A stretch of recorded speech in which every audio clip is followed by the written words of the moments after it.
Whoa, dragon. It's Sunday, it's tea time.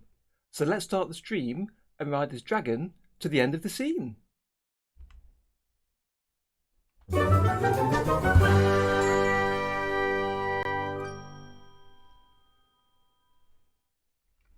Hello friends and welcome to Sunday Tea Time Live. I hope you're all doing well.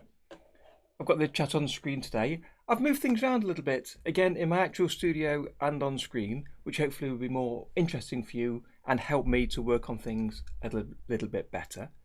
I hope you're all doing well today. Do come say hello in the chat. Let me know who's out there. Got a fun stream today for me to do. I've been looking forward to this for quite a few weeks because today is going to be the final day to complete my Bugs Bunny animation scene for the collaboration. So I've got 2 or 3 things to do on this animation. So today's stream could be a little bit shorter than usual. And today we've started a little bit earlier for some of us than usual because today is actually British summertime, so the clocks have gone forward by an hour. So for some people watching, it'll be the same time as normal, but in the UK and a few other places, it'll be a little bit earlier. Hello there, Tom. Welcome to the stream. Glad you made it. Glad you found me. I'm expecting a few people not to turn up for an hour because of the change of time, but we'll see how that goes. It's a bit quiet today so far, Tom. I know not many people are here so far. Excuse me. We've only got 3 concurrent viewers at the minute, but we'll keep chatting while everyone connects up and joins in. So do say hello if you're just joining the stream. Let us know who's out there and let us know what you're up to today. So as I say, today's plan is to finish this scene at last. So I've got 2 or 3 things I'd like to do.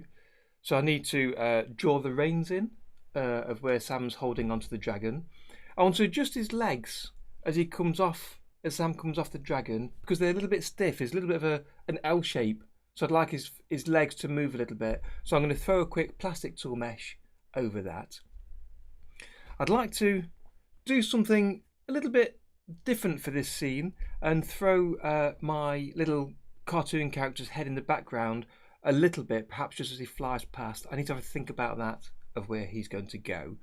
But I'd like to have something on in the cartoon that is kind of just me, like an Easter egg kind of thing. We've talked about this a few times over the past few weeks and people have made different suggestions, but I think just popping my head, peeking out from behind a tree just around here or something might be okay. We'll have a chat about that. Finlay, good to have you with us today. Glad you made it again.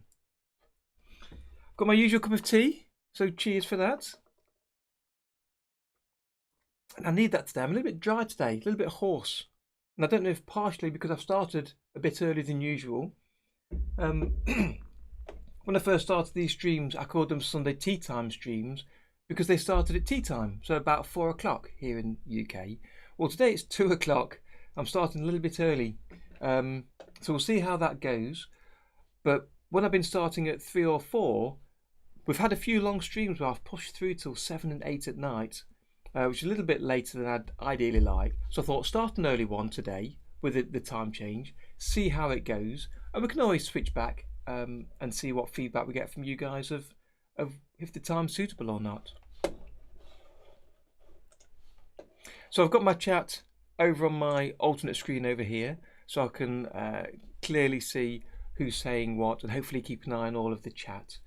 But by having a 3rd screen plugged in, because I've got my laptop I'm running on, I've got my drawing tablet with a screen, and having this 3rd screen, having the 3rd one does slow my system down a little bit. It is just about at the limit, so we might have to change this in future, but I'll see how it runs today, because we're not doing anything too excessive with drawing. So I thought I'd give it a go. It's easier to manage all the chat, even though there isn't much happening today. No one's here today, but it's easier to keep an eye on the chat if any comes through, and that leaves my other screens free for drawing and for other things. So hopefully you all got notified okay through either YouTube or by spotting the message on Twitter and Discord to know about today's stream. Hopefully people are just joining as the time goes by. But should we jump into the next section anyway? And people can always catch up later and watch it over on YouTube. So let me just check on and chat about what I was working on last week. What happened last week? Okay, so I'll just mention last Friday's video that I made, and that's this one up here at the top there, and that's using the palette filter effect to use fewer columns but to add effect on different parts of your drawing. And I used it to show how I could keep the black lines black but still use the whole column as a matte for the shadow column. So that was a really useful way to use the palette filter effect, and I hope it was useful for you to understand what the palette filter effect can do. And it can do much more than I demonstrated in the video, and I expect I might come back to it in the future to show it working in different ways.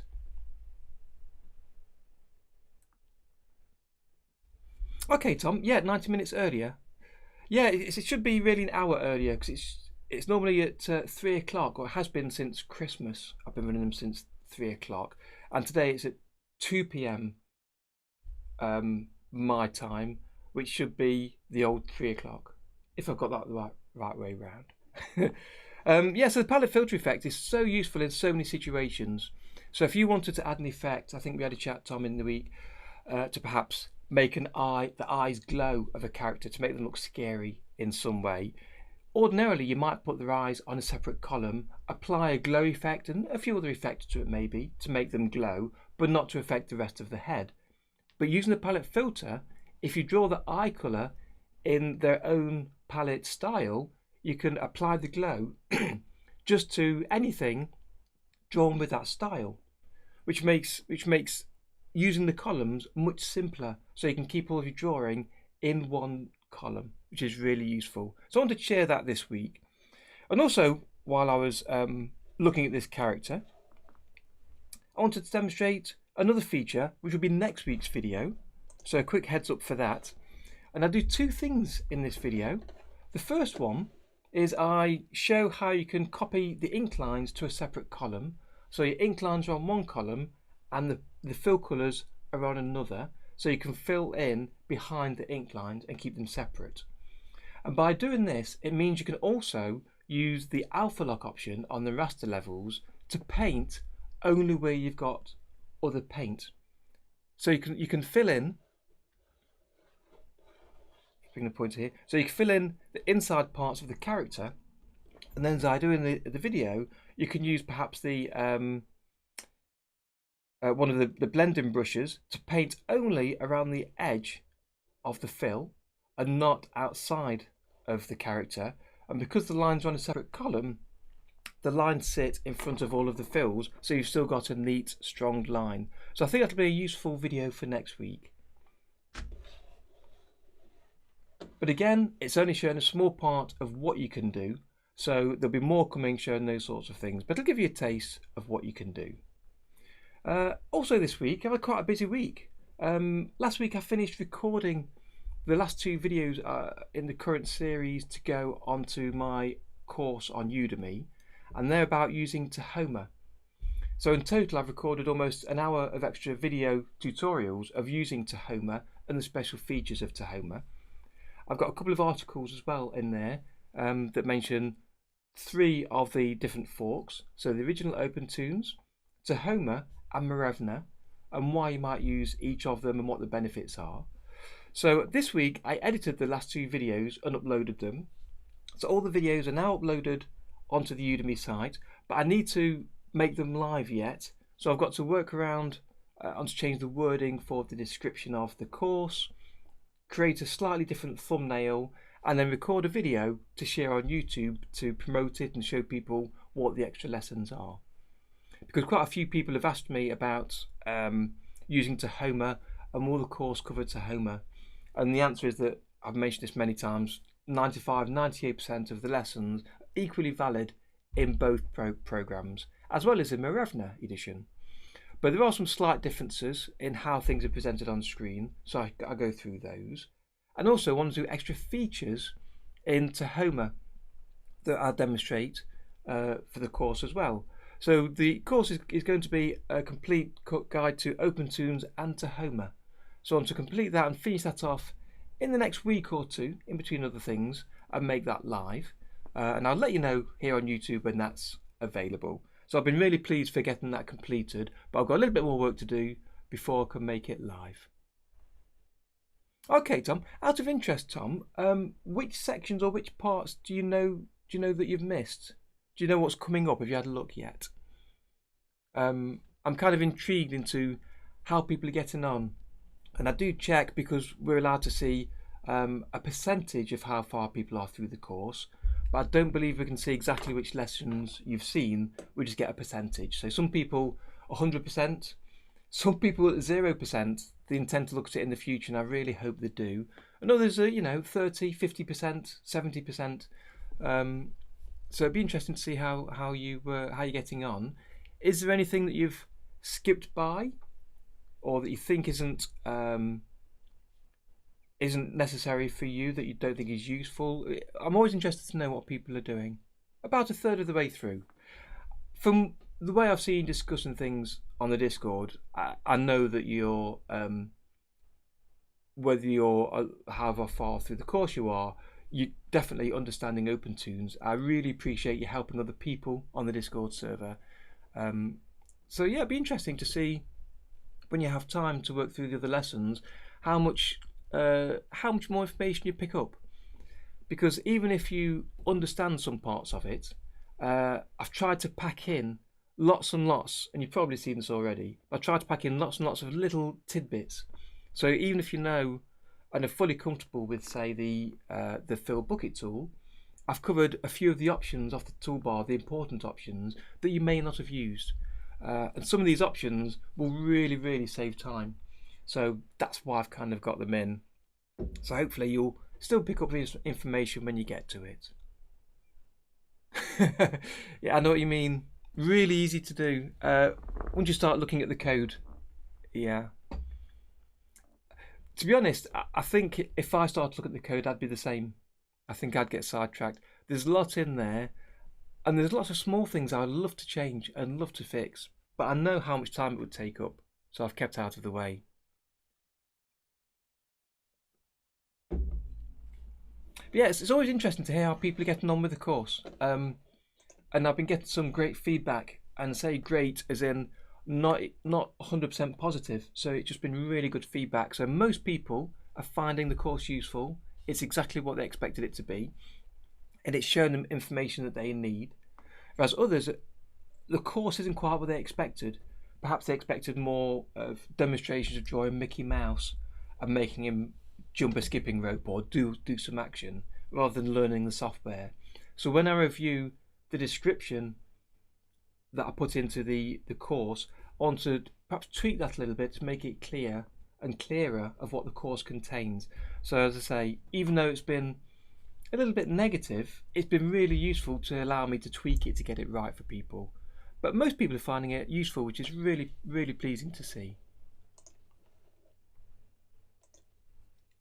Okay, so that's what I've been working on this week. I've changed a few things around as well that you won't really notice here in the studio to improve the green screen behind me. My desk setup, you may notice I'm sitting a bit of an angle. I've got my tablet here at an angle to my, well, it's to my left, but it's shown differently on screen on one of the views.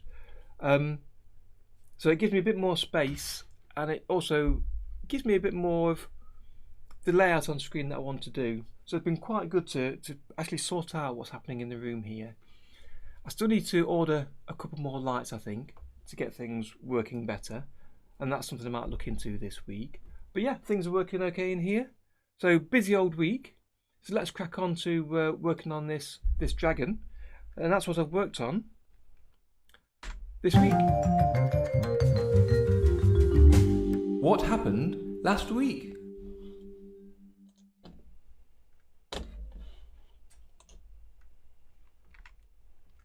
Okay, I'm back. Oh, trying to juggle all my windows. It's not easy sometimes. Let's close some of these down. Okay, so let me reopen firstly the scene from last week. Collated. Because during the week, I forgot to mention, I spent some time actually looking at this and fixing a few issues. So let me get my mouse pointer working. So I've got a little list here of things I've updated since last week. So what did I do? Okay, so the first thing I did was I extended the background scrolling at the end of the animation. So where Sam falls off and lands on the floor, as the background scrolls over, it stops too early. And if I look at my timeline, we can see why. So here's the background level. So what I did was I changed how I presented the drawing frames that I'd created in the other scene. So the drawings fell out of sync. So up to frame 91, the background used the drawings 1 to 91 from my other scene. And I changed it a little bit to have the scroll past here. So I delayed it, and the scrolling of 117 is now shown on frame 109. So everything went out of whack. So all I did was I extended on the other scene this animation of him moving across, which made the background fit better with the audio track of him sliding on the floor. And also, because he only slides across there while the background scrolls, as soon as the background stops, he stops. The sound didn't fit. So he'd stopped moving, but there's still some sound of him dragging. So I extended that to fit, so now plays a lot better. I also investigated how I did the dust particles, and we discussed this quite a lot last week. These here, if I hit the preview button. And I tried a few things that JP suggested, and although they looked nice, they didn't look massively different from my original plans for the dust, which just using the blur effect and a little body highlight to give it a two-tone colour, to have a little highlight on the side to try and give it more of a three-dimensional look. So I went back to my original after experimenting and set that up fully on the dust particles for the dragon of when he stops, and also on Sam when he lands on the ground. And because I extended the background of the scrolling and Sam sliding more, I had to duplicate the dust, which I did in the second column here, so 2 columns. So the same animation of the dust comes out on a separate column just to make it last a little bit longer. So more dust comes out as he slides. And potentially we could add a third one, but it looks okay, I think. It's pretty good. With the blur effect, they do disappear quite quickly. So even though I've got a few more drawings, they almost disappeared even before the end. What else did I do? Oh yeah, so another thing that JP suggested, which was a great suggestion, but apologies for not actually implementing it. He was talking about having a shadow beneath the dragon, which would have been fairly easy to use and would have looked quite funky, to be honest. But I wanted the style of this scene to fit in with the previous scene and the following one. So in the previous and following, if people are following the original cartoon, he won't have a shadow. So I didn't want to add something that you won't see before or directly after this. It would look a bit peculiar. And I've seen people's scenes for these reanimated projects before, where one person in the middle of the reanimation has decided to do a 3D animation, a CGI style. And you have 2D animation running through, and then suddenly you get a 3D version of the character, which stands out like a sore thumb. However nice it looks, it can stand out. So I decided to not do the shadow in the end, but I'll definitely be using it for other times for other characters. Yeah, towards the end, I added an extra bit of a bounce of when he hits the floor. So he was hitting the floor. It's quite a large drop there. And then he bounced up in the air one frame and then down again. And you kind of didn't see it. So I've brought him up for a couple of frames and then down a couple of frames.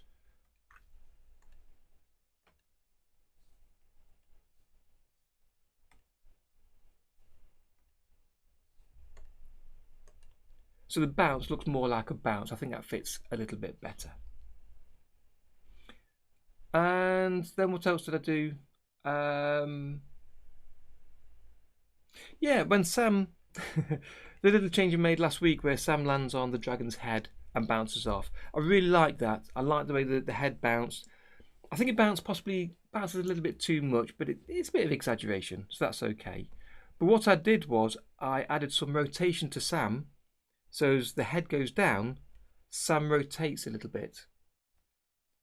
So he sort of follows the head, rotates, and then pings into the air. So if we just play that little part. Again, it flies past in a second.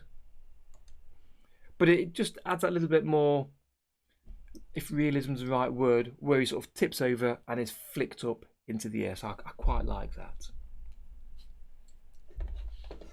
I think that's just about everything I changed last week.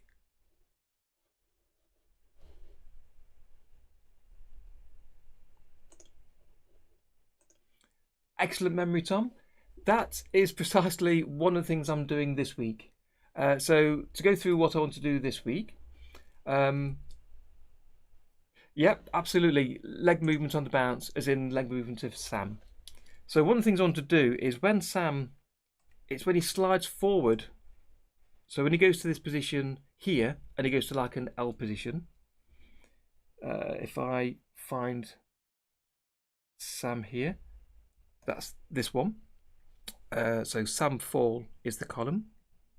Yeah, it's a static drawing of him sitting as an L shape, and it's really static. So one of the things I want to do this week is to throw a quick plastic tool over him, and then move his legs a little bit as he bounces. I'd like them just to give a little bit of bounce. It's not made of jelly, but give it a little bit of movement. And as you say, when he lands on here, I'll have his legs coming down a bit and then pinging back up. And again, as he lands on the ground, I also want them giving him some movement there as well. So that's one of the things to look at today. The other thing to look at is something that you might have thought should have been there from the beginning, is adding the reins to the dragon. So it will basically be drawing a black line from the bottom of the muzzle through to Sam's hands and try and make that look okay, look kind of realistic and reasonable as it's moving. And I was thinking, to help me do that, I was going to use a vector level, because then it makes it easier to adjust the shape of the rein to give it a nice curve and to make it move backwards and forwards a lot better. And it just might make it easier to get the line to fit rather than drawing it by hand each time. So yeah, drawing the reins is a second thing. And I say the final thing was to throw a little picture of my head in somewhere. So I'll probably go back to the background scene and add it in there. I did have another final idea of a possibility. I think it'd be too much, but I'm still thinking about it. And that's that when Sam lands on the ground, something that Maria suggested, which gives me a little smile every time I think about it, and that's to have something kind of fall out his pocket. So as he lands there, have a few little things come out of his pocket and slide. Like just some silver coins, which would be just silver shapes. I don't know how clear they would look. Maybe his gun, maybe a horseshoe. I don't know. It feels a little bit too much for this tiny scene. So that's an aside of a maybe. You know, Tom, I thought about the a cell phone. Yes, that'd be different for him. But I don't know if again drawing it, I don't know. We might experiment later and just draw a few things and see what happens, and we can always discard them, I guess. But remind me of any ideas you have later when we get to that. But yeah, I thought about a brown line to match the bridle. The reason I was saying a black line was basically because that's what the original had. If I load the original, I've not actually made any changes here.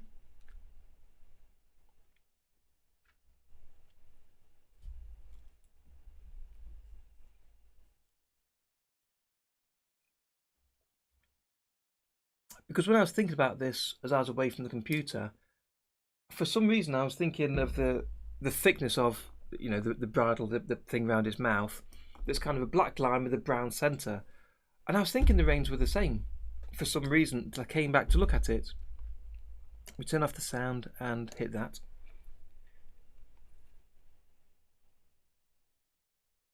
So trying to get the shape of the reins moving. So they're kind of just sitting there really until he leans forward and then they go looser. So they're sort of straight to his hands. They're not hanging down from his hands, which surprised me. They've had some kind of artistic license in the length of those. And then he leans, when he leans forward, sort of go up and down a little bit until he leans forward and then they go really loose. And then he leans back. So the first part, they're fairly straight, but then there's a couple of dips as he moves. I think the character here's got more movement than I have put in him. So we'll have to see how they go. And his hands are going up and down. And the trail moves up and down with him. So that's sort of pretty accurate of what they've done there. And then as he pulls tight, I notice the reins sort of go thinner. It's just a very thin line to exaggerate the tenseness of the way he's pulling. And then he releases them there. At the point where he comes off the dragon, and then they sort of fly up, they arc up and over, and then land down loose around his neck, do a strange little wobble, and sort of sit there for the rest of the scene.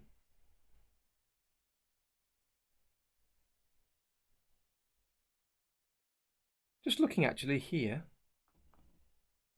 he doesn't land on the dragon's head, it's off this back part of his neck that he lands.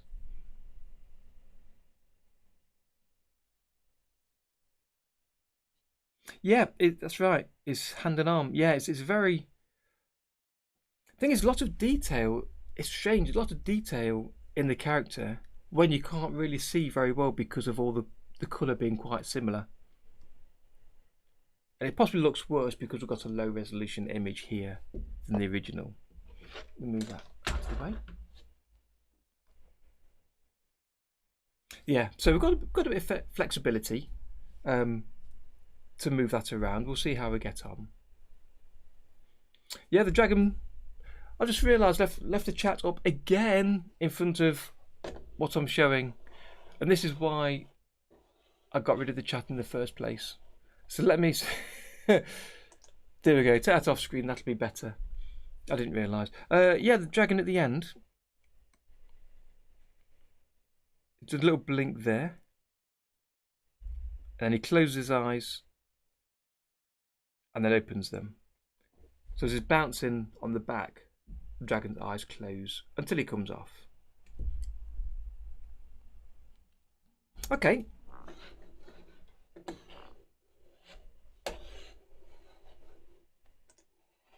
So let's get started with that. Just before I do, I wanted to mention that this is the last week that I'm working on this scene for the collaboration. There are still a few scenes left. So if you was interested in working on a small scene yourself for this animation, there's still a chance for you to get involved. The link's down below. It's got a link to a Google Doc with the instructions on how you can get involved in this. Even if you've not got enough time right now, you can reserve yourself a space to start working on it in a few weeks' time. There's no deadline yet. So if you want to get involved, check down below, send an email in and reserve your scene.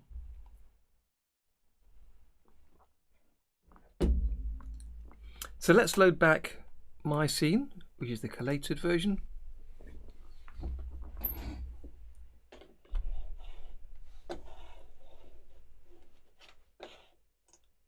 And let me just take a look at this.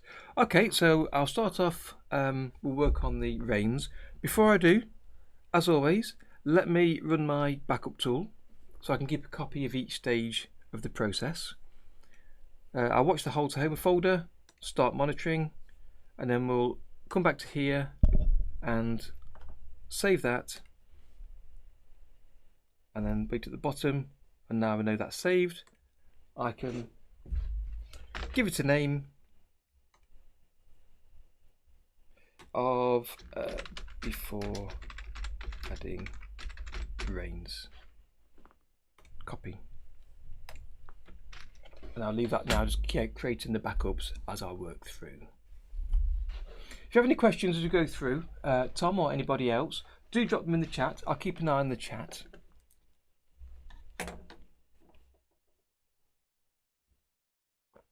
I'll try not to pop it on screen if I can help it, so that I'm not blocking anything off. But if I do happen to bring it up by hitting a crazy key, then let me know and we'll soon get rid of that. Okay, so we want the reins on his hands there. We just hit play on that, then he pull back, start again. So it's bouncing up and down. Make sure I've got my start frame on frame 1, start marker, and the end marker is on 151. So let's take a look again at that. So his hands are bouncing up and down a little bit. He leans forward and pulls back, and then he pulls it up, and then he'll release.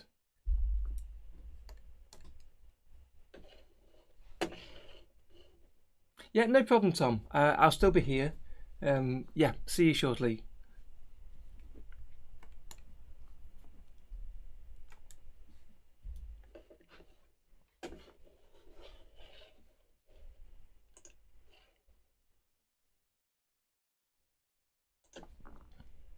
Okay, so the first thing to do is to create a vector level.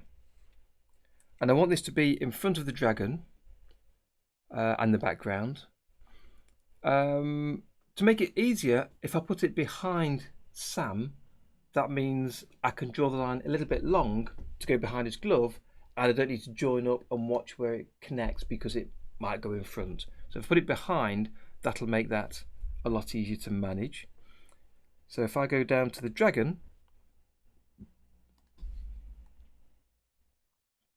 and put it, well, I'll put it directly in front of the dragon for now. We can always move it around later. So let's create a new vector level. And I'm pausing slowly because in the new release that's coming out of OpenToonz, the order of these 3 buttons has changed, which is really going to confuse quite a few people.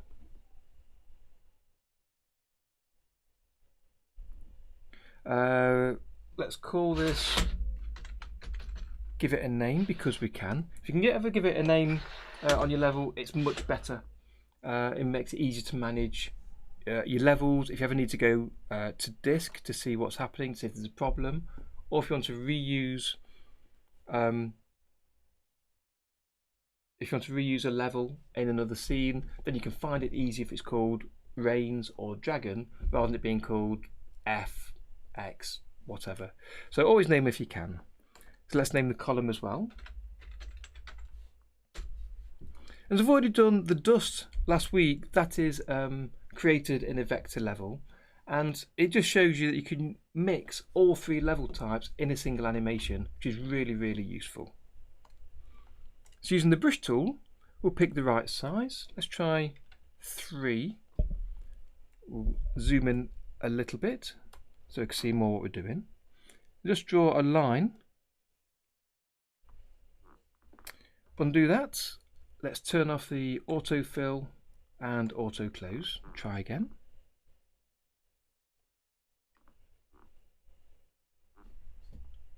I think that's the kind of thing we're after. But how loose do we want it? So what I'll do, as I did once before, is I'll open up the original animation on a separate screen so I can take a glance at that. Maria, welcome, glad you made it. It's a bit of a change of time today. I guess for you it'll be a change of time as well. I was explaining earlier to Tom, who's left for a few minutes, that it's British summertime today, which means we've changed our clocks. We've moved them forward by an hour. So now I've decided to bring it back by an hour. So for some people it should be the same time, but it confuses me. We'll see how I get on. I might need to change the time again next week. But this is why I try and publish the stream the day before, so you can see what time locally for you it'll be available. Vivek, welcome. Glad you could join us. How are you all doing today? Real well?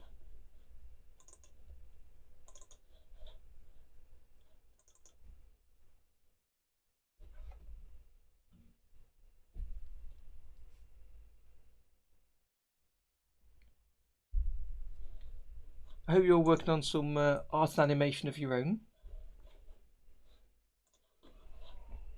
Here we are.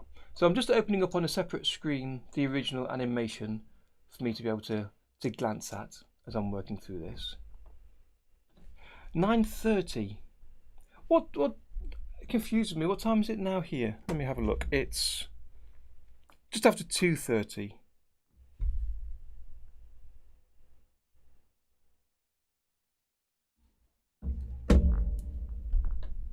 Yeah, is it too early? I don't know. To be honest, for somebody it's always going to be too early, I suppose. It's a tricky thing to work out the timing. We've got viewers from all over the world, which is fantastic, but it makes it tricky for organising these sort of live streams. But hopefully a few people can join that are interested. Yeah, the A card is looking really nice. I'm liking that.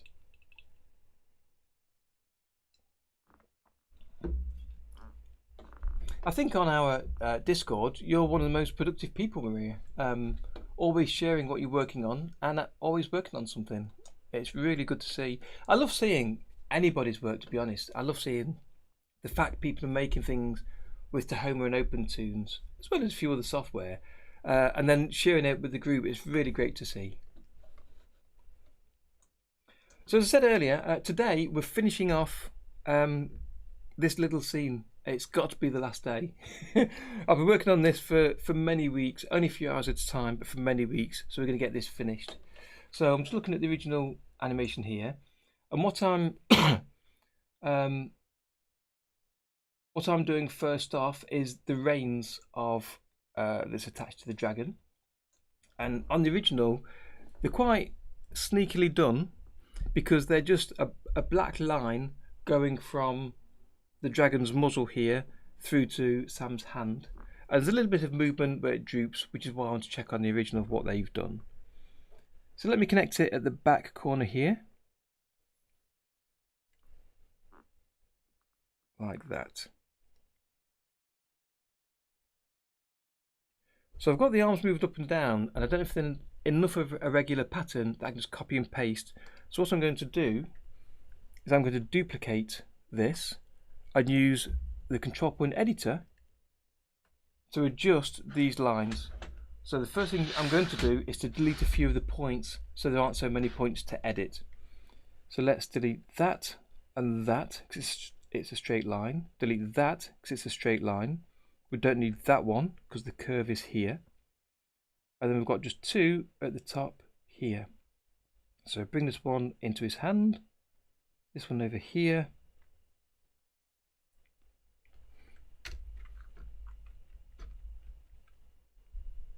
Bring this back to the corner of his muzzle. In fact, I don't need that one either.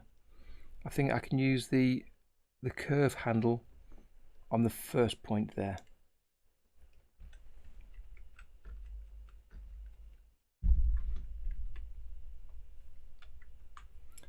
So yeah, so today it'll be a case of working through one or two points just to finish this animation. And I'm expecting today to finish quite early compared to usual. But I've said that a few times before and not managed it. I've got the setup of my desk a little bit different today, Maria, as well. So I don't know how if that makes any difference whatsoever for viewing the stream and and how it looks. I look a bit purple on my screen in the colours there.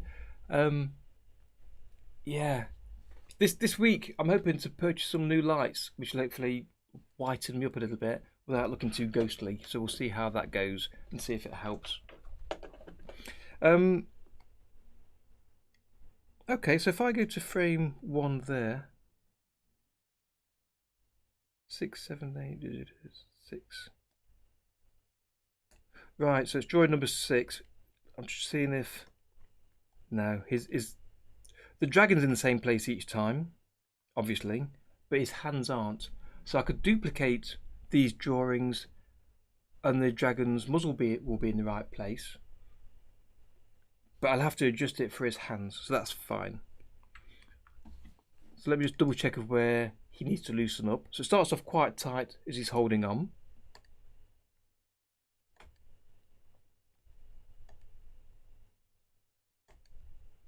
There, really. So that's quite late on. So he leans forward and pulls his hands to his chest to make it quite tight. So that needs to go straighter. So I need a little bit of curve before that.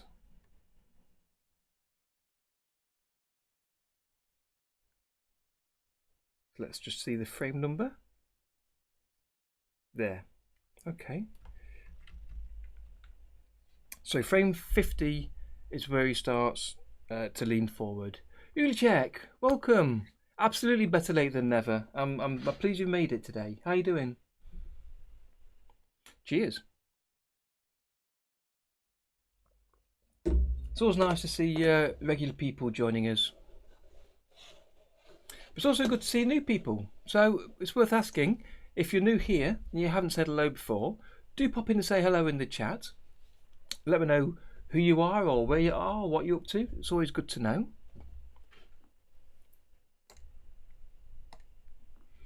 So let's duplicate that one. And again, using the control point editor, let's zoom in a tad. Yep, we can see both of those. Perfect. So again, bring that to the corner. And adjust those two to be inside his hand.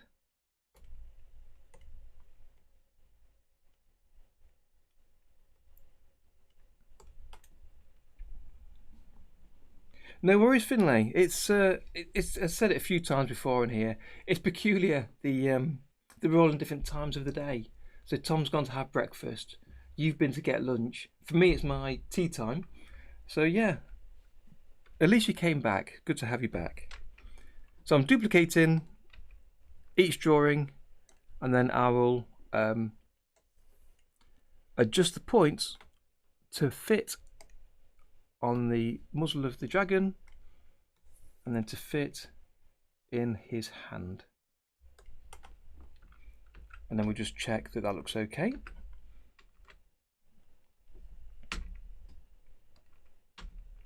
And we'll do the same again. Put it on the corner. Tom's back. Hey Tom. Oatmeal. Good idea. Good plan. Let's pop that over there.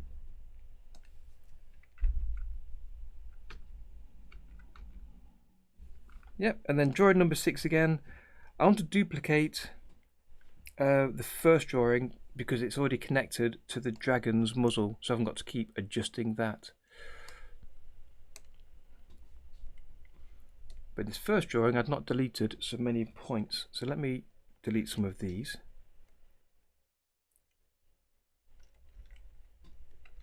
Just so it's easier to edit.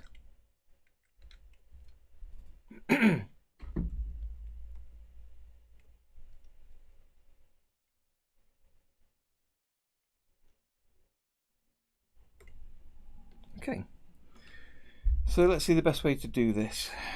If I extend it and then click in the second frame and press D to duplicate, I can move that out. In fact, let me undo that. Hit save. Let's save early and save often. If I highlight those 5 frames,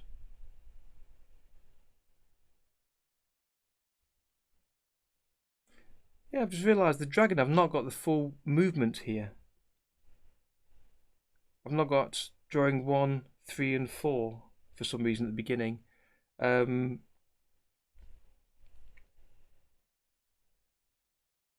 Yeah, this was because that was my fault. It is something I did to remove some drawings at the beginning. I removed the wrong ones, but that's fine. Everything's set up at that pace, so I won't change that. So for now, let's duplicate these drawings and add them by hand first. So again, I will just connect the dragon and then connect into his hand and connect the dragon and connect these into his hand.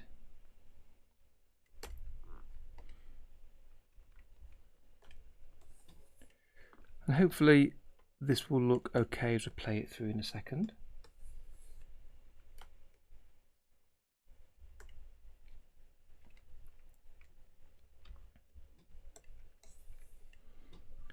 So we need to do this up to frame 50. But as I say, the dragon movement is consistent once I get past those first few frames. So I'll be able to duplicate those and half of this will be done. So it'll be much quicker to progress. So once up to drawing 5, and then we can start copying and pasting to make this process a little bit quicker.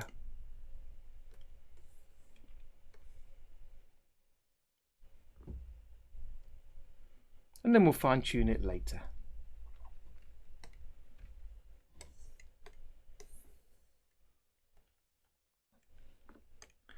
And as always, because I'm streaming, it does go a little bit slower using Tahoma than when I'm not streaming, because of the extra pressure of the stream software, and it's using the green screen and everything else takes up a lot more of my resources. So I need to try and slow myself down a little bit as I'm using the tools. And then drawing 5 we've got here. So if I hit save, if I highlight from the range from drawing 5 through to 4 in that cycle, if I press D, it just duplicates 1. I want to kind of duplicate 1 of each. So one of the ways is to select them, turn them into 2s, and I can duplicate in between.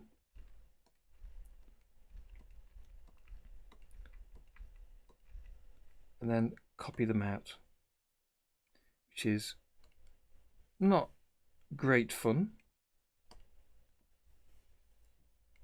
There should be a better way of doing this, and I'm sure there is.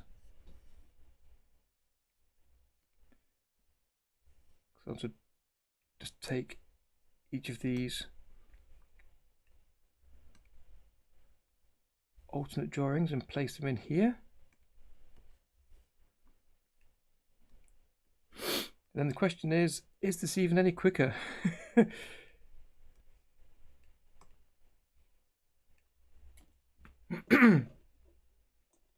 that to there. Right, and then click the odd one. So I can drag the whole bunch by grabbing the handle, push it up to the next drawing, click on the handle for the next drawing, that selects the block, and I can just shuffle them down.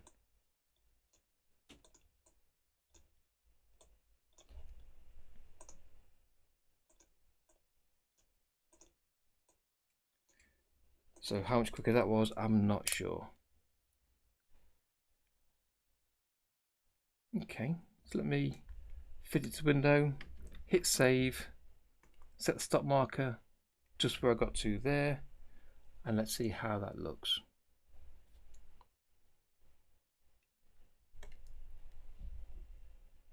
I'm ignoring the Sam's hand for part of this,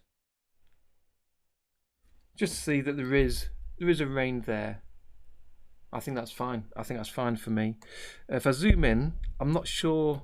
There's a slight wobble on one of the points where the reins on his face. There. Yeah.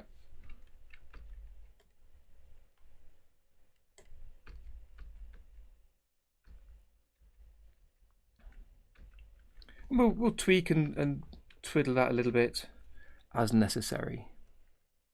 Again, it's one of those things that nobody's really going to look at. As long as sort of in the peripheral vision you can see there's reins, he's holding reins. That's all you need. Okay. So now let's just adjust this in his hand for those new drawings. So just select them. So select the line, draw around the points, and I can select those 2 points at once. I'll move them to the middle of his hands and then click on the next drawing using the cursor keys.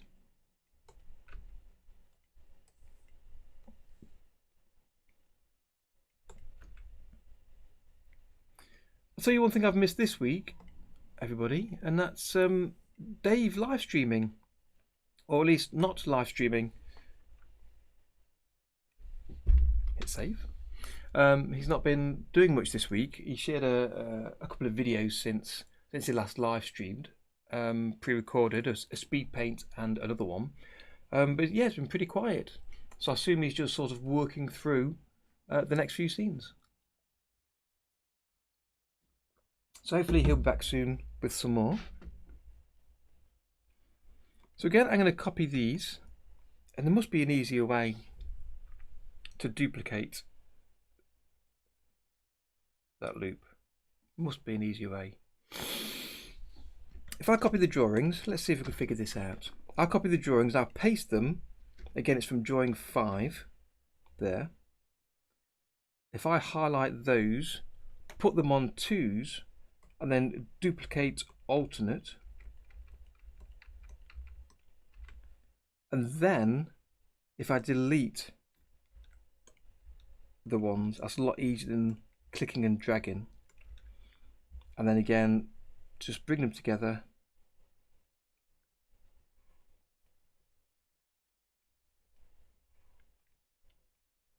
to create a solid run. Not too bad.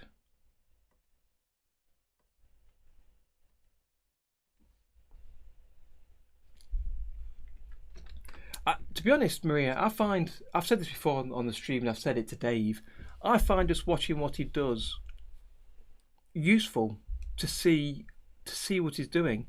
And I'm sure at times I don't actually get any use out of it. I don't necessarily learn anything new, but it feels like I do. And watching him solve issues when he's on the live stream in particular and decide how he works on things, I think is really useful.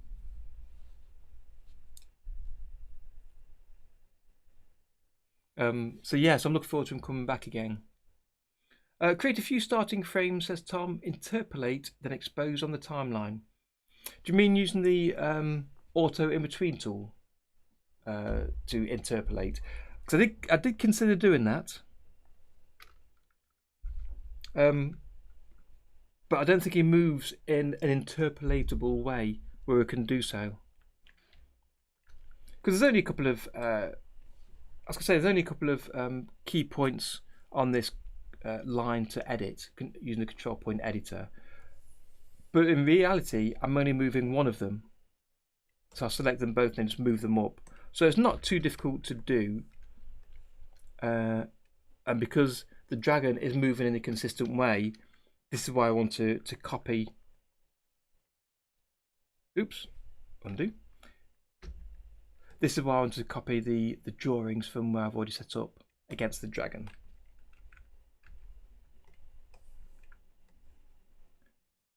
It's also why I wanted to use the vector level, because just clicking and dragging to move the line is just going to be so much easier than trying to draw it and make it follow in between.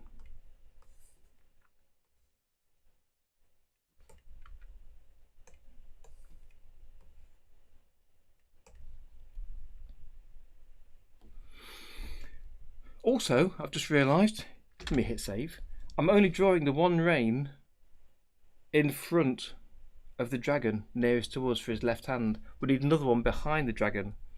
So I need to add that as a second level. And the dragon here is moved, so I need to adjust the dragon front part. Now clicking on, selecting both points here at the front of the rein line, so that to try and keep it kind of more of a complete line that's moving rather than just one point at the end and the line in the middle staying solid without moving at all. Hopefully this gives it a more natural feel, but I think afterwards I'll still want to add some additional movement into it.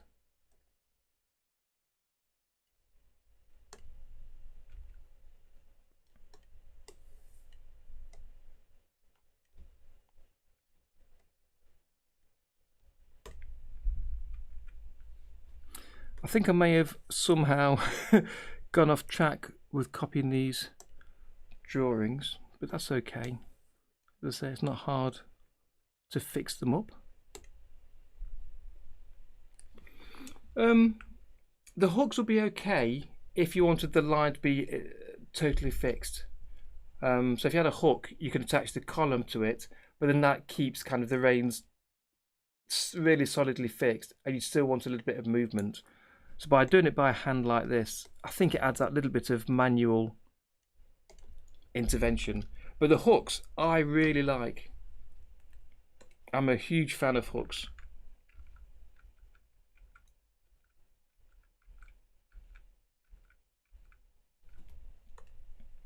Okay, last one to do. So that's drawing 5. Okay.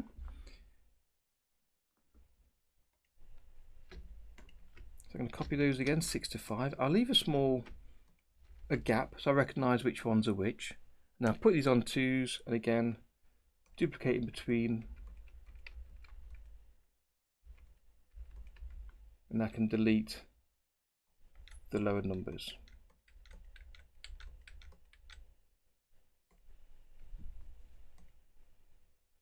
So now the dragon pacing has definitely moved here. Yeah, I have a tutorial on hooks. So if you go to my channel, you can search through the videos. There's a search box, and if you just type the word hook, you'll come across it. It's got a terrible drawing of a character with a big fish hook through his body, so you'll spot it's the right one. Hooks are really straightforward to use. Absolutely really straightforward, and they're just for connecting one column to another. So if you're using cutout and you want to connect one part of the drawing to another, say somebody's shoulder and arm to the body, you want to hook through the shoulder. So in the body column, you put a hook on the body where the shoulder connects, and on the shoulder column, you put a hook on the shoulder. And that means you can connect those two hooks together in the schematic. And that's really useful if you're doing frame by frame animation where the hook point changes frame by frame, because then you've said connect hook number 1 of the arm to hook number 1 of the body, but you can move where hook number 1 of the arm is.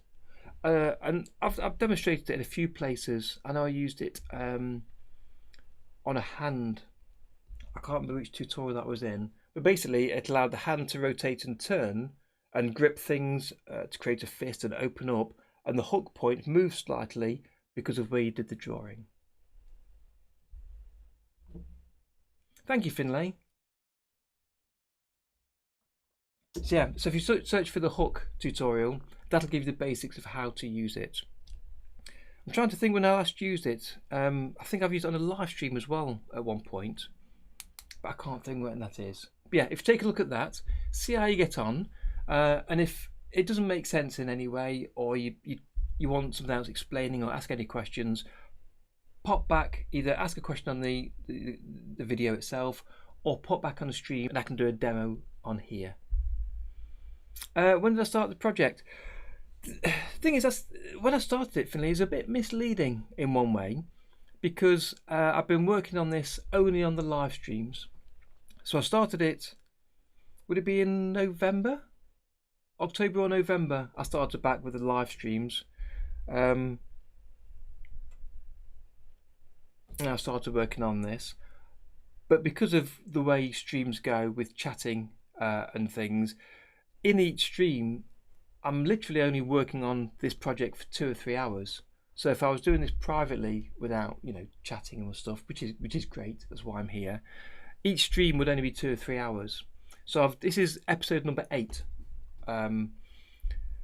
So it's 8 lots of 2 or 3 hours in total. So that's really 2 or 3 days of doing 8 hours a day, I guess. So yeah, it's a long time going, but only a short time for each, for working on the project.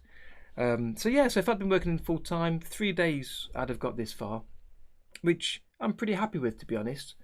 And part of the project here is for you to see what I'm doing, and possibly learn a thing or two, or just follow along with somebody working with OpenToonz or Tahoma. But also for me to learn myself from the project. Like, for instance, what I'm doing right now, I had an idea that using a vector level would be useful. And so far it kind of is, I think. So it's helping me understand how it is. I'm learning a bit about duplication and repeating frames and other things. And as I've said before, the more you work on an animation, the more you work in a program, the more you learn about it, and the more you learn yourself. So it's well worth just doing something. And this is why I'm doing it, to try and learn a bit more. With you guys following me as I'm doing so. So there's a little bit of pressure on me, I guess, as I'm working on this. But as we go along, you'll see not only what I'm doing right and learn a few things, but also you'll see where I do things wrong and what I do to try and make them right. Hit save. But yeah, it is a long time, but this is why I started the Sunday streams, to do something live. And in a couple hours time or so, when we finish, I'll explain what I'm looking at next week, which I'm really looking forward to. It's something I've been wanting to get to many months, and that'll be a project that'll go for quite a few weeks as well.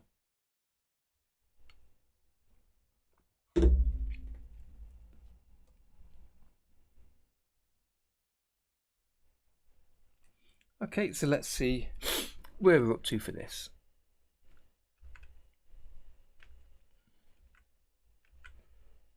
Okay, so I think I've caught up with the same pattern of Sam here. Oh, just missed one. Number 5. In fact, I'm going to delete. No, let's adjust that back in. Let's adjust it back in. Make sure I'm in the right drawing. Here we go. And drag this in. So we want from drawing 6 to 5 again. So I'll copy those. Copy. Paste. Make sure they're all selected. Put them onto 2s. Click in between each drawing and press D, D, D, D, D, D, D, D. And delete the originals. So I've only got my duplicates.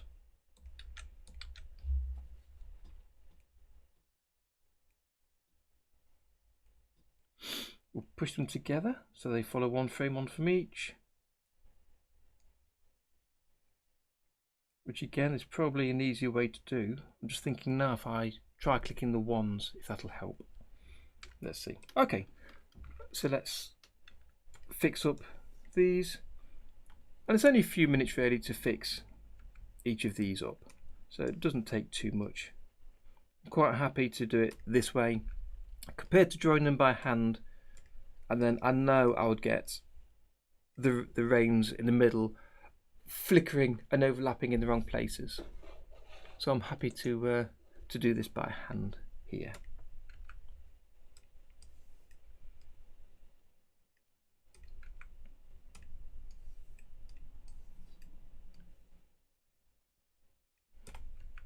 And for me, this is again just showing why the vector levels are useful.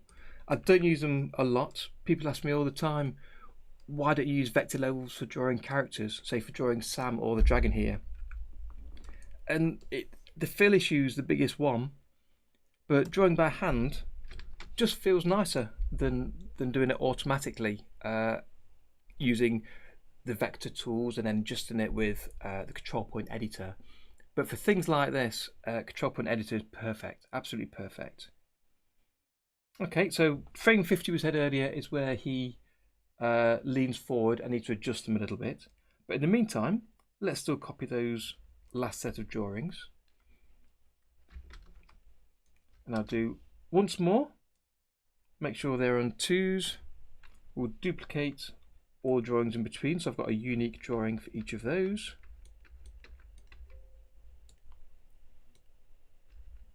Make sure I click in the right place. Delete the original that I'm duplicating from so I don't adjust it. And then if I select them, can I put them onto 1s to clear up the space? No. Okay, no problem. Let's just drag these together like I was doing before. And it takes a few seconds. That's it. Hit save and then let's adjust them.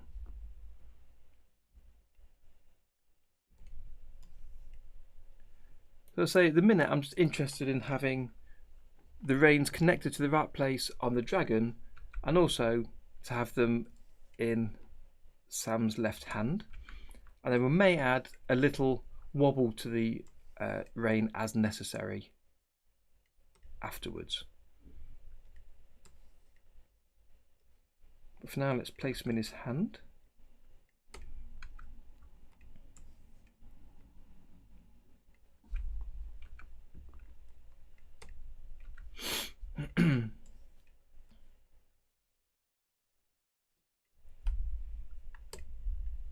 Right, so where Sam pulls his arms in is now pulling his hands in the same column in the body. So I need to make sure that the reins are behind his hand but in front of his body. So let me just take a look at this, remind myself where he is. So there's Sam. Yep, that's his body. So it's got to be in front of that and behind his arm. So if I put it directly above the 2 Sam columns, so with the mouse pointer or the pointer in front of the timeline, I press the single back quote button to make it full screen, makes it easier to deal with lots of columns in the timeline here. So if I click and drag, hit save first, just in case something goes peculiar, and then find the reins column here and click and drag to be above the Sam mesh but behind is its left arm. So if I press the button again, and now I can see that it's behind the arm but in front of his body.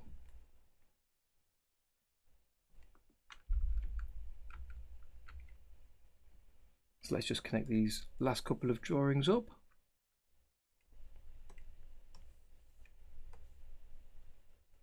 Like that.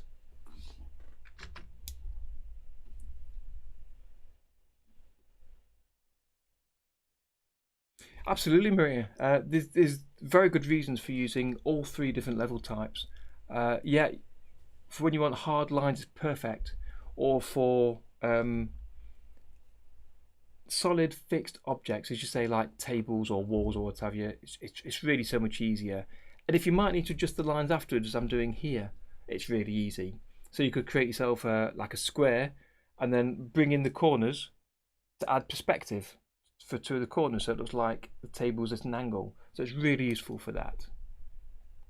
And the vector fill effect, I love the gradient fill effect. I use it all the time. And instead of using a gradient fill effect, you could use the effects. There's a couple of gradient fills in there, but you can't see them at runtime. You have to use the preview button, which slows everything down. But they can be useful, especially with a 4-point gradient can be useful in the effects options, which you can't do on the standard vector level. But if you just want a bit of a gradient for, say, a skyline, or to apply a gradient to a table, yeah, there's no beating them.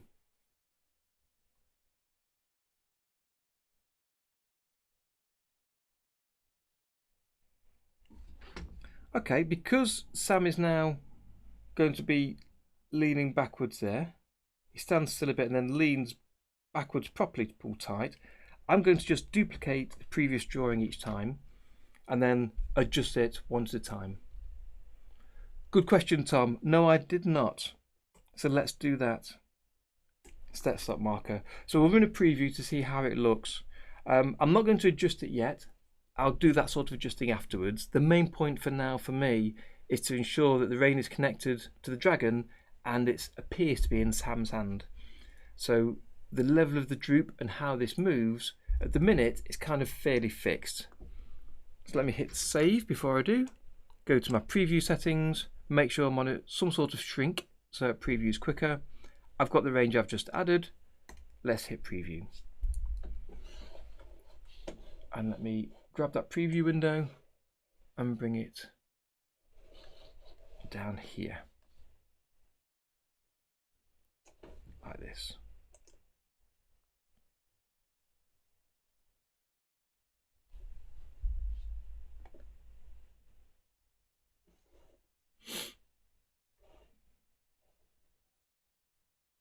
Come on.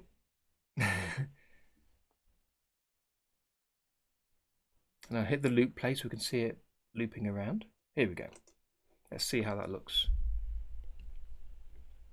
So I say it's quite a solid rein. So I might add a little bit more of a droop at the front here, but he is supposed to be in control, so they need to be quite tight as he's moving them. But I say the main thing is this needs to appear to be solidly connected to the dragon's muzzle and in Sam's hand.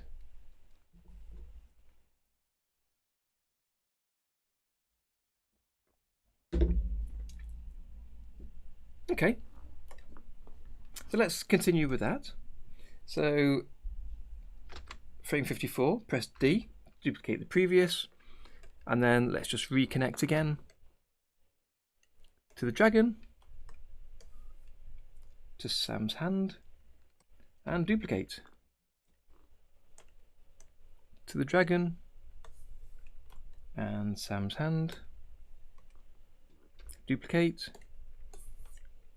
to the dragon and his hand.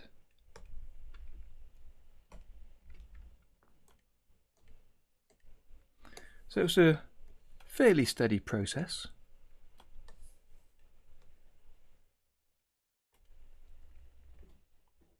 Soda Pop, hello there, welcome, you made it.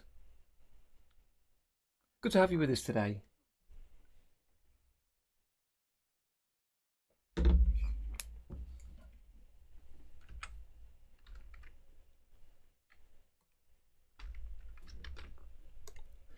Today, just finishing off the last few points of this little animation, starting with the reins. And I'm using a vector line to make it easier, or at least I think it might make it easier to create the rein and have it looking consistent throughout. Yep, that's the plan, Maria, to have a little wave later. But first I want to get the end connections done, and the wave can be added easily by, if I just hit save first. You know, by dragging this up and down, add a little wobble there, extending these handles at either end, that kind of thing.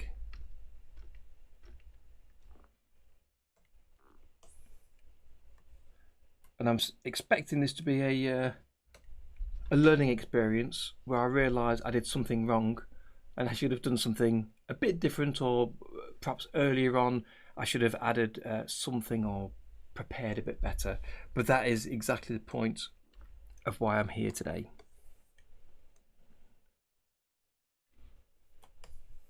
But as we've said a few times, this is a teeny tiny 6-second scene. So it doesn't need to be really, really perfect.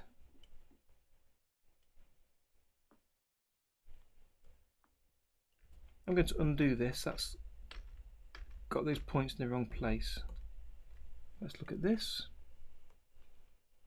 Yeah.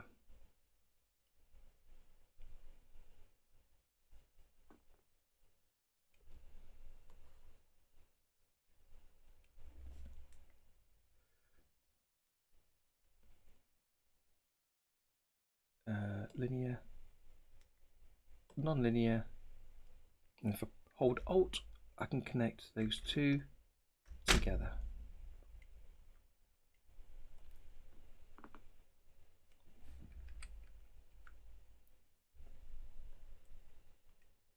There we go. Okay, hit save, next, and duplicate.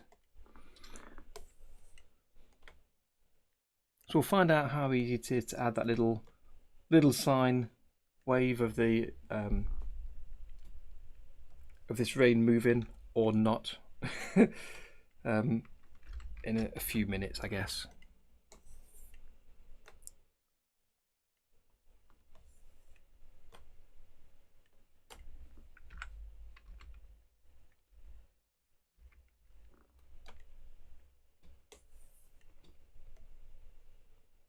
So you up to anything today, Soda Pop? Are you drawing or animating anything?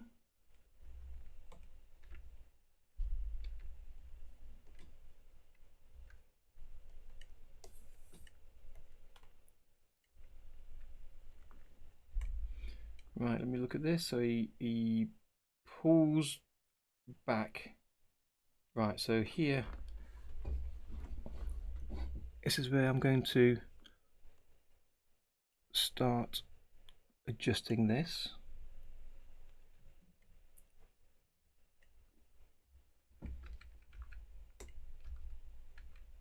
So that goes straighter.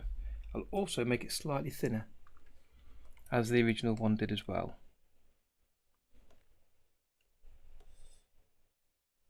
So I'm going to delete that extra point for now, because it's pulling it quite tightly.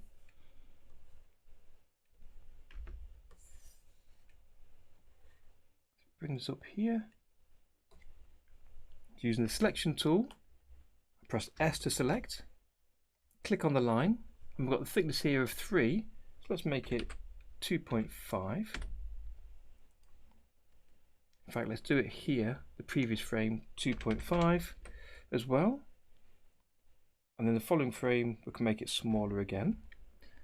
So let's just connect this up for the control point editor.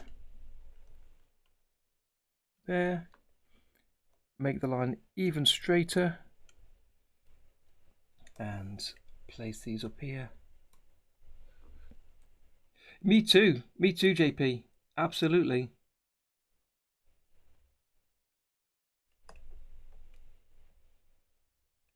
I can't wait for both new releases to come out, to be honest, of OpenToonz and of Tahoma. I've been looking at OpenToonz this past week. I installed the release candidate version, and I've taken a look through the release notes. Let me just save that. Save early, save often. So I've looked through the release notes to see what features I think are more interesting to me, and I think might be more interesting to some of you. And I've already started to put together a list of them, ready for recording a new video when that version is finally released. So I've already got a little list of some of the new features I want to mention in there. But to be honest, the main thing for me is it looks so much better. With the new icons, a few new user interface features, it looks very much like Tahoma2D.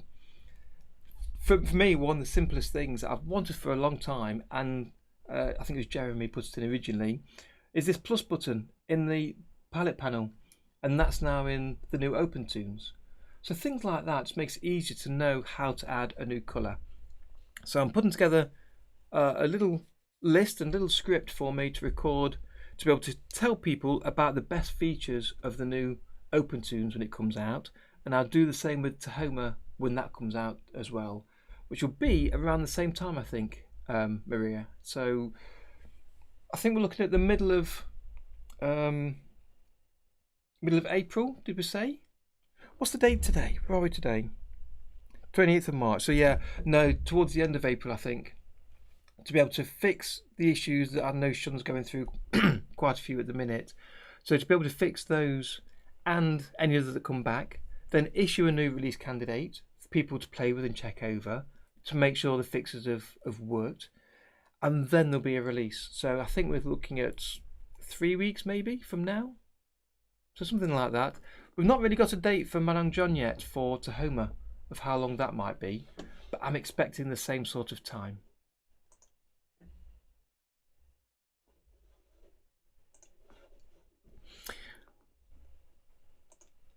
I know I've not put my little fella up. There he is. Let's have that running in the background as well for people that are new to the stream. Tahoma by next week, JP, is that what you're looking at?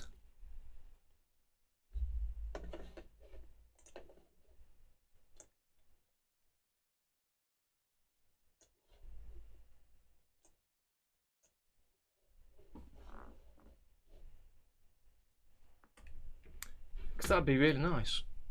But the fact they're both coming out at the same time is just, I think that's really useful. I think a lot of people will be happy with that. So again, let's just change the size down to 2. Let's duplicate that. Make sure that the control point editor, make sure that's connected up here. And connect these into his hand there.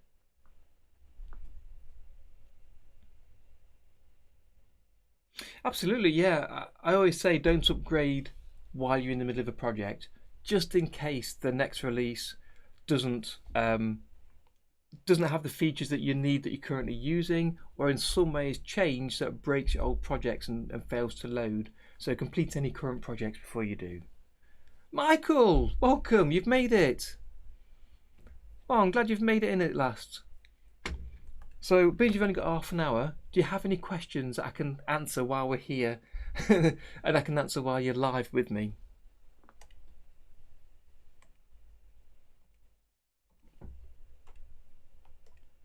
So I'm going to reduce this down again, 1.5. And then let's duplicate that again. Using the control point editor. Let's connect this one and connect these into his hand there too. And what size is that now? 1.5. Let's make this 1, and that'll do for going thinner.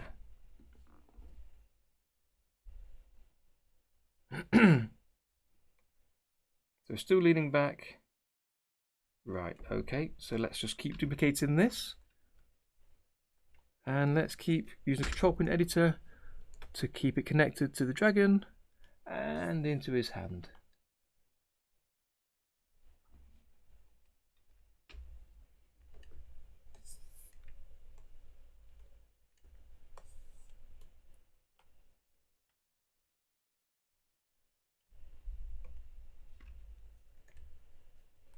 Running out of space, let's change this a little bit, make it thinner because I'm not using it anyway.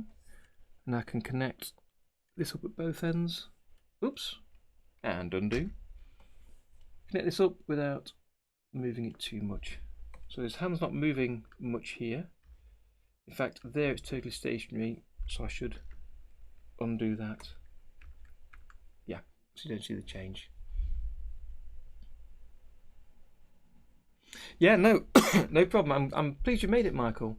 For the Easter egg, I was talking earlier to Tom about this, and I was thinking of just placing my little head behind one of the trees as the background scrolls past. I was going to take a look at that last thing once I'd finished this. It's going to be a little bit later on.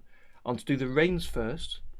The next thing I want to do is as Sam comes off the dragon and he sits here in this L shape, I want to have his legs a bit more flexible and moving up and down. So I was going to throw a quick plastic tool over that to add a bit of movement to his legs so it's not quite so stiff. And then yeah, during one of the later passes of the scrolling background, I was going to pop my little cartoon head behind a tree or something. I'd not fully decided where or exactly what I wanted to do yet, but that's kind of my thinking at the minute.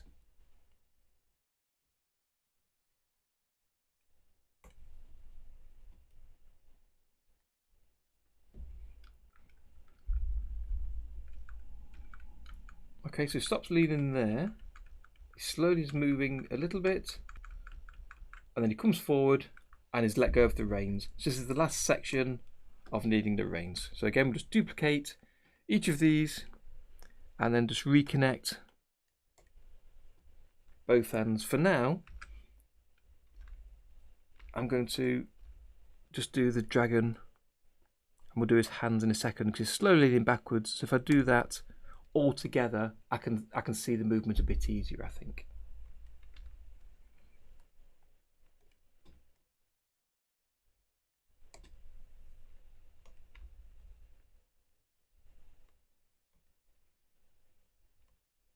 Okay, still leaning, still leaning, still leaning. Okay, so let's do his hand now. Hit save.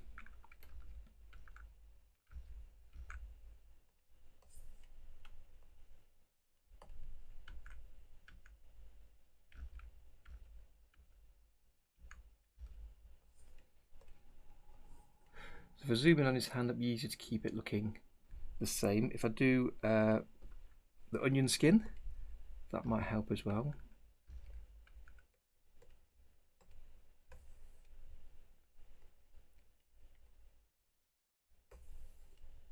Let's move both of those a little bit. And again, people won't really notice this too much.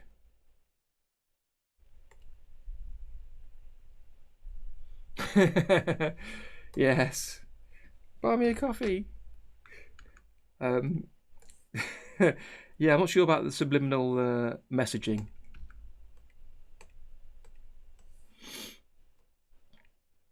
I'm really happy, to be honest, that we're finally up to getting completion on this. Someone was asking earlier, how long's it been working on it? It's been a very long time, even though on each session I'm only actually literally been working 2 or 3 hours, I think, in between chatting and messing about and going slowly or explaining things. So I sort of guessed in total about 3 days worth of full work doing this.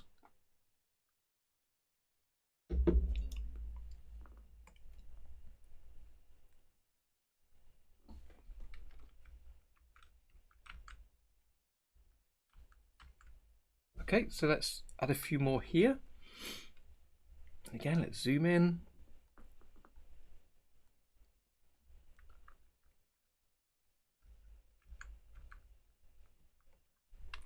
Duplicate, duplicate. So I'm choosing the cursor keys and the D key to duplicate that line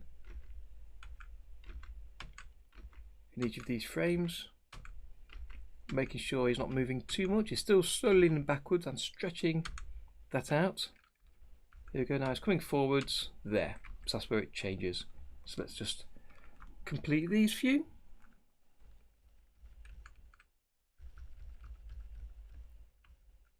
Right, so zoom in on his hand and I can keep this looking the same, hopefully, for each of the frames.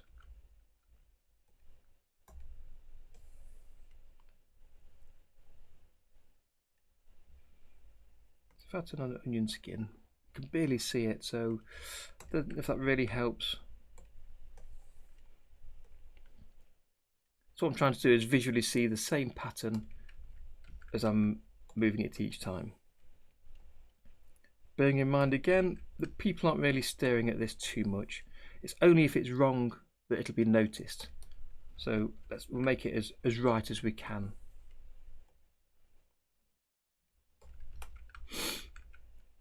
And you notice here I'm using the control point editor to select the whole line, and then on the options toolbar you see I've selected freehand, so I can draw a freehand shape around to select the points to move. This, I didn't realise, I've forgotten, it's been so long I've been using this, that this isn't in OpenToonz currently, because it's one of the new features in the new release that's been added into OpenToonz. So it's something we've had in Tahoma since it first came out, but again it's a new feature for OpenToonz, which is bringing OpenToonz closer to what Tahoma is, and for me making it more useful.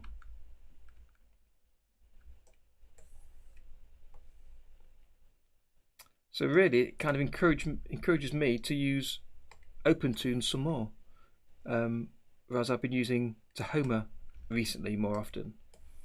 So you'll probably see me more on OpenToonz in the coming weeks, once the final release is out.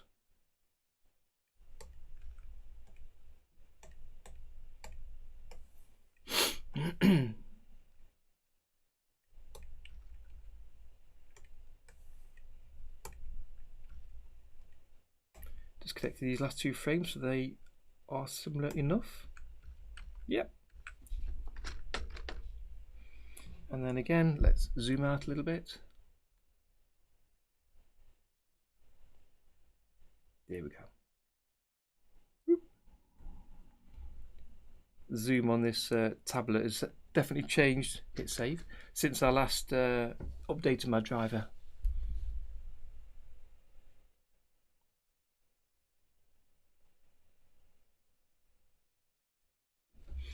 Oh, I've not seen that, Michael. Was that on Facebook you sent the walk cycle?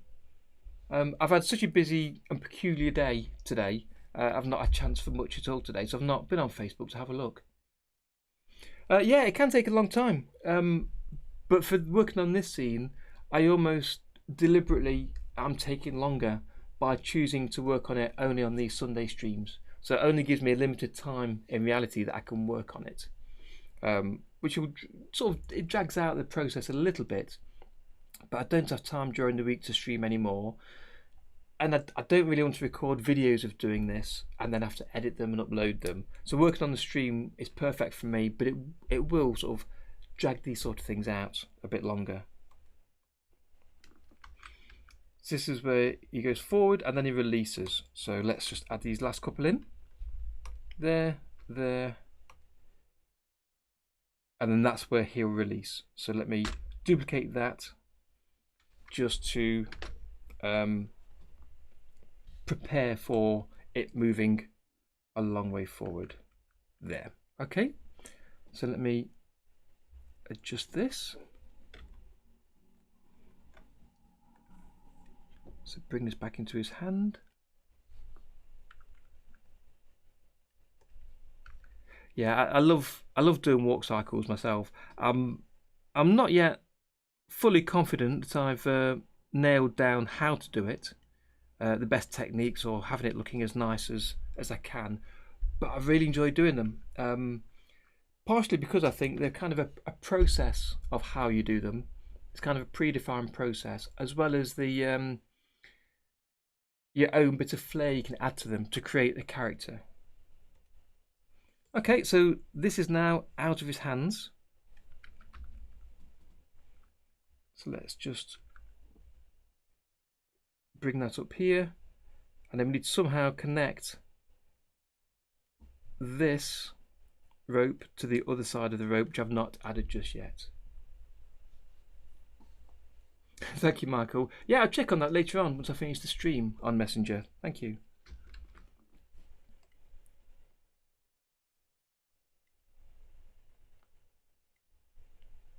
Okay, let's figure out how to make this look a bit loose. It's moving quite a lot already. Boom. Hit save. And let me just preview that to see how that's going. So make sure I've saved it and preview. I'm out of tea. Thankfully I've got a glass of water, but I'll need to top that up soon as well.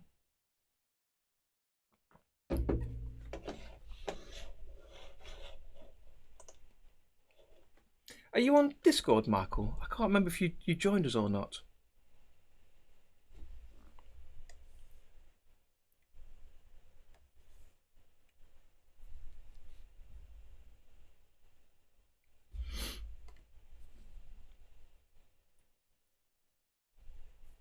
So I need to add a second rein here moving.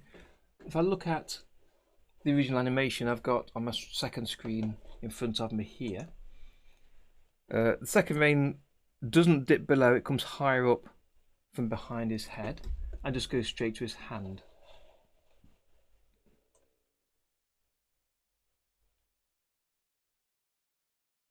So it's basically following the left hand rein, so they're both going quite similar. So let's just hit replay on that and see how it looks.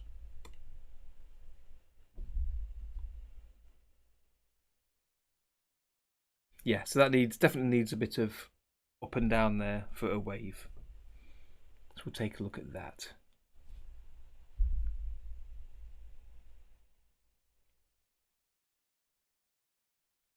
Good. Okay, I'm going to take a short 2-minute break, and then I'll be right back, and then we'll continue with the reins. So I'll see you shortly.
And welcome back.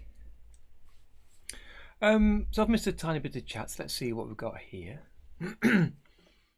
Just pop that up. Okay. Yeah, Discord, Michael, is really straightforward. It's just a kind of a chat area. So you can join in to have a chat with people, to share your knowledge, ask questions, but also share any art and animation that you've made. So you mentioned this walk cycle. That's the perfect sort of thing that people like to see, especially being made in OpenToonz. It lets you know that things that are possible. So if you can join and have got time to pop a question or two in there, and certainly do so. Yeah, drawing the face of the dragon, I really enjoyed that. I mean, it's pretty much basically the same as the original. This is what I wanted to try and do to replicate what the original looked like, so that this tiny scene follows on smoothly from the previous and then into the next one as well. Okay, let me crack on to the next part.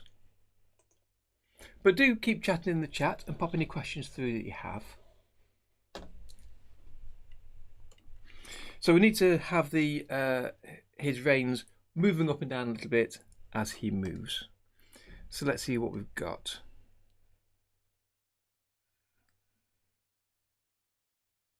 Yeah, because they're quite static there.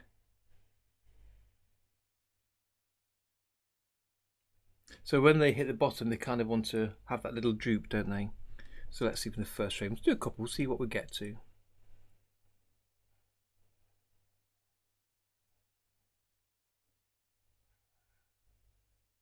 This middle key doesn't move at all here. So let me just change that anyway. Yeah, it's a good place to hang out, Michael, the Discord. And just to even call in now and again when you've got time to see what other people are up to. But I'll take a look at your walk cycle later, and I'll probably share that myself, to be honest. I'll pop it onto the Discord for people to take a look at. Hello there, CJ Destroyer. Good to have you with us today. Glad you made it back again. So we're just taking a look at the reins today, CJ, adding them in to the animation. So I can see here this point didn't move at all, and it should have done. So what I think I'll do is I want to use the onion skin. So I'll turn on the previous framed onion skin. But because the background is so strongly coloured and powerful, let's hide that. So then hopefully we'll see the onion skin a lot better. There we go. You can see the red a lot easier on the white.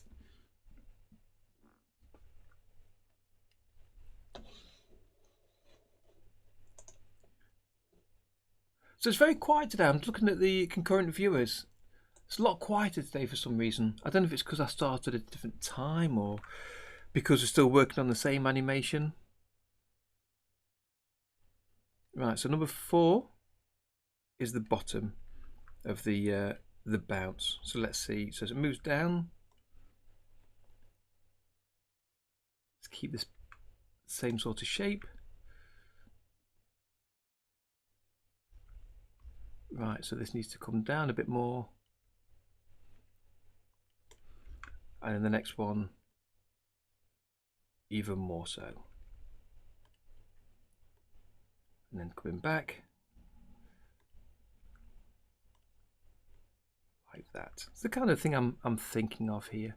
Just a small little bounce there. You just woke up. What time is it where you are, CJ?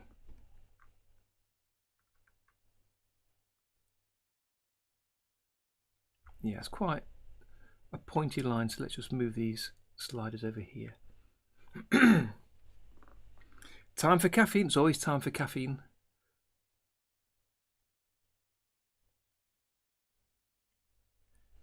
Four. Same again, bring this down.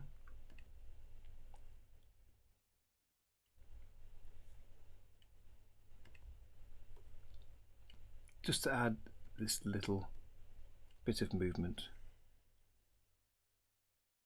I might need to adjust the first curve as well. So this could take a little bit of tweaking to get it right.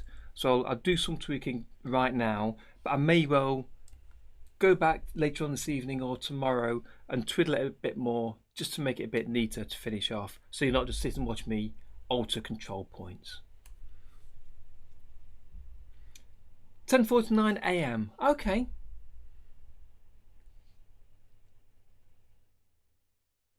Yes, it's right. The clocks have changed. It confused me as to what to do. I wasn't sure the best way to work today. So I've started at 2 o'clock my time, which is the old 3 o'clock previously. I don't know. I'm not sure the best way, but I always try to put the stream up onto YouTube as soon as possible, usually 24 hours before, so you can see what time it is in your local time and you know how long it is before the next stream. Hi there, Wing. Glad to have you with us.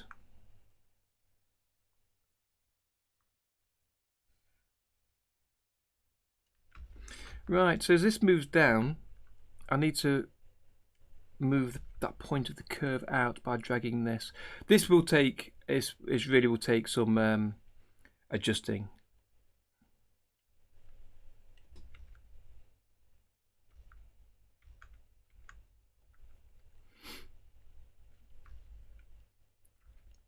So I'm going to have to play with this quite a bit, I think, offline to get it looking more right.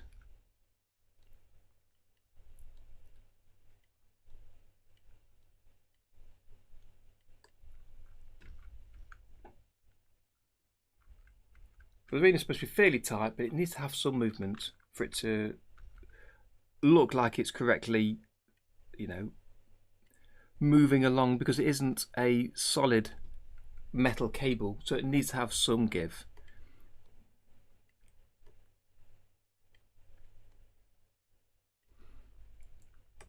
And this is perhaps where using the vector level isn't necessarily the best idea, because you can draw the swoops and movement of something like this a lot easier by hand, perhaps.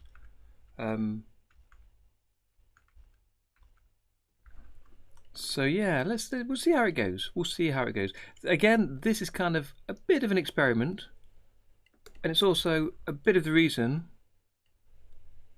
why I'm doing it on the stream, so you can see the experiment along with me, to see what works and see what doesn't work.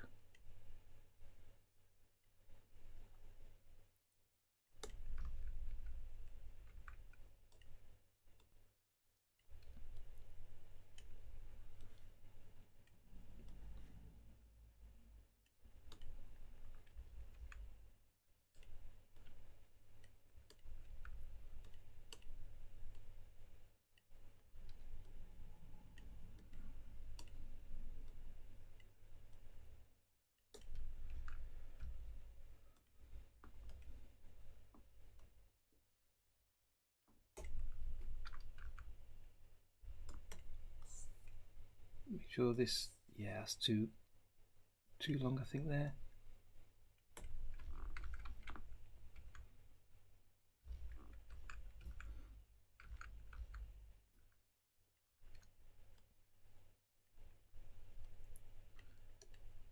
Let's do the last couple here, and then we'll do the rein on the other side, which will basically follow this one.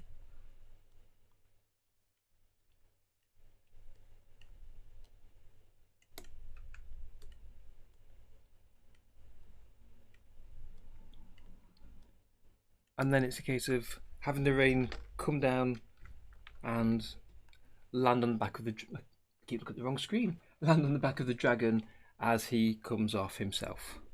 So it goes down, then up again. So one last one here, I think.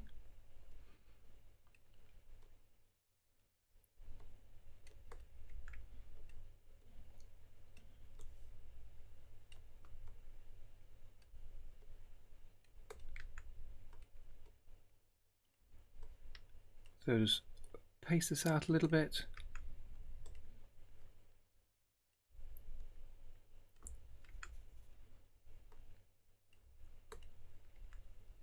going down, and then this is where he pulls back. So he leans forward at 50 and then pulls back tight. Okay, let me save that and preview. See if it's getting closer or not.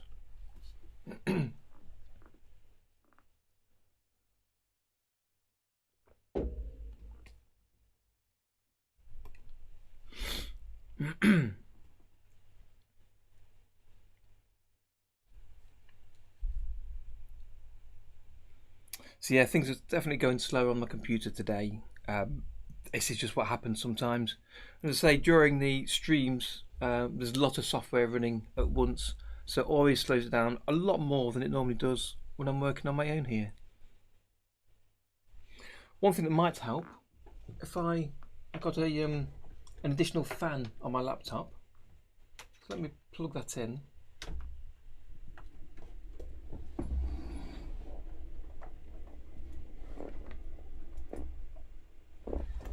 And see if that cools it down a little bit more and helps it to go a bit better. Let's see how this is.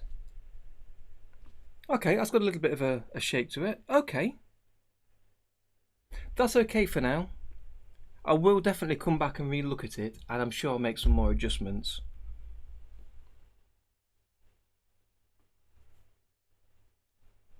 But that's got a little bit more give, so it's not as solid as it was at the beginning. No problem, Michael. Good to have you with us. Glad you managed to join us. Yeah, hope to see you soon. Absolutely, Maria. All right. Have a good day, Michael. See you later. Okay, so let's do the reins on the other side. So this needs to be behind the dragon. So if I've already saved that, if I go back to my backup tool, and let's give a named backup so I know where I am. So after adding the first rein, we'll have a copy of that, so I know where that is. Turn off the onion skin, go to frame 1, and here's the background. Let's add another vector level.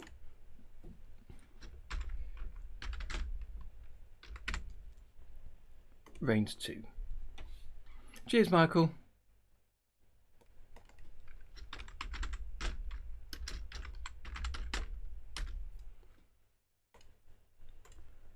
Okay, so again, we'll draw a line starting at its thickness of 3, and it can start anywhere behind the dragon's head. It's supposed to be connected at the bottom here, so let's just draw it going like that.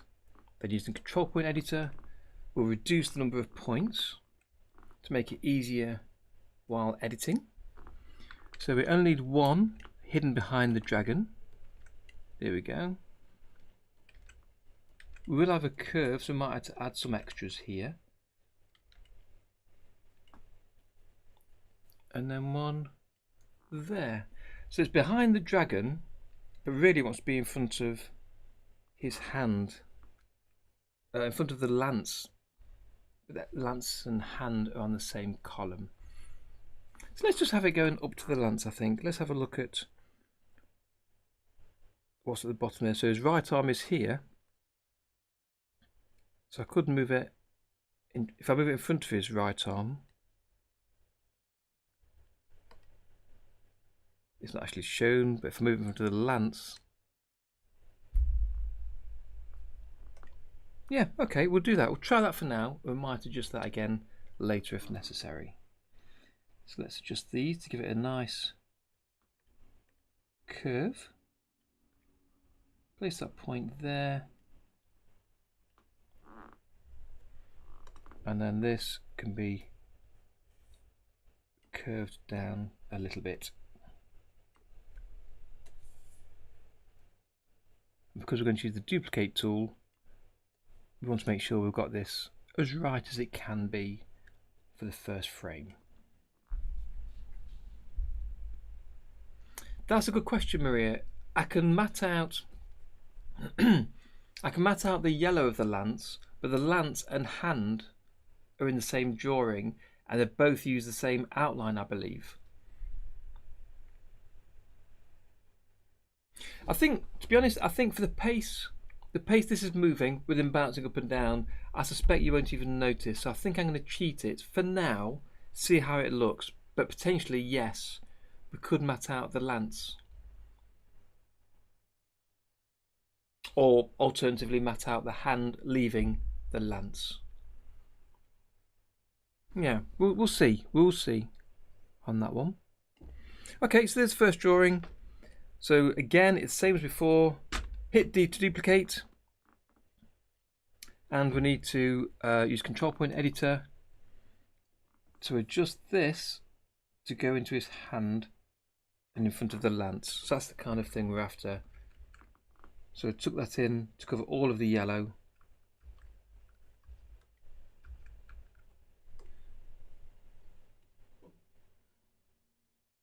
Bring that forward there to go around his hand.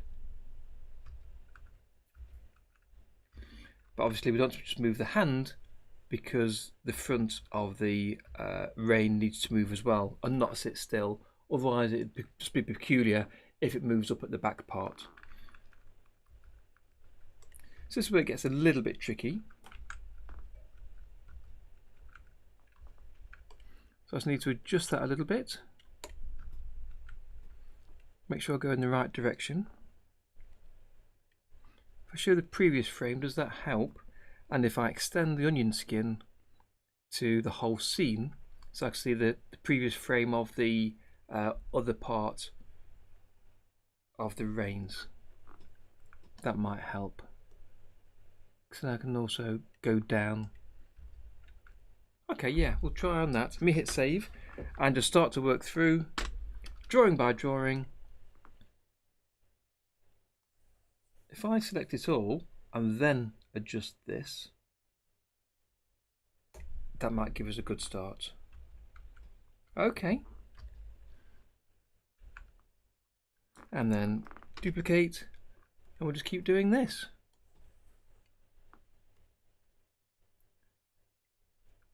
So the hands are going to move differently.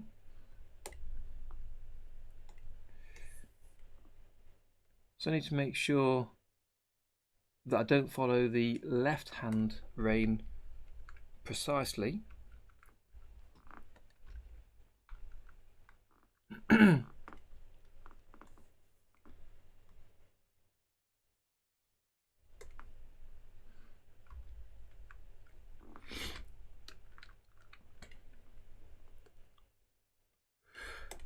So I'll try and make the rein go towards the bottom part of the muzzle collar thing.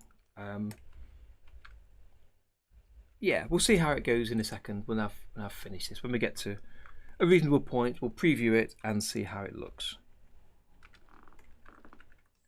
So I've got a peculiar week next week, folks. So things are changing, and although I've kind of talked about it a little bit in passing on the channel, I've not really talked too much about COVID things, but because of COVID I've been working at home full time for the past 2 or 3 months, I think it's been. Well, next week I'm moving back part-time to work in the office and at home.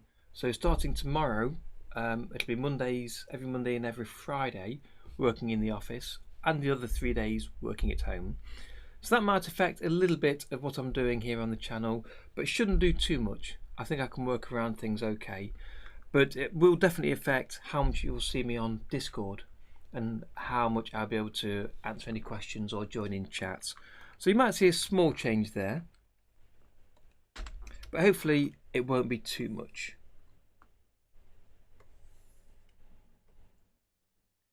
But yeah, I'm really looking forward to getting back to the office. It's been a long time since I was there.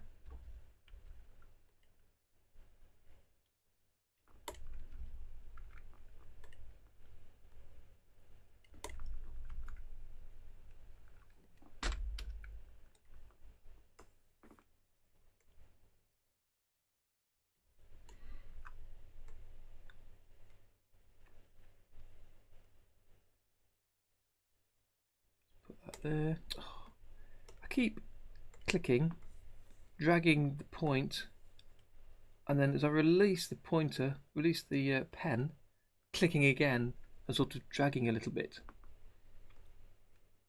Let's click away, then select and move that one point. Move this down and this up a little bit.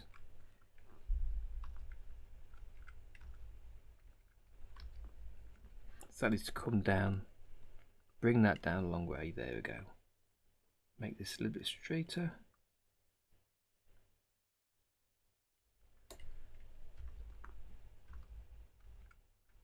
So this is going to definitely wobble against the other rein and not quite be in the same line, but we'll come back and review that later. Oh, we've got a bit of a yes, that's right, Tom. Sorry, I was working out what your images were. Yes, back at the office. It'd really be good to get to see everyone again.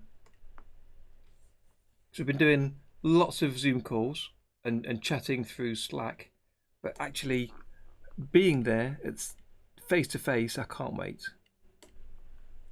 But say it will affect my routine a little bit for Discord and YouTube and things, but that's fine. It's an actual job that pays the bills anyway, so that's the one I've got to consider more important. Oops, undo. Got to keep moving slowly. Remember to move slowly with this.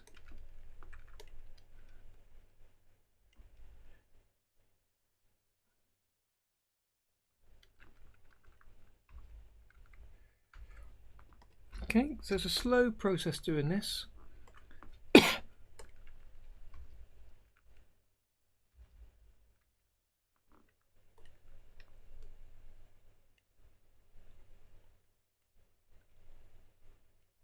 That's fine. That's his animation. It is just a slow process. I know newbies especially want to get on quickly, create a cartoon, make it look nice, make it look exciting.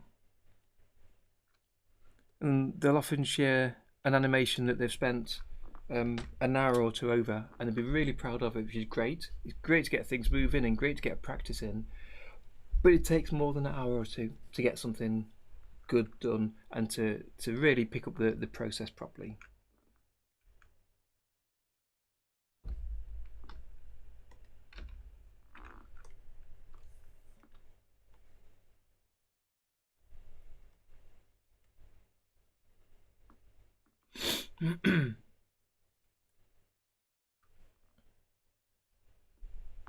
Oops, that's the wrong one.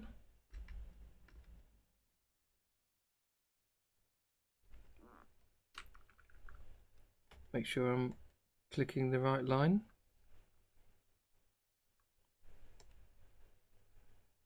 No, that is one. That is the one.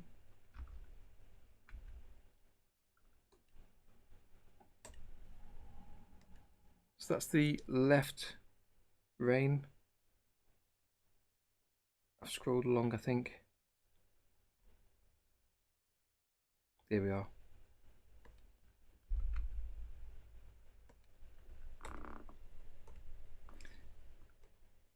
Oops, let me drag both of those two into here.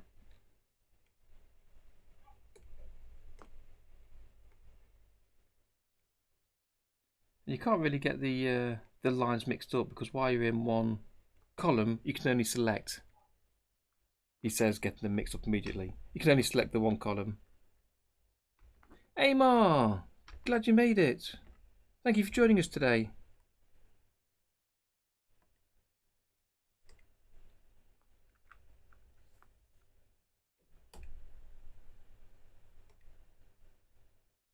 There we go. No, there we go. That's right. That's the thing about vector levels. I forgot that you can actually select a line in another column.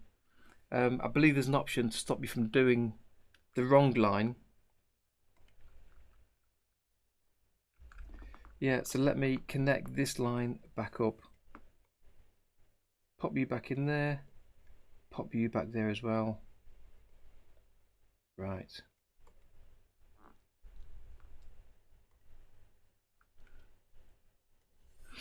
Okay, let's continue with this line.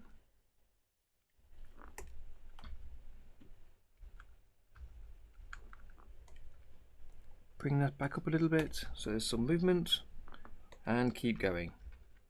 How you doing today, Amar?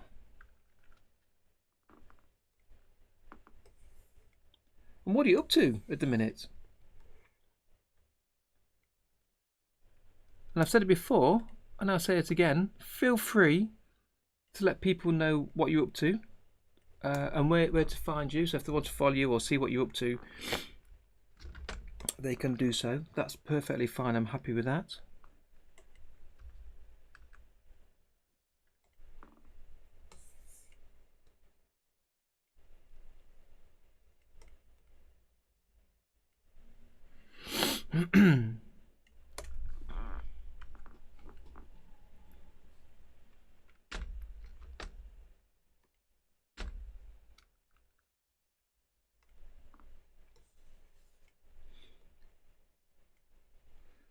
I'll tell you what, I was saying earlier how I've been really busy this week, which I have, but I have also managed to find some time to finish watching The American Office. I finally got to the end of that, all 9 series. I've been binge watching that over the past, I don't know how many weeks now, but I finally got to the end of it. It's really good, really enjoyed it. So much better than the English version.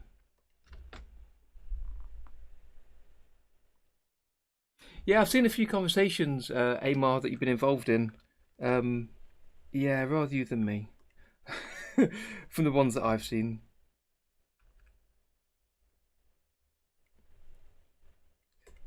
So it doesn't move much, but let's just adjust it so you can see some movement happening.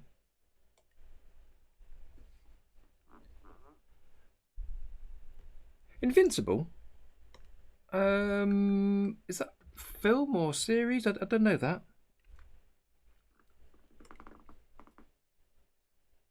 You check. Yeah, it's excellent. It's really, really good. I heard that people didn't like the final couple of series, and I'm not going to say why in case people haven't seen it yet, even though it is quite an old program.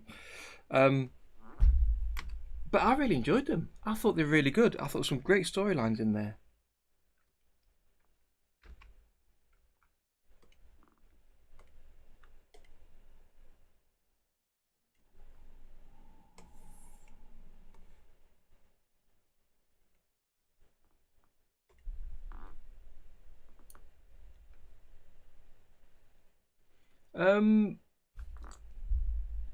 Yeah, absolutely. Cartoon based on the comic on Prime. Okay.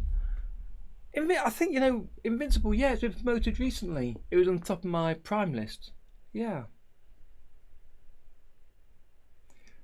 Maria, you can't ask for more, can you? Good food, good company, and champagne. What else would you want?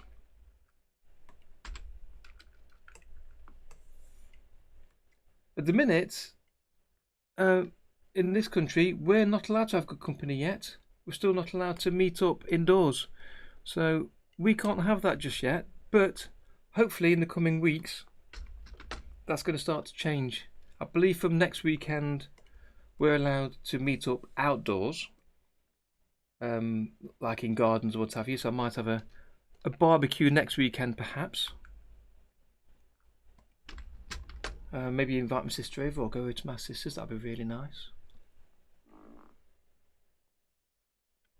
The Clone Wars, again, that's another one. There's so many things I've not had a chance to watch.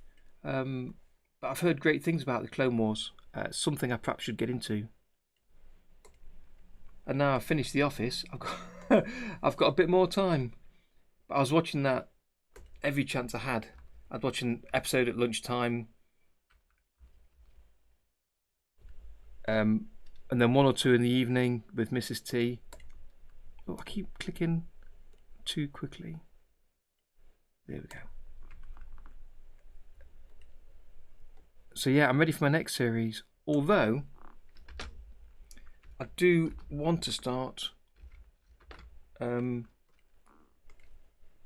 re-watching a few episodes of Futurama in preparation for my next week's job on here that we'll chat about a little bit later on.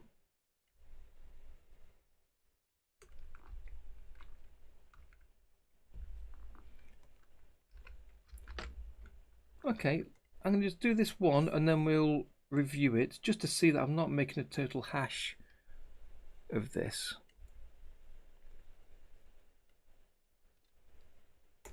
Okay, so 1 to 25. I've hit save, preview settings, 1 to 25 preview.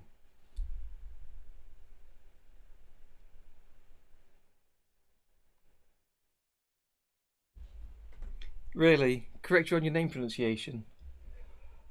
Yeah, it's easy to get caught in conversations. And the other day I was trying to help somebody on one of the Discord channels, and I think I'd taken 3/4 of an hour or even an hour discussing what we're discussing, trying to find out, trying to claw out piece by piece what the problem was, where files were on disk, and it took so long to go backwards and forwards I couldn't continue and finish and help this guy, unfortunately. So I had to just say sorry, and I think Ratus maybe took over. Yes, can be quite emotional, you're right.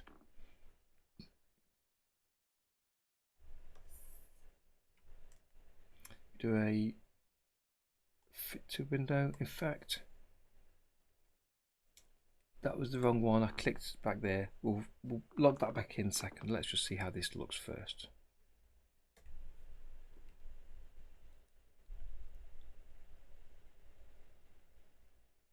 Yeah, I don't mind that. I don't mind that. It's following his hand. It looks like it's connected to the neck, so that's fine. We pop this back in here. Get rid of that. Move the palette. Pop this under here. And this just shows why you need to lock your rooms, which I normally do, but I've been meddling. So let's just resize everything and hit the padlock, and that'll stop me doing that again. It's, yeah, I've seen, I know on Orphan Last channel, there's been a couple of, I call them interesting discussions, that I said a couple of words in the middle of it and it seemed to be getting out of hand. So I just literally left that conversation and didn't say anything else for that. And left it, because there's conversations on Discord to do with the programs we're working on, or animation or drawing. Then they can squeeze into politics, which I don't like covering and touching at all. And some people have some strong opinions that I'm not interested in getting in conversations. They don't change their mind. They're not going to change my mind. It's just easy to leave it sometimes. Yeah, you're right, Maria. Trying to help by text is difficult. I saw one, I think it was yesterday, possibly. It was very recently. I think it was yesterday. And it was Ratus helping. And somebody was asking about how do you make pressure sensitivity work? And Ratus went through saying check your settings on your tablet, Windows Ink, this, that, the other. Eventually, he said, can you share a screenshot of your tool options for the brush?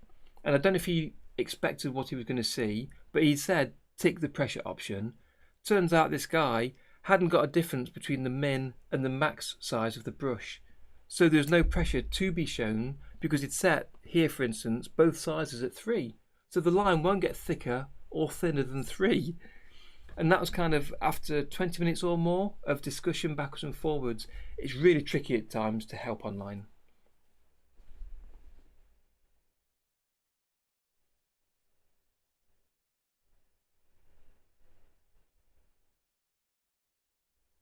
Oh, I see. Yep, I see Amar.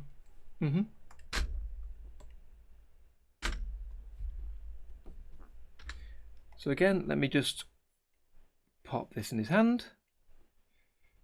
Make sure we've got the onion skin on so I can see where it came from. In fact, I keep adjusting this line here. Rather than that, if I right click on the endpoint and set it to a linear control point, it means the line will come out as a straight line and you can't adjust it, which means it's a lot easier for me to position it without having this extra guide to move around.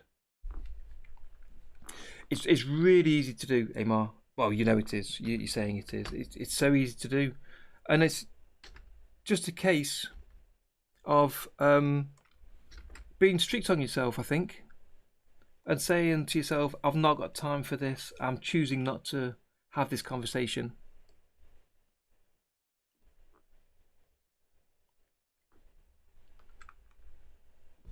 Yeah, some people just seem to want to talk, which is fine if they're talking with people that want to talk.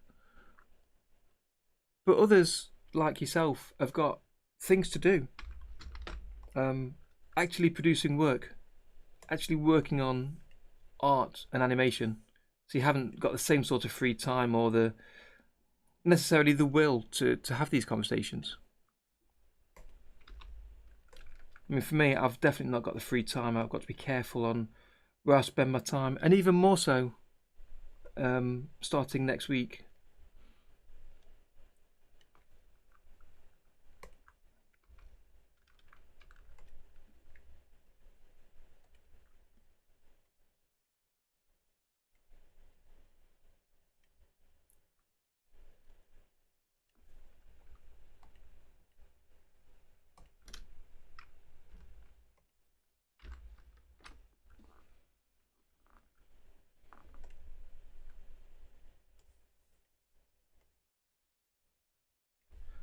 Why's an extra point there? Did the guy added that?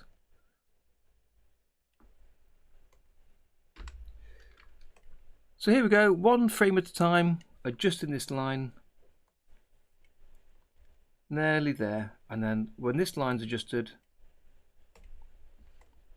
I can do a little bit of independent animation of having the reins just move forward and then come down onto the dragon's neck. And then the reins will literally just sit there. So there's nothing else for them to do. So that's the end of that little section. So yeah, it's coming together. It's slowly coming together.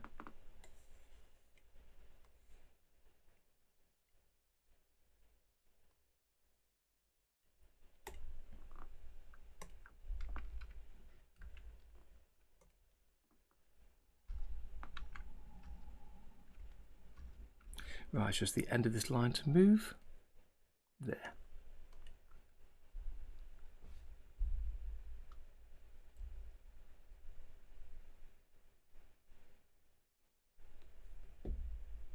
Yeah, that's right, Maria. Exactly right. You just have to let go. Oh, talking about masks. I can't believe... I'm not going to go into a rant, but I can't believe that people are still arguing about masks and about the lockdown after... It's been a full year now, and there's still people disagreeing. I don't know how we can't have come to an agreement, and I'm not going to argue now or talk about what I believe. Doesn't matter what I believe, to be honest. It's what the doctors know about.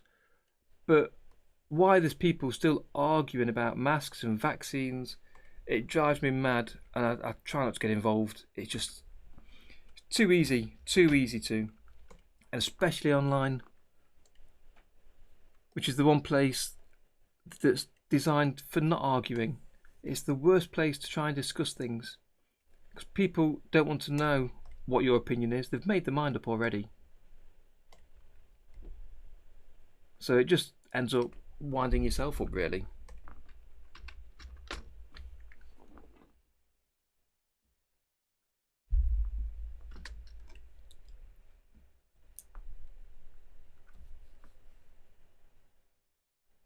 Yeah, best to let it drop. Yeah. So how are they trying to... Why were they trying to correct your name, Amar? That sounds really strange. I assume it wasn't your name, Amar. It was your online name they were disagreeing with in some way.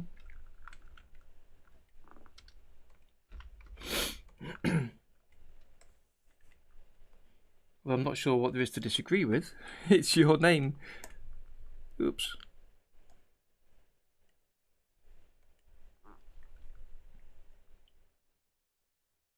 Yeah, just wear the masks. It's not hard to wear masks.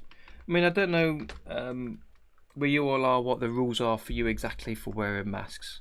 But we're supposed to wear them when we're going to shops, for instance, and public spaces, shops and banks, that kind of thing. But then the government decided to include a bit of a namby-pamby rule saying unless you're unable to wear one. So lots of people just choose not to wear one because they don't want to, and then say they can't because they've got asthma or some other breathing difficulty. And it just causes so much animosity, where some people are trying to help out, and you know that others definitely aren't. They're choosing to use that rule just to get away with doing as they're told, because they don't want the government telling them what to do. It's just, the sooner the COVID thing's over and we get back to a little bit of normality, the better.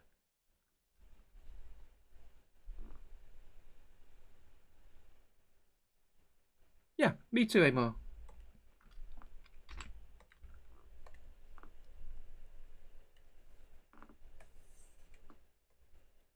And I will be doing so tomorrow when I go on the bus to work.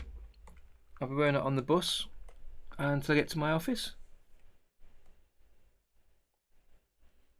But hopefully I'll be able to have the jab soon, so that'll help.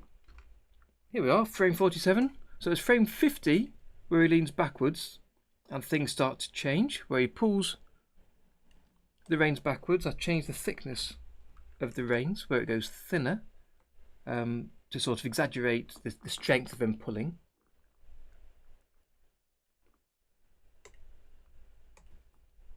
And then just after that is when he releases them. So we're almost there. It's interesting to see the overlap of the left and right hands. I'd not really considered that for the reins too much when I was setting them up, but that's fine. That's just how they are.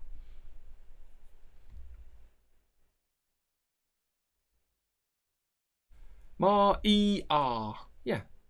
I assume just Maria is how I read that. That's easy.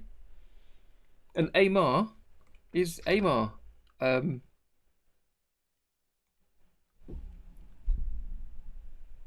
was trying to think then for a second, Amar, who you was talking to that kept saying your name wrong, and it was Dr. Ryan, wasn't it? Kept calling you Amar. For some reason, whether he knew somebody with that same name or something, I don't know. And I remember you keep correcting him. But yeah. Amar's not that hard to manage. I can cope with that. Even I can cope with that. And I'm terrible with names.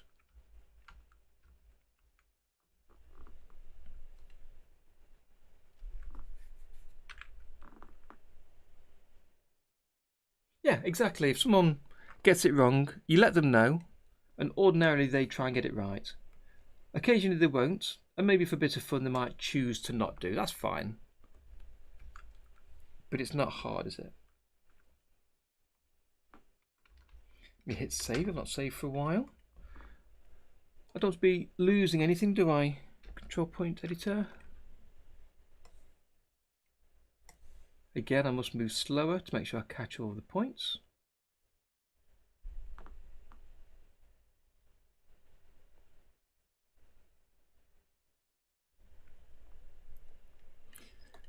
The only pronunciation I know of Maria, Tom, is Maria. So that makes it easy for me.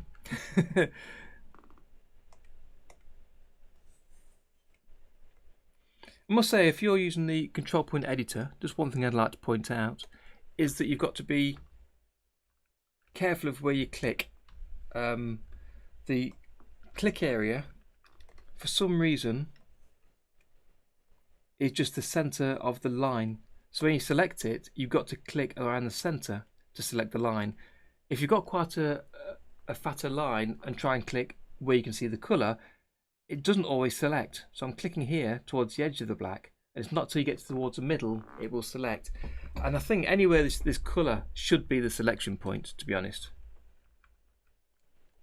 But it's just something to keep an eye out for.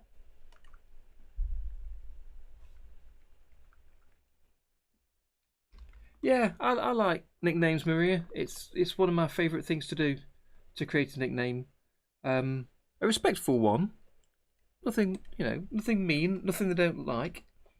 But it's sometimes nice to have a pet name for your friends.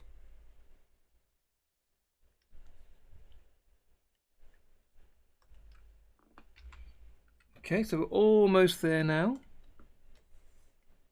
So it's just leaning backwards.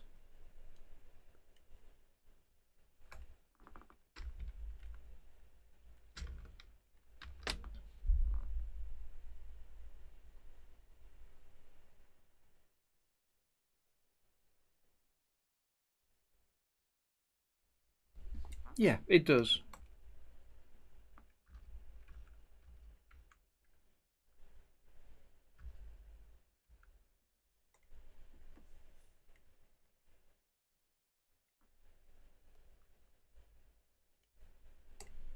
I must say, it's a lot easier doing the end point of the rein behind the dragon's head than it was doing it in front, to try and make sure it really joins up to that corner.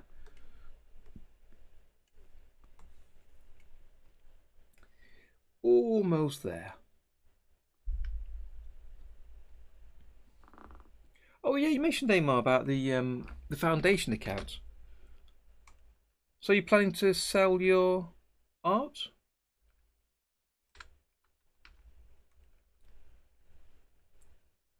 It's not something I've started looking at yet. It seems a bit peculiar, a peculiar system, a peculiar thing that I kind of haven't got my head around of if it's worth doing. I know people are making money from it, but people make money from a lot of things. I don't necessarily want to get involved in all of them.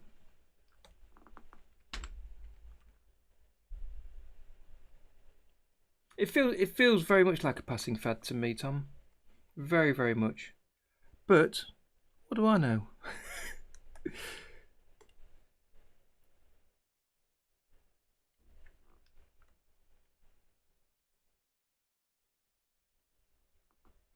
Yes, please do. Please do let us know, Amar. Absolutely. So I'll keep positioning these for now. I won't change the line thickness just yet.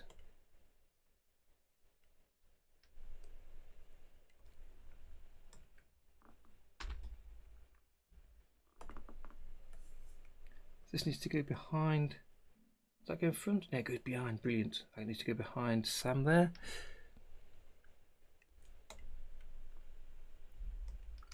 And this is where he just leans back, leans and leans back. So let's change the width of this so I can see both sides of the rein.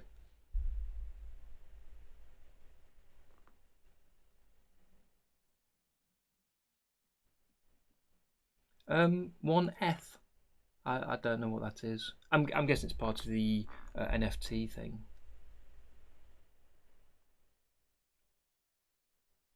Soda Pop. So you said earlier that you used the name because it's an art style. I've not heard of that. Undo.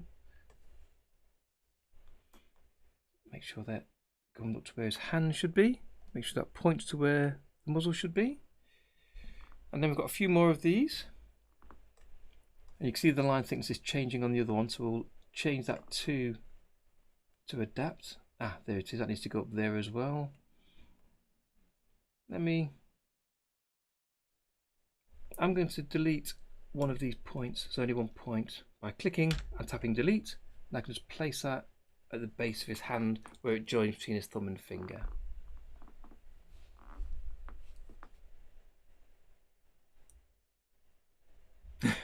That's right, Maria.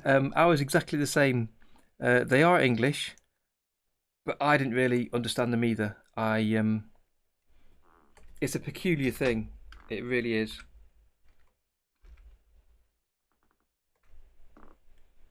Where's his hand? It's gone way up there. So let me have a look. So his hand goes up there, and then he releases. So I've got to decide where I let go of this rein. No, I've not heard of soda pop art either. I've heard of pop art, obviously.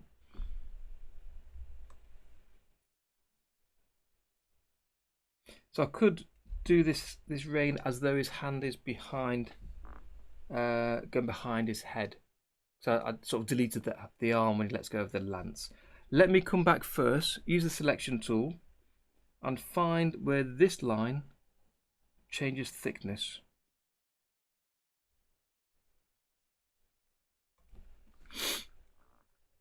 So the one nearest to us, let's click that. That's 2.5 there. Click away and go left. That's 3. So fantastic. So it's 2.5 for 2 frames.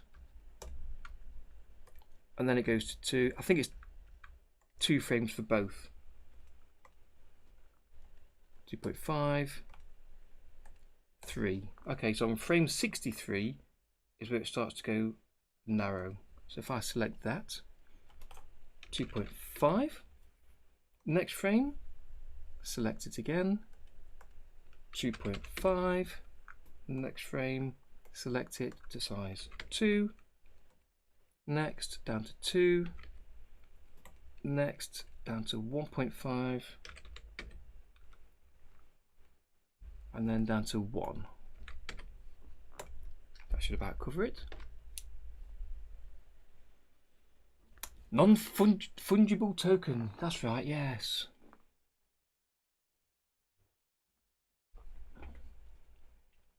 The thing about it that makes it feel like a passing fad is the fact that 1 or 2 things have been sold for ridiculous amounts of money. I don't understand why people would like them, apart from thinking it's an investment and people may pay more for them next week or next year.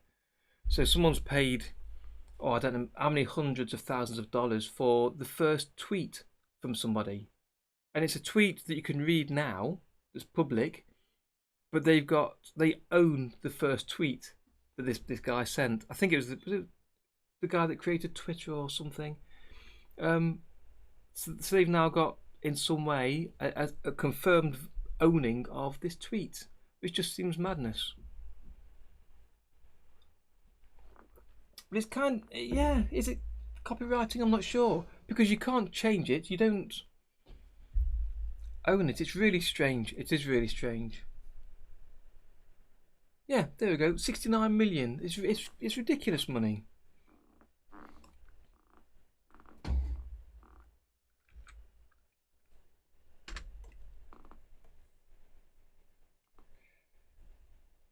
Let me zoom out a tad. And I can put that up there. Make sure it's going to the right place.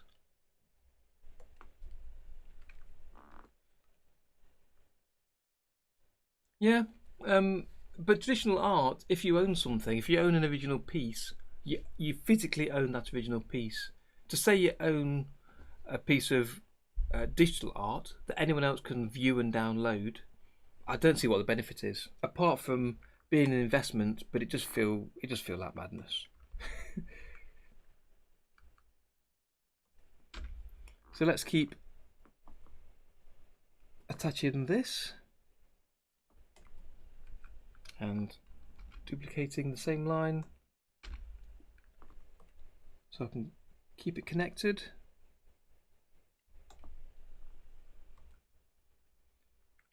And this is where he lets go. So that's where I need to try and make both of the reins connect together. Yeah.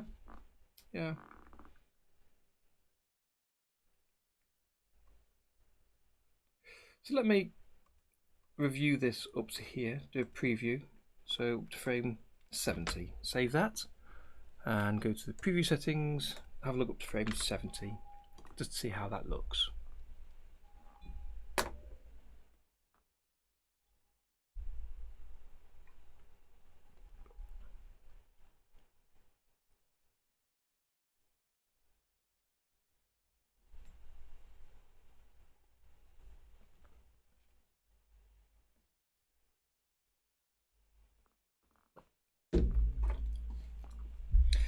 And this has taken me a little longer than I hoped it would, but I think we're nearly there.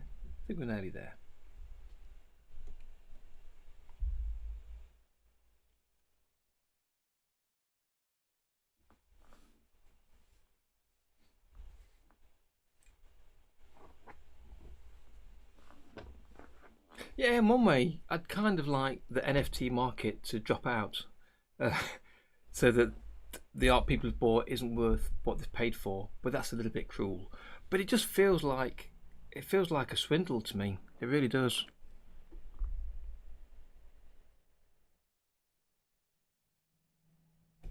Yeah, because he pulls his right arm up, it looks a bit peculiar, but that's okay. So what I might do, I think I might imagine that he's passed the right rein to his left hand, and then he lifts his arm up, but his left hand's holding both reins. I think that might be a simpler way for this to look right. There.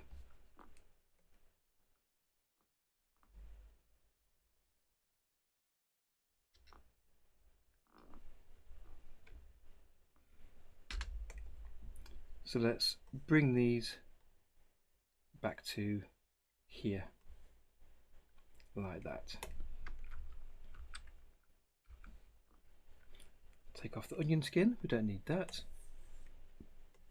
And bring both of them back.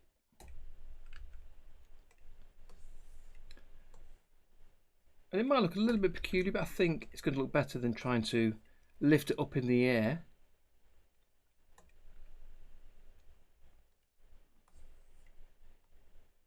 Lift it a bit high there. Yeah, then lift it up in the air and have it kind of somehow magically connect with the other one and to get the timing the same.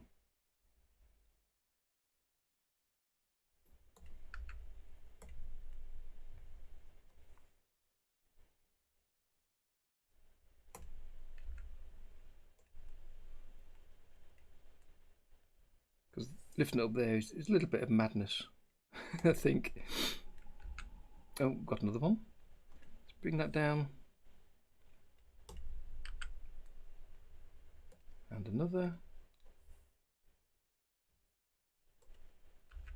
Good. Okay, so then we can start duplicating again to keep these connected.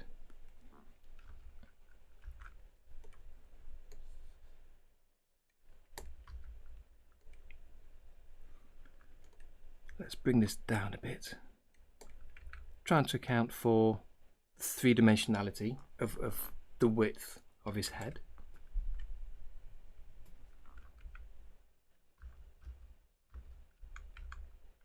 So rather than joining at the same point, it goes a little bit higher. Hit save and duplicate that. Here we go. So let's do the last few. I'll turn on the onion skin to make sure I'm moving it correctly in the right direction. Bring that down a little bit. Yeah, I'll have these coming together. Actually, I might do what I did before of adjusting one first, then the other.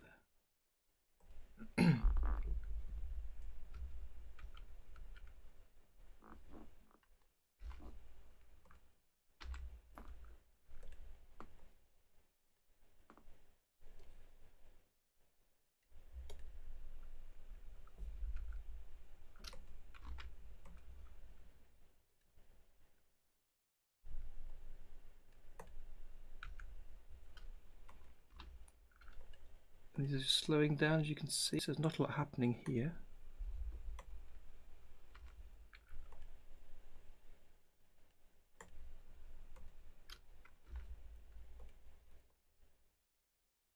So I'll keep shuffling this one.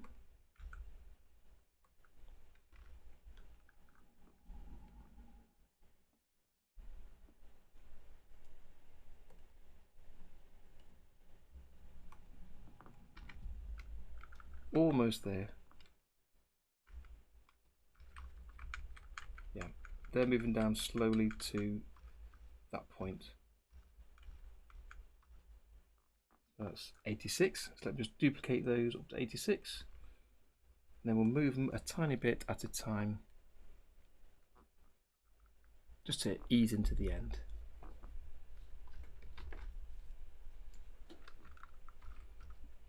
Well, if any of you chaps want to buy this animation, I'm selling it here for a bargain price of $25,000. How's that?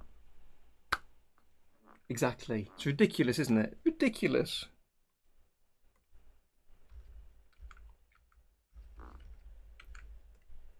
That's fine. So I'll move it and try and keep a small gap at the top here, which means it's following the left hand rein. There.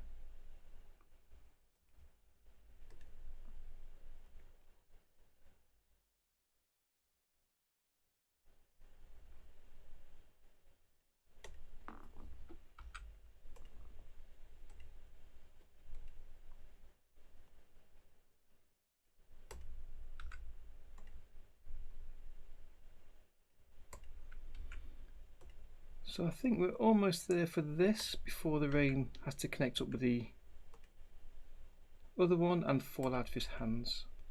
Let's see.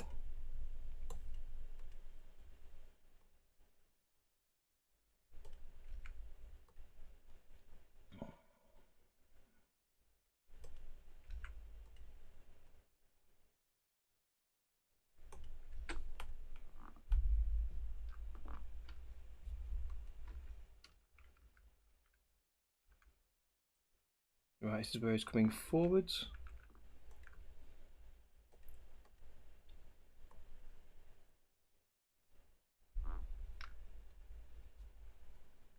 A clip of my hair. There's not a lot of hair there at the minute. I need to keep growing it. I was hoping it to be grown back before I went back to the office, because I don't normally have it this short, but so be it. Yeah, I guess that's why you need an agent to do the marketing for you.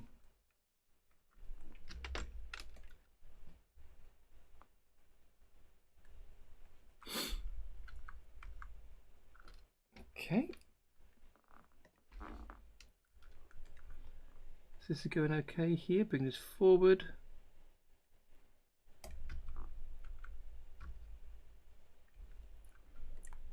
So I can move that a tad. So you see it move.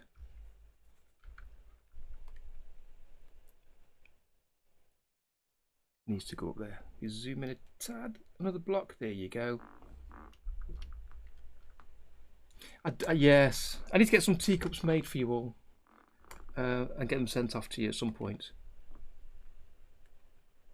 Here we go. So frame 90 is where he lets go, and that's where I need to have this falling down.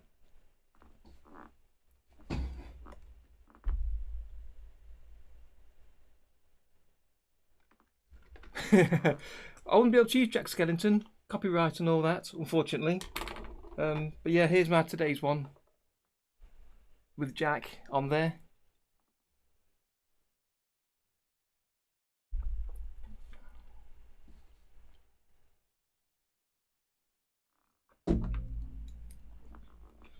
But yeah, I have thought about setting up some merch at some point, and it's something that's going to be in the back of my mind, trundling away for a while. It's not something I'd expect many or anyone to spend money on, but at some point I would quite like to have some mugs and t-shirts and that kind of thing, but no rush just yet to do that. Not we've got the NFT art selling for tens and tens of thousands. So I could either continue having a second column with the reins going behind the dragon, or I could draw this all with the same in the same column, but it'd be tricky to get it drawn behind. So I think I will continue and have two columns. So what I think I'd like to do is to get both of my reins on screen or in the timeline nearby. There we go. And then let's draw the left hand rein falling first, and then we'll draw the right one connected. I've thought about it, Tom. Yeah, I've thought about it. As I say, it's not something I want to rush into just yet. I don't think there's people desperate to get a mug with my little cartoon face on it. But in one way, I've thought about doing it just for me. So my work mug, I've got a mug at work for drinking tea out of. To have one of my mugs would be quite nice, I think, as well as having a couple at home. But yeah, at some point I will do that. I'll sort that out. for sure. Let me duplicate this. So I need to work out the timing, but I want this to sort of just arc forward and fall down and loop over his neck. So let me just think about the rough timing first. So we'll just very quickly drag that down, bring these 2 points coming forward. If I look at the previous one, yeah, so we've got that arc there kind of thing is where I'm heading for. So I'm not sure about the pacing yet. We'll work on that in a second. I thought also, as well as my silly face, of bringing in another character or two. And I'm currently in the middle of writing a script that I've got partially ready, like 3/4 ready, for drawing characters in vector levels, following a specific style. And there's a couple of characters there I've drawn ready and got ideas for, and I might start including those maybe, but we'll see. We'll see. So again, let's just duplicate this, and then showing the arc for this, let me show just the one column for the onion skin. So limit onion skin to level, which means it won't show the onion skin for Sam or anyone else. So that makes it easier for me to see where I'm moving to and to work out the spacing as well. So that goes up here. Let's move it higher.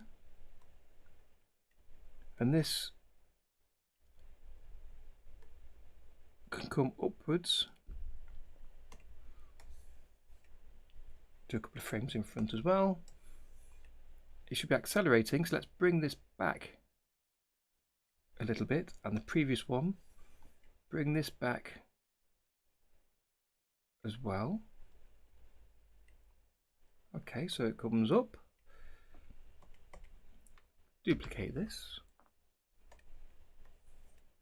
So I'm thinking about the arc of this coming up and over. And it slows down here. Oops. Undo.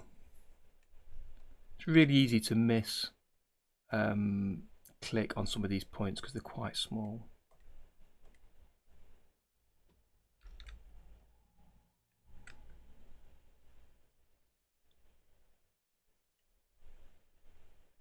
It does seem to add the occasional extra point at times, which is peculiar.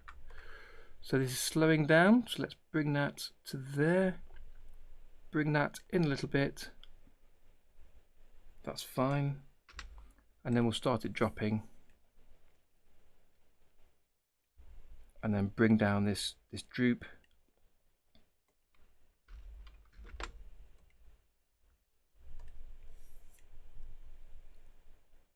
Increase the drop. And the annoying thing about using control points is as I'm dragging this one control point at the top, it doesn't affect the handles of the next control points. So you often find them kind of overlapping like that, which makes your line behave in peculiar ways. So you need to drop all the control points really for that to work.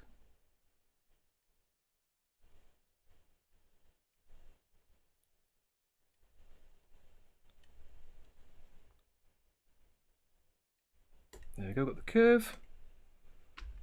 And now it's coming down quite fast, so this wants to be almost all the way down.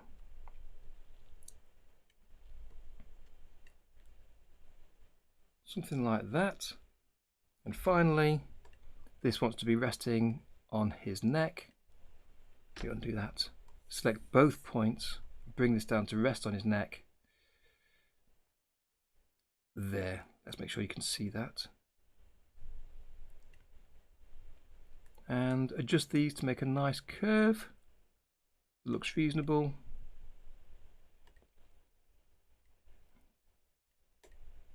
Try and follow the sort of the curve of the dragon's neck there. Nice, okay. Hit save.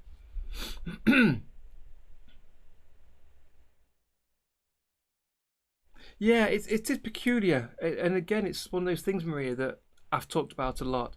It's not until you do it yourself and work on a larger project that you start to get a feel for how things work. And that's exactly what I'm trying to do here in this project, is to get a feel for how all these different tools work, and then you'll know next time on a bigger project the best way to use them, hopefully. Right, so in the original drawing, I've got the animation on my screen here. The reins are sort of hanging on the floor in a peculiar way. So I won't quite replicate that, but I do like the way it's hanging around his neck, sort of moving backwards away. So I'll bring that over there. And then I'll just bring this a lot lower, like that. And then we might have a little swing at the bottom. I don't want to get too fancy just yet. So let's move the end point to 98. The start point can be 68, that's fine. So let's look at the preview, just to see how that looks.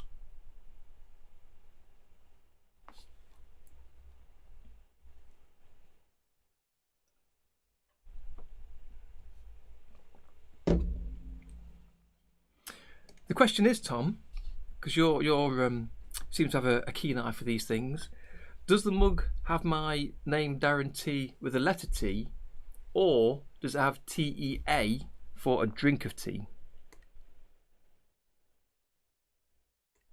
Let me do the loop play. Ignoring the fact there's only one half of the reins nearest to us. I just want to see it flying up and then down.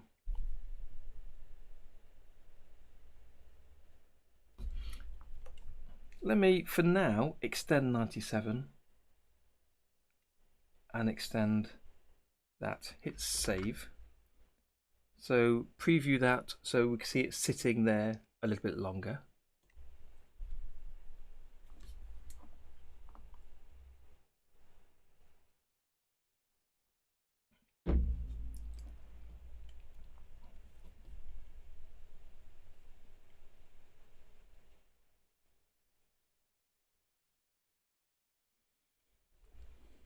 Let's see. Of course, when he bobs his head, we'll need to move that. We'll do that. So let's ignore that.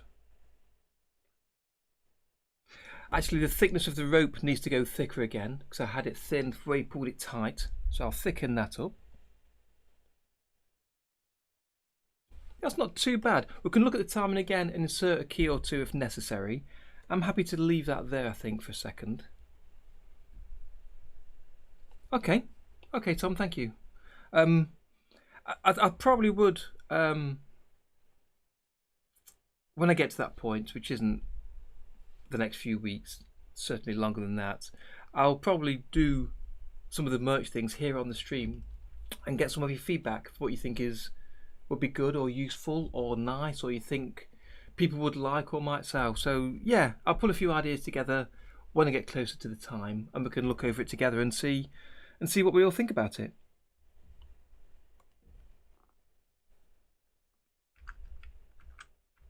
Bingo. So from frame 90, let me drag that over so I don't lose track. That's where the reins start to move. So if I just start duplicating and then connect this rope up to that one, and this is going to be tricky to do, so I'll have to keep zooming in and out.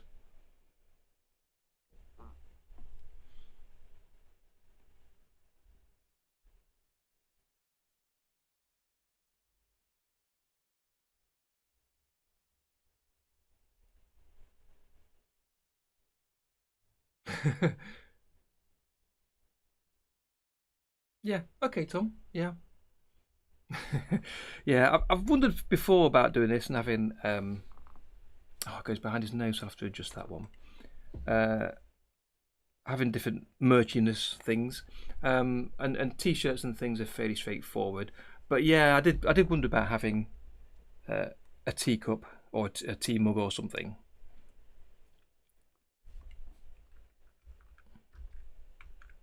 So let's move that down as well, so we can start to see things moving.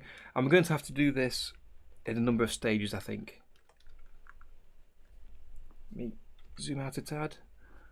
bring that down, bring that up. And I'll neaten these together separately. Let's just get them moving first.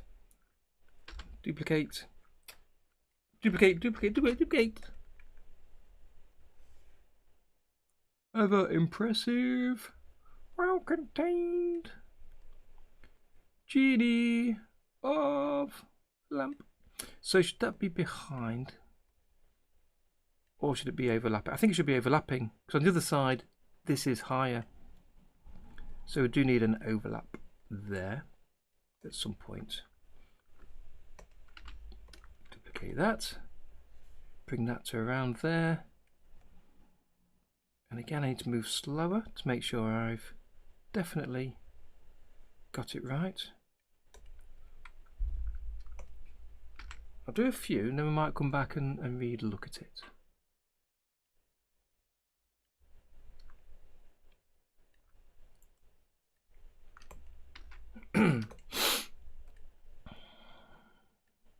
Bum, bum, bum, bum, bum. Okay, let's see. So we pause it, it springs up. Let me turn off the onion skin for a second. Springs forward. Yeah, so let's make this wider. I can sort of, that feels like it should be starting to sort of loosen out almost.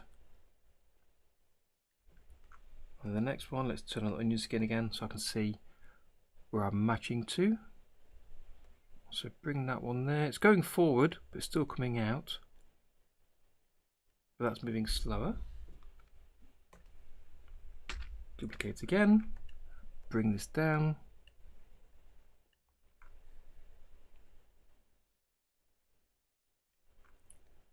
We'll just attach it to where I think it sort of should be.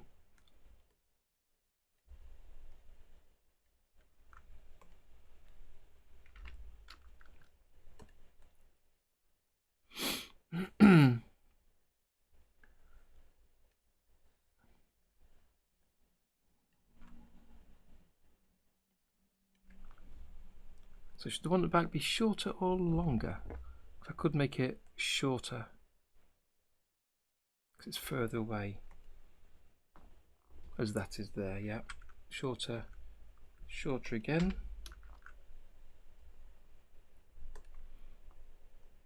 So that goes here. That's now wrapping around his neck, and leave that on the inside. And I will have some sort of sway, I think, at some point for that. So I've not connected it, but let's see roughly how that looks here. Turn off the onion skin. I've saved and hit replay. This will play slower in this preview. Let me zoom out a tad. There we go. That goes quite fast. I think it needs to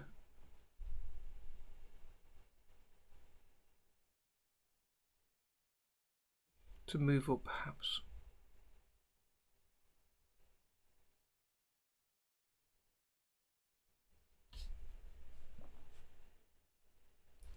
So I think an extra frame at the peak. So let me hide some of these columns so I can see what I'm doing. So I'll click and drag over the column header, then right click and choose fold column. I'll do the same on the others, right click, fold column. So temporarily these two are side by side so I can more easily adjust them both. And don't worry about the connection there or it being in front of his nose. I'll adjust that separately.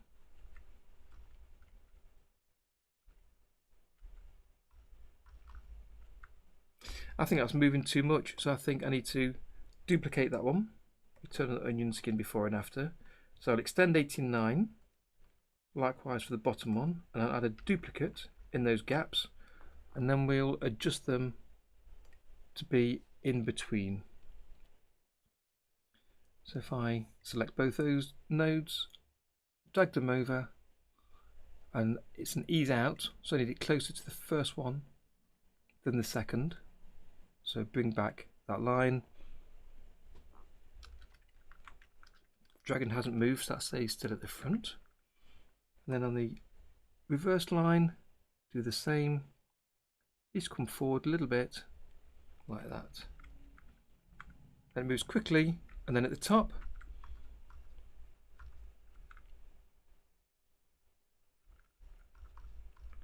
it moves quickly across there. It sort of slows down here a little bit. That one onto delay by a frame, so I'll extend the previous by 1. I'll duplicate to create a new drawing based on the previous, and then we'll select that and I'll move that just a little bit to have a little bit of ease in there. The same for the other part of the line. So it's got a little bit of ease in there, and then it comes down quickly to here. Let's see that.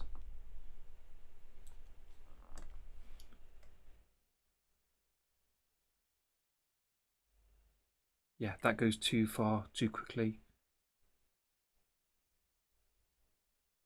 So I need to move those up, and I'll insert one below. So to drag that up, the rest of it is fine. Drag that up to match, and we'll connect them separately. Then the next one is all the way down, so we'll extend the previous to insert another one here, and we're almost there. So that comes down quicker. Undo. So duplicate, duplicate. Now if I move this drawing 100, that can come down, show the previous 2, and we can see exactly the pacing. Right, so that one's got to come back again.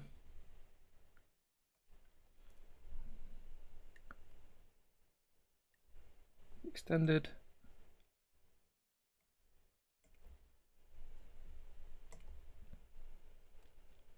So this one's got to come down.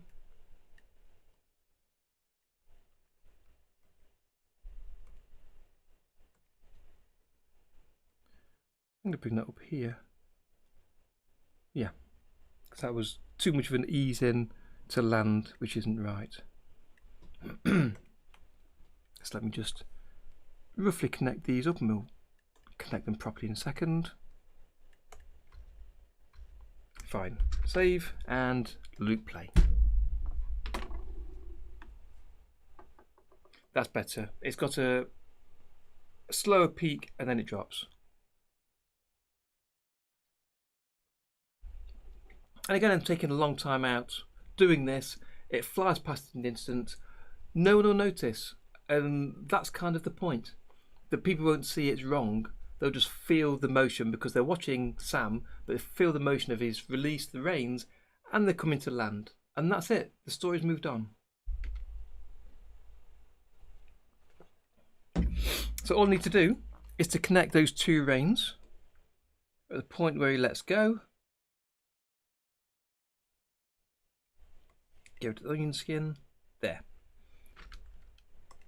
So I can zoom in to make sure these look right.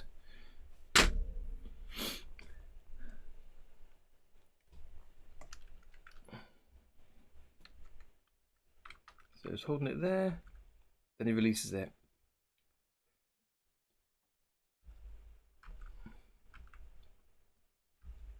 So I'm going to move these so they're below his nose, so I've not got to worry about going in front. And I connect this up there. Next. Again, let's move this in front and connect that up.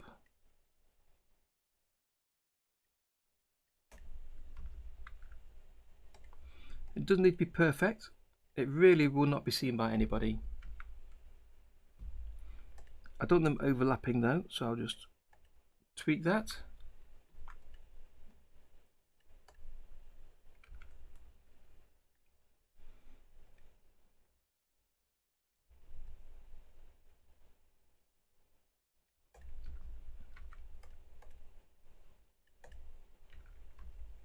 a little bit square there, so we'll adjust that.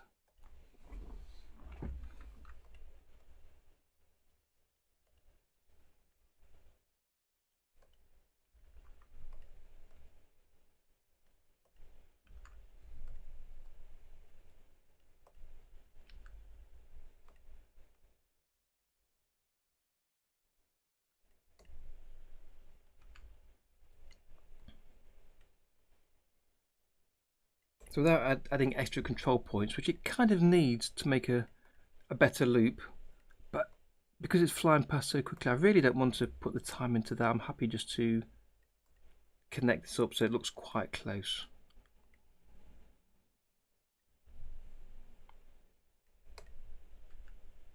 There, done. So let's do a quick preview. See where he hits him. There. So up to 104 is where we can have these drawings. We'll need to change them in a second. So let's do 73 to 104. I've saved preview settings. Yep, let's take a look at that.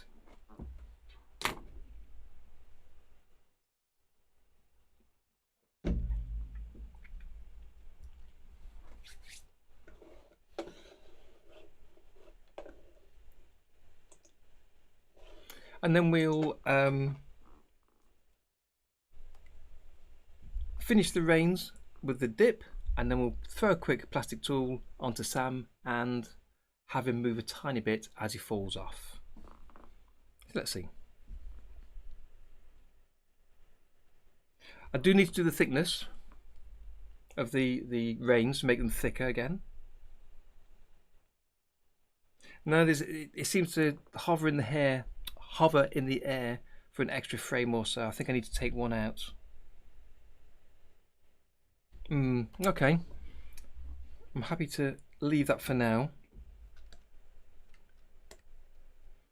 So let me see. So stretches, and then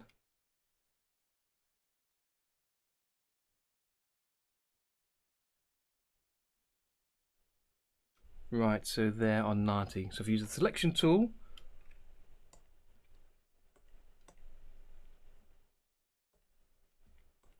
there he releases. On 89, we'll select in rectangular mode, so I can just actually draw over the line.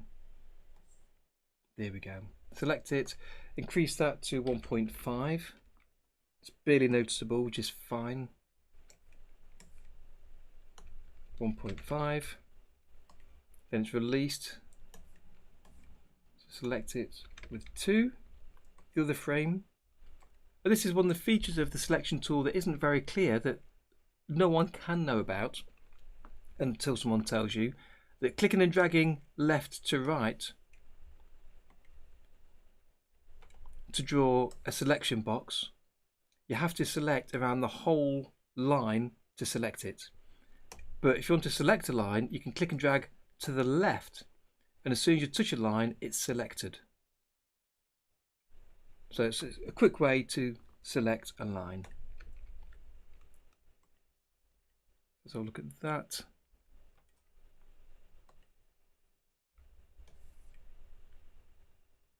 $1.5, 2,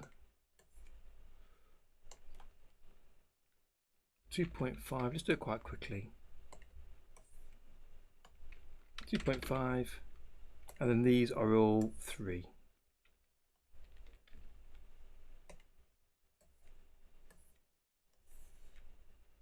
It keeps changing to the control point editor for some reason.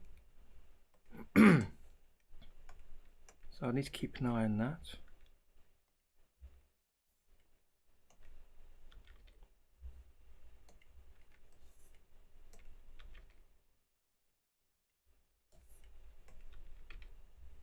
Three's quite a thick, looks like a thick line now compared to what it was previously.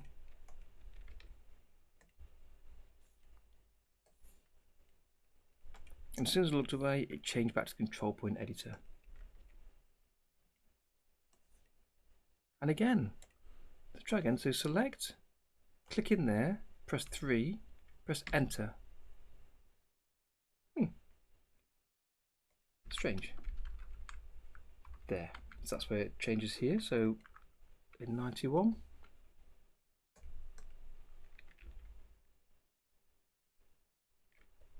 I think, Hans, it is in the manual. I'm sure I've come across it in the manual. So yeah, I think it already is. Just something that, I mean, most of us don't read the manual for a start, but something that new guys don't come across. But it's such a useful thing to know, and it's something I forget about. But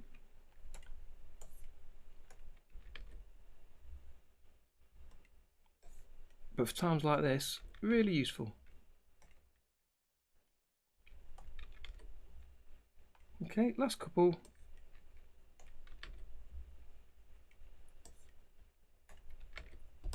Good. And then after that, he bounces and springs up. So it's just a few frames to add for that. So if I duplicate that, then I need to move that down and rotate it a little bit. Although, saying that, does it really want to rotate? I don't think it does. It needs to dip lower. Yes, it is. That's right, Hans. Just for vector only, because this is for selecting lines, whereas on raster and toonz raster, you're selecting a box area or freehand area. Whereas this is, you can just click on a line to select it, but left click drag, you can't select it by drawing over part of the line. You've got to drag to the right, cover the whole line, and that's when it's selected. But if you could drag in to the left, as soon as you touch a line, it's selected. So yeah, it's a slight difference in that. Just something to get used to. I'm going to just duplicate these and position the line on his muzzle first, the thing around his mouth. And then I'll adjust the rest of the line afterwards. In fact, let me see where he goes to. There. So I'll duplicate up to 111 by highlighting the blank frames up to 111 and pressing D, and it creates a new duplicate based on that first position for all of them. So let's just drag this down, and we'll use the control point editor in a second for adjusting the exact points.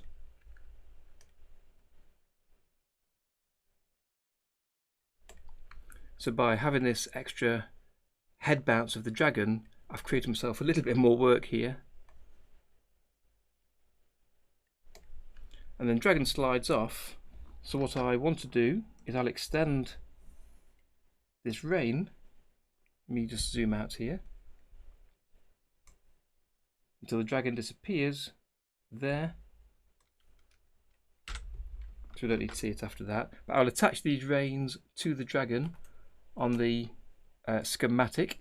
So let's zoom in to the schematic to see all of this. Let's find those two rein columns. They're in the middle, annoyingly. The dragon is where? Oh, I'm on the FX. So that's the wrong schematic anyway. Let's move them out of the way. Click the button at the bottom right. Here we are. So here's the dragon.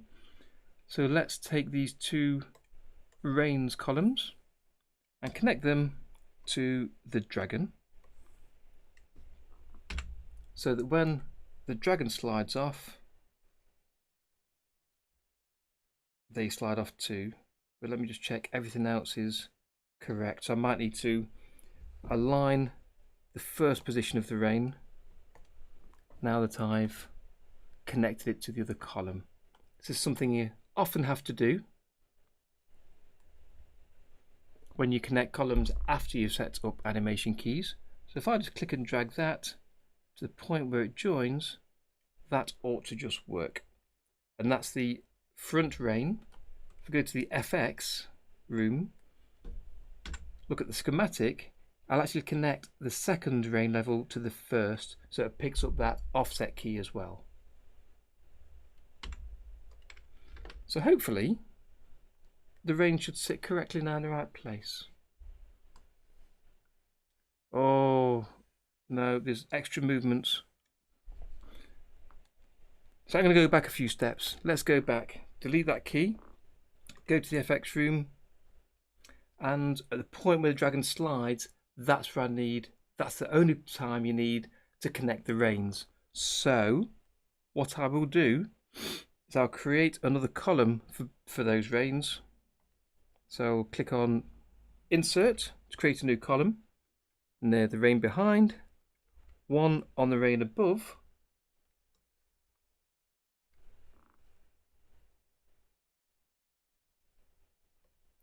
let me open this up, and it's only where the dragon moves there from 109. Yep, it's only there I need to see these reins slide. So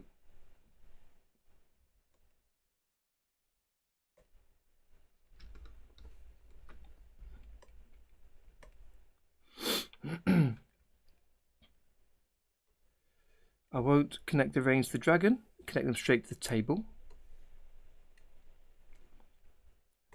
both of them. Okay, so I'll copy drawing 98 to the new column, the new blank column,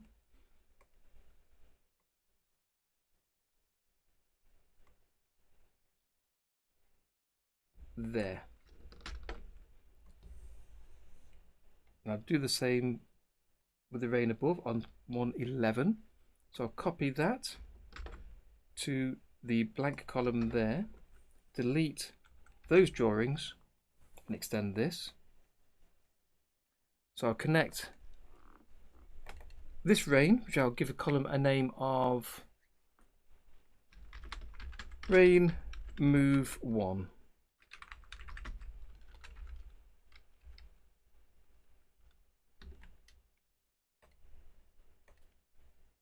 Delete that column, I accidentally added a new one.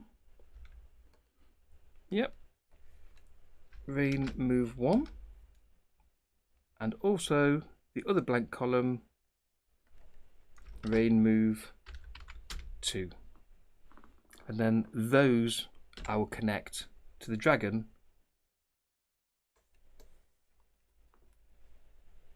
here they are at the top. So they'll then act on that animation key. So as it slides off, they'll move with it. So now I can position those two precisely where I need them to be.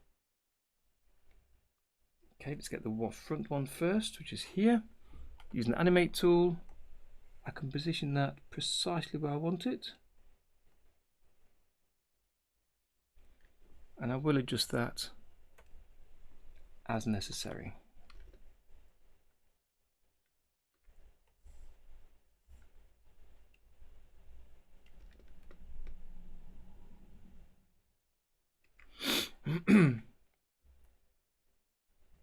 Likewise for the other one, let's position that inside there somewhere. We'll align them as we finish this first part of the movement. So again, they fall there. Right. So I've got 5 drawings to parts of this rein to move.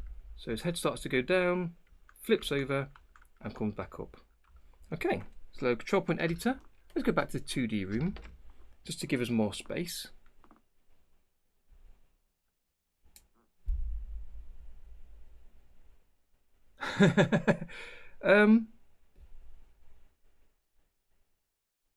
Good question, Tom.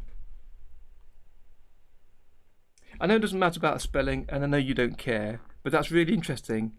I thought I had a G in it. Okay, start the clock. We've got an hour. Let me take a look. I'm sure it's got a G in it.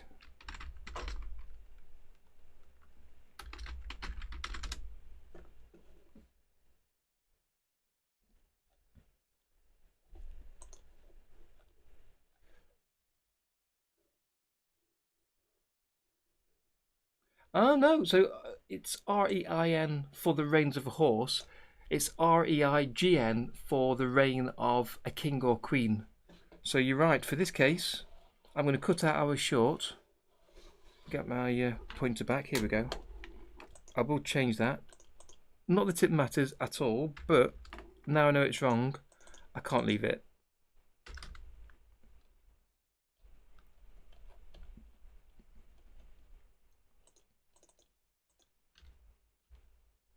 That's that one. And that one. Save. Thank you, Tom.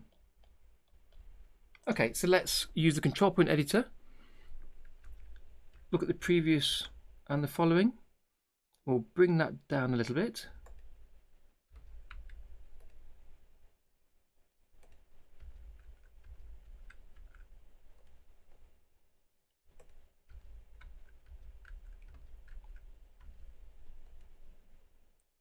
And I'll just run these few frames.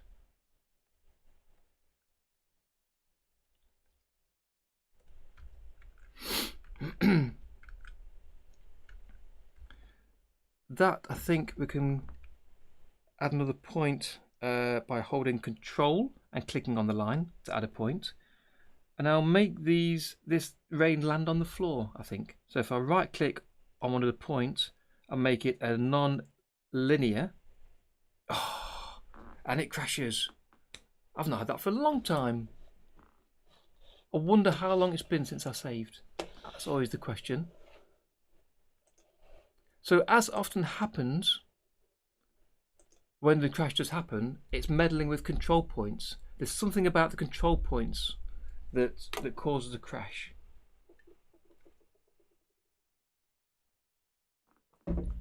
So let me see what we've got when it was last saved and if it loads.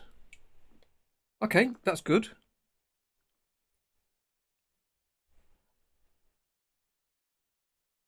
My reins are spelt correctly, so that's been saved quite recently then.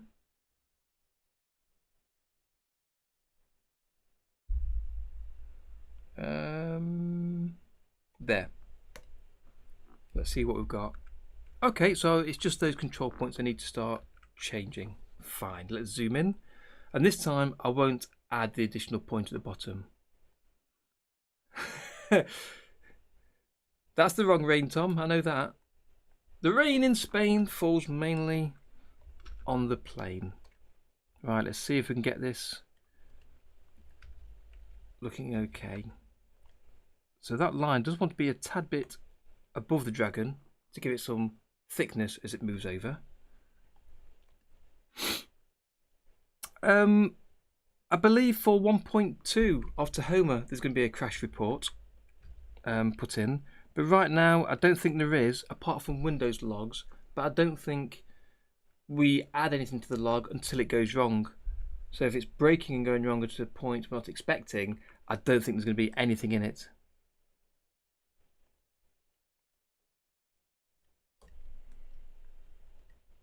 Let's move this up a little bit. That's okay. So I'll hit save before I do any more. Save early, save sometimes. Is that right? Something like that. Turn on the onion skin, be easier to see where I'm going with this.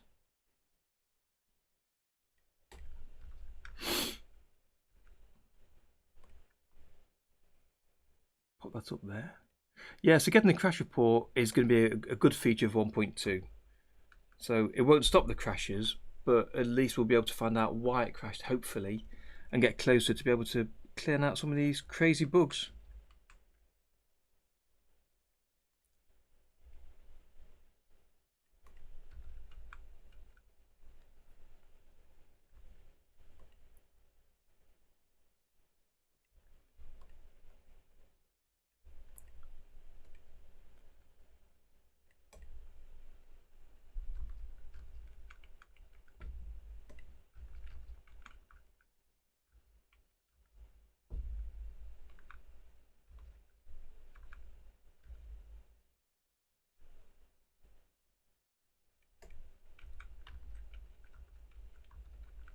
trying to get this joining up with the following drawings a bit better. So hit save, and let's do the drawings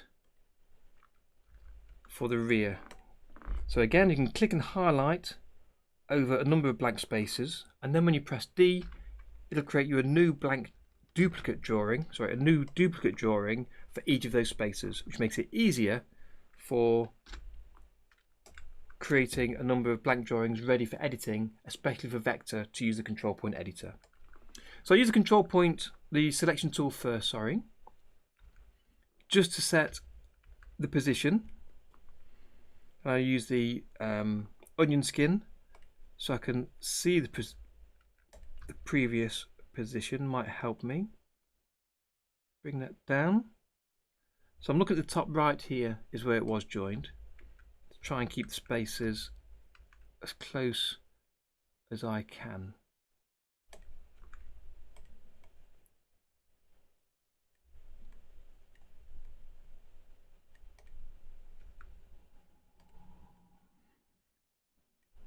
You know what? I'm going to use just the control point editor. Let me hit save. Save early! Very often.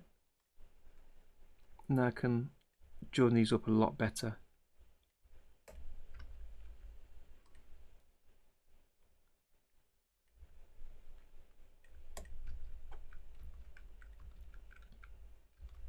Turn off the onion skin, just do the flipping, I think.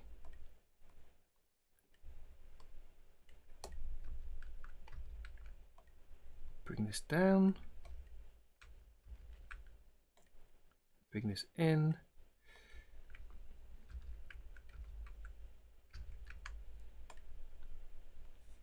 That's going to be there somewhere. Let that overlap.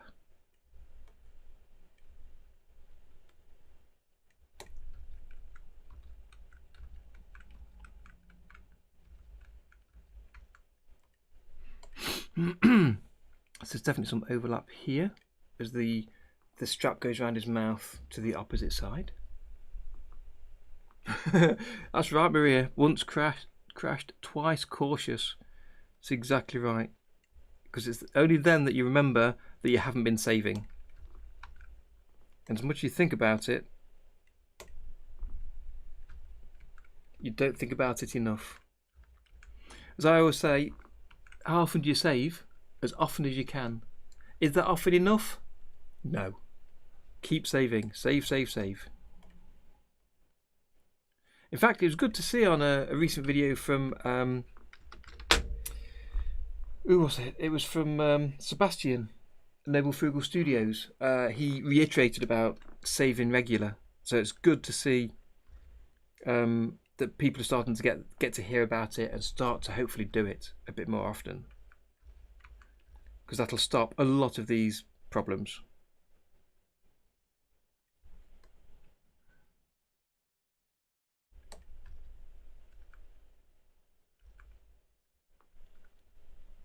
Almost there with this, almost there.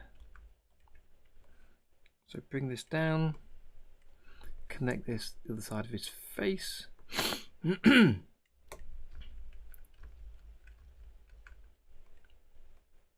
Connect that there. Again, try to think about the thickness of his neck and how the rein goes around the neck.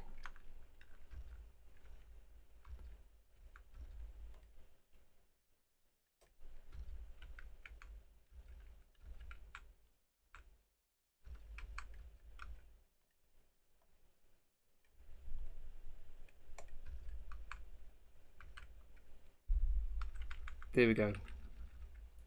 Save.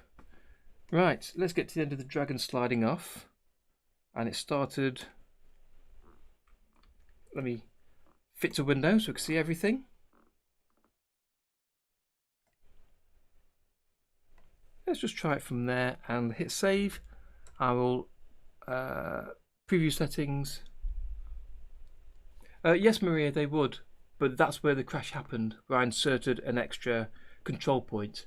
So I decided to cheat and let it just curve down. Because the original drawing animation, in fact, if I bring it onto this screen, here, look, this is what I was looking at. So when he lets go of his reins, they do settle on the ground. And that's kind of what I was going to do when he put his head down, to have them go flat on the ground. It gives you some perspective of where he is, but I don't want it crashing again. Crashing can break things, so I'm happy to cheat that bit. Right, my preview window's gone over there. Let's bring it back. And while that's getting ready for preview, I'm going to take a quick 1 minute comfort break. Back shortly.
And I'm back. Okay, so let's see how this looks. So you see it flies back past really quickly. And all you need is for it to not look wrong, for it to look right. Because you're not really looking at the reins, no one cares. You see them fly out of his hand, they're in the corner of your eye, they land on the dragon. And they don't look strange. If you glance at it, you notice they dip. No one really notices if they join up accurately or touch the floor. So yeah, that's fine. That's absolutely fine for me. I'm going to make sure I've hit save on that. Let's show this background again, just so you can see everything in context. Hit save. Go to my backup tool. Make sure that's saved. Give it a second. And that's 390. And after adding reins without a G, make a copy. Perfect. Reins, check. Done. So the last thing I wanted to do,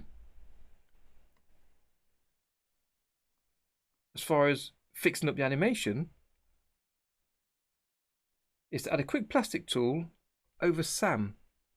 And I've already got the animation keys of him moving, so this will be quite interesting. When you add, let's get it right.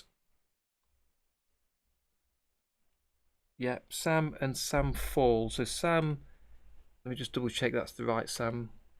If I'm in the L-shaped position.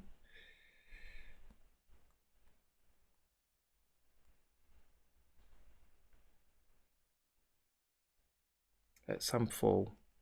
Yeah, so it's the Sam fall there. So when you add a mesh over a column that you've already added animation keys to, the animation keys just move your drawing outside of the mesh. So if you state where the mesh is, so the mesh is there, and the drawing sits within that mesh, it's the wrong way around, but you get the gist. If you animate the drawing, it moves outside of the mesh. And where the drawing's outside of the mesh, it won't be seen. So to move the actual drawing, you apply those keys that's on the drawing here to the new mesh. And it's the mesh that you move because the drawing is contained and constrained within the mesh. So everything's saved and backed up. So I can always roll back if things go peculiar. So I select on the first drawing for the Sam Fall column. I'll go to the plastic tool. I'll press create mesh. It'll then give me the option of how large I want the mesh. And I think I want it smaller than this. It's going to be there's very little movement happening, but it wants to be small enough that I can move just the legs and not the whole body. So let's make this slightly smaller. That's okay, we'll apply that. We can always rebuild the mesh afterwards, that's not a problem. So it's asking me what I want to do with the old mesh. Do I want to create a new one? Delete the old level and just use this. Keep the old level or choose a different path. And I'll choose a different path, which will number it with the number 1. So it's a unique mesh just for this drawing here. And you can already see he's fallen out of the mesh because of the animation keys. So if I click the first animation key, right click and choose to select all the following keys in this column, it selects all of those for that column. I can then press Ctrl C, move to the mesh, Ctrl V, and you notice the mesh moved then.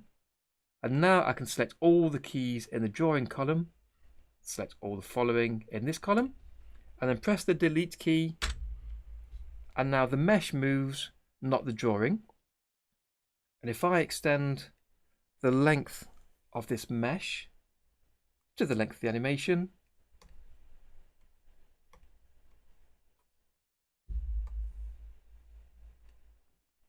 I will set the first drawing key to be the first frame, the start marker.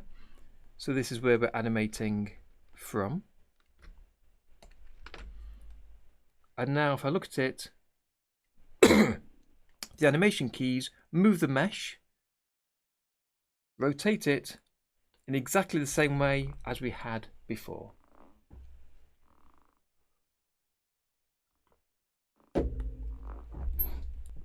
I can see his arm has come outside of the mesh though, so I might need to fix that. Let me just check. Yeah, so it is definitely this column that his arm is drawn in, and that's because, as you notice here, I've got some animation keys, some hand-drawn keys in that column. So what I need to do is to make sure that the mesh covers all of the drawing. Otherwise, when I preview it, it'll fall outside of the mesh. But we'll come back to that separately. So back to the mesh, let's create a skeleton. Because that's true. Until you build a skeleton, it doesn't constrain the drawing within the mesh. So if we build a skeleton, and let me think where I want to add this. If I click the first point outside the drawing, outside the mesh, always outside the mesh, I want the legs to move up and down. I might move the arms a little bit as well. I think that's about it. So let me start here. Just put one for the feet, and then from the hips we'll go up to the body. I don't think I want to move the head, but just in case I'll add that. And then I'll add this for the arms moving. And now there's a skeleton. If I go to a drawing where the drawing comes out of the mesh, when it renders it, it should. Yeah, you see it cut off the top of that drawing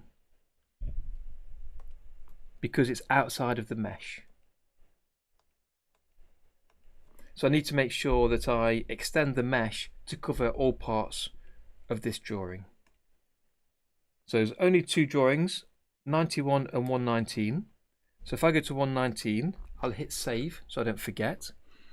I'll change the mode to edit mesh, and you can now click and drag points of the mesh to move them somewhere more appropriate, and that's to make sure you cover any drawings that's outside of where the original mesh was.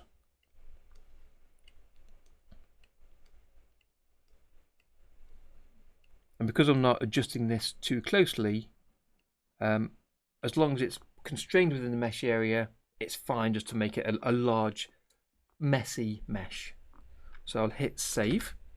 And now if I preview it, it should redraw those hands inside. So let me right click and choose to regenerate the frame preview, and it'll redraw that frame, and now the hands are still visible inside the mesh.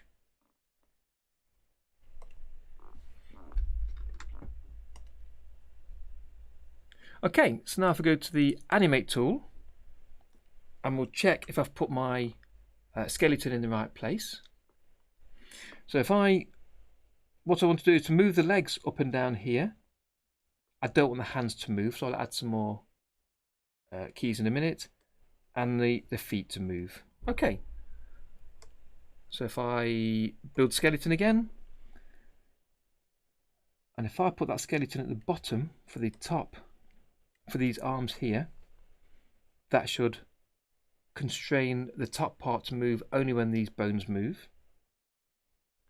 And then I'll add some more keys from here to draw around the legs to hopefully have those moving. I don't want this, as I call it, is skirt to move, so I'll add some more nodes there, some more joints. Now if we go to the animate tool, let's see what happens now if I move the leg up and down. Still caught onto the end of his arm. So what I can do, let's go to the animate edit mesh again. I'll hit save. This is where you need the special keys, either Control or Alt. No, that's right. I'm trying to remember what you need to do. But if I click on a line, I can select a line. Let me zoom in a little bit. And I can right click and choose to split the edge, or to cut it, to separate it. So I can delete that line there, for instance. Collapse edge, no. Split, no. I need to remove that. Is at this point you right click on the point, right click.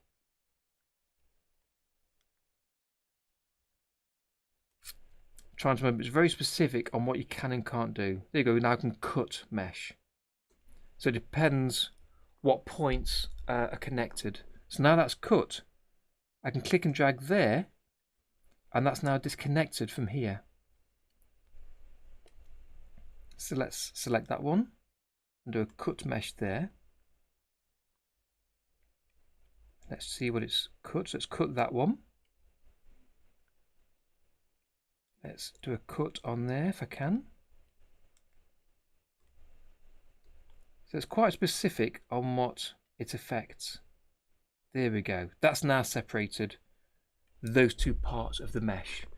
So I can connect, drag this up here to make sure that is covered. But now these are two separate meshes that hopefully you can move independently based on the skeleton.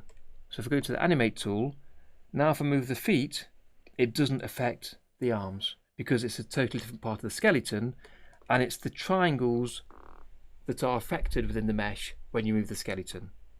Okay, that's enough setting up and enough theory. Let me hit save. I'll also right click on the mesh and choose to set a global rest key, which resets all the positions of the bones and joints. So now I can work out what I want to do with him. So he's moving up for 2 frames, then down for 2. So when he comes up, let me try bringing his legs down a little bit and putting his toes down. Then he comes down. If I reset a global key, so his legs will move up and then come back down again. And then when they go up again, I can do that again.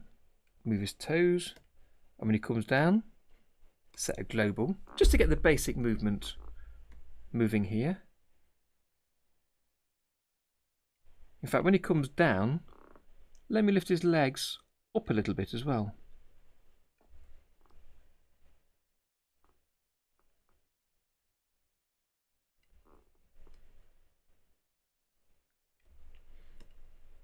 Again, these are small movements that you probably won't really notice, but hopefully they'll make it feel slightly less stiff as he moves. Let's hit save before going any further. So when he lands again, lift his legs up, point his toes a little bit.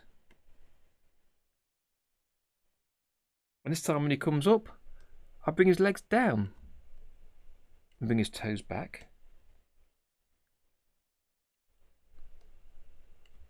Let's make it noticeable. And he comes down here. I bring his foot down a little bit.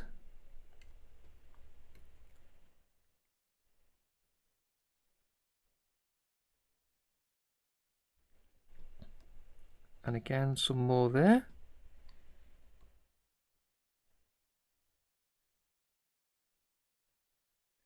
To the peak, where I'm going to lift his legs up.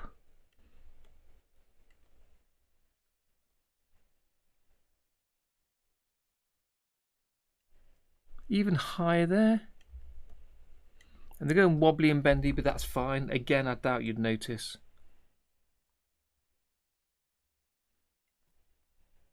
And as he comes down to land,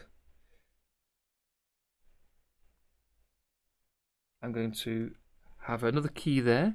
I want him to stay the same as the current position, so I'll right click and choose a global key, which sets a key to his current position. And then when it goes in the air, I want to bring down his leg.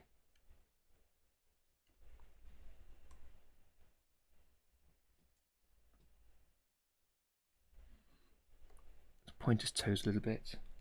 Bring down his leg, toes up.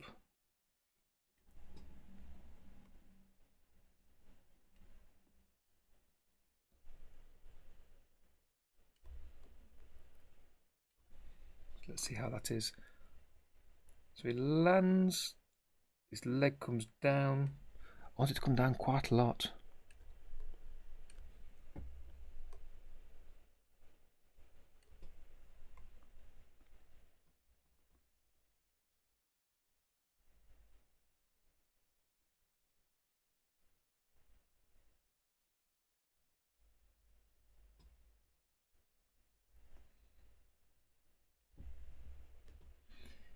A few frames later, I'll have his toes just do a little dance, just to add some movement there. Hit save. I know that's not right, that's fine, but I just want to see how that looks. So let me preview that. Yep, that's the right range, and preview. Could take a second there. So I hope what I did there makes some sense, especially you, Maria, because I know you've used the plastic tool. If you've got any questions about that, fire them in the chat and we can go back and look at it again. It's a little bit finicky and messy. Once you get used to it, it's not too bad. I've not meddled with the plastic tool for anything more than a gentle sway for quite a while. But splitting up the mesh into different pieces for your body is really useful, and understanding how the mesh and the drawings fit together, I think, is useful to get the basics in your head. So hopefully that's helped a little bit.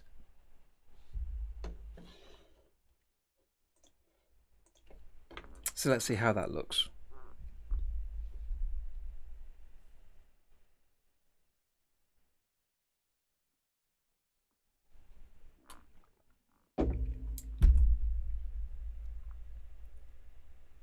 That's not too bad. I think I'll add a little bit more for exaggeration as he's bouncing on the dragon.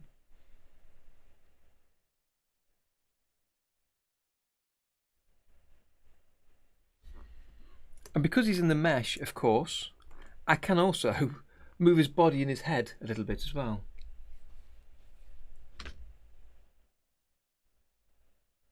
Yeah, you have a good play with that cutting tool to break up the mesh. If the drawings are literally overlapped, so you've got an arm here and another hand over the other side, you can't obviously magic a half of a hand from behind it.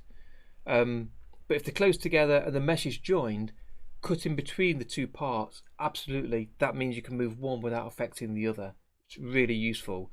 But if you know you want to have the two hands overlapped, there we go, you can see the two hands overlapped, then if you draw it, I've mentioned this before and I think you've been doing it, if you draw them separate, on the first frame you can move them in place one behind the other, and then use the plastic tool, animate level, animate option to bring it out and back behind again. So if you draw it outside, you can place it behind. If it's already behind, you can't magic it out, but if it's separate, cut the mesh and you can animate them separately.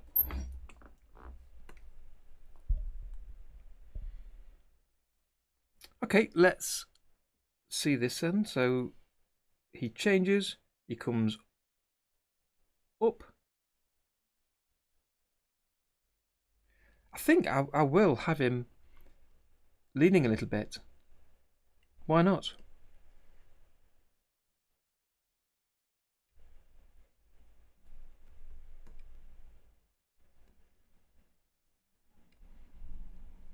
And I've already added the global key when he lands, so he comes back to position.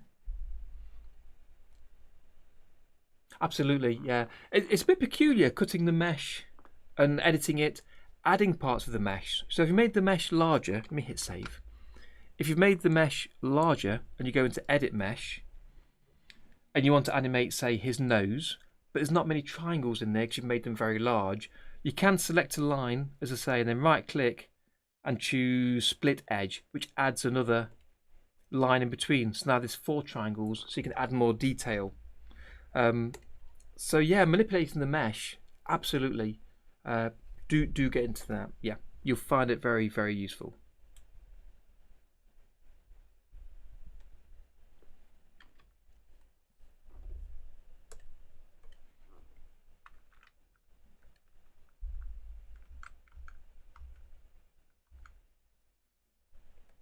Let's lean him forwards. See what that looks like. So he bounces backwards, then forwards, then backwards again, then lands. Actually, this could be a perfect point where he leans forwards to have him actually lean a little bit.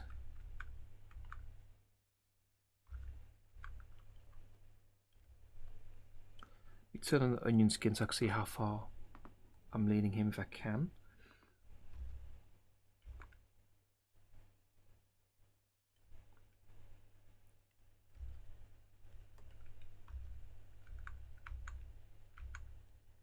Lead him again. So it'll give him a bit of spring. Yep, and then he's going straight there. Yeah, okay. So that's him leaning. Oops, fit to window. There we are. We click off the plastic tool for a second, turn off the onion skin. I think that gives him a bit more movement. I'm liking that. The only thing I could change if I wanted to is his mustache flapping potentially, but do we really need to add that in there? We don't. But I'm going to have a go. I've hit save. Build skeleton. I am going to do that. So from this point, we'll just add 2 bones. I'll also add some bones here to try and stop the rest of his face moving.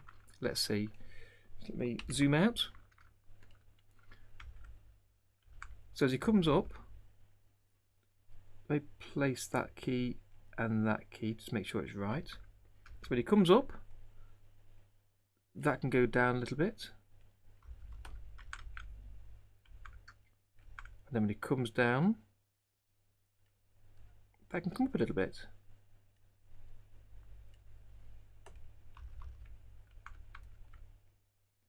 And then when he goes up, that'll come down. When he comes down, that'll go up. Then when he goes up, guess what? That comes down. When he comes down, that can go back up to here with an extra curl. So again, just to add a bit of life, it's a static single drawing and he's quite stiff. So this could be too much. we can always roll out of it. And then when it goes down to there, I'll unravel this a little bit. Let me just tilt that up some more. When it comes down,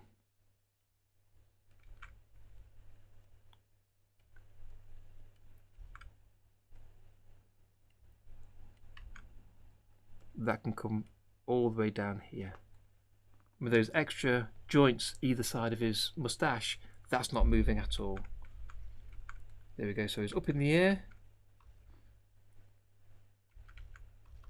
So I'll add a key by tapping that a little bit.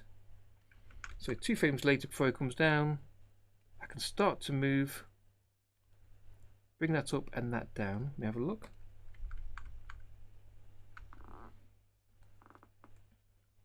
And then he lands, so I can bring that all the way around here somewhere.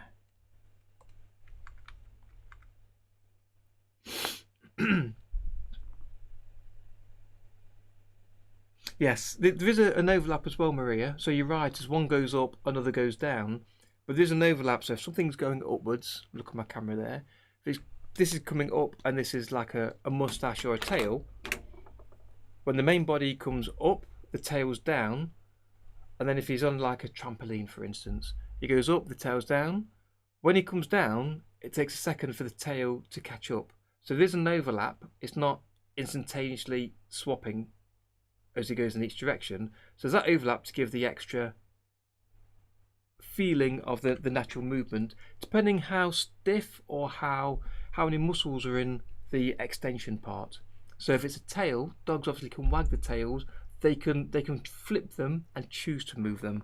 Whereas a moustache, it's the wind that's making it move up and down.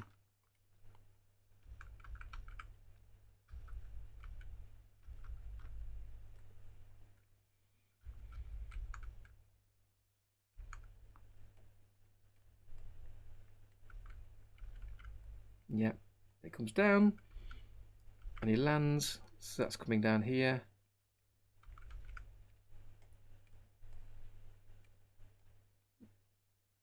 Let's not get this moving too much, it'll look crazy otherwise.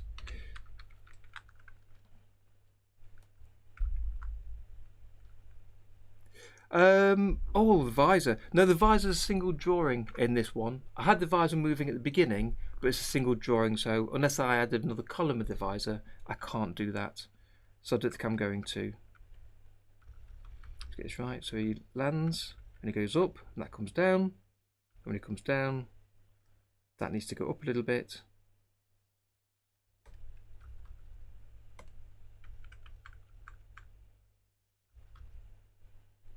Let's have a little flick on there.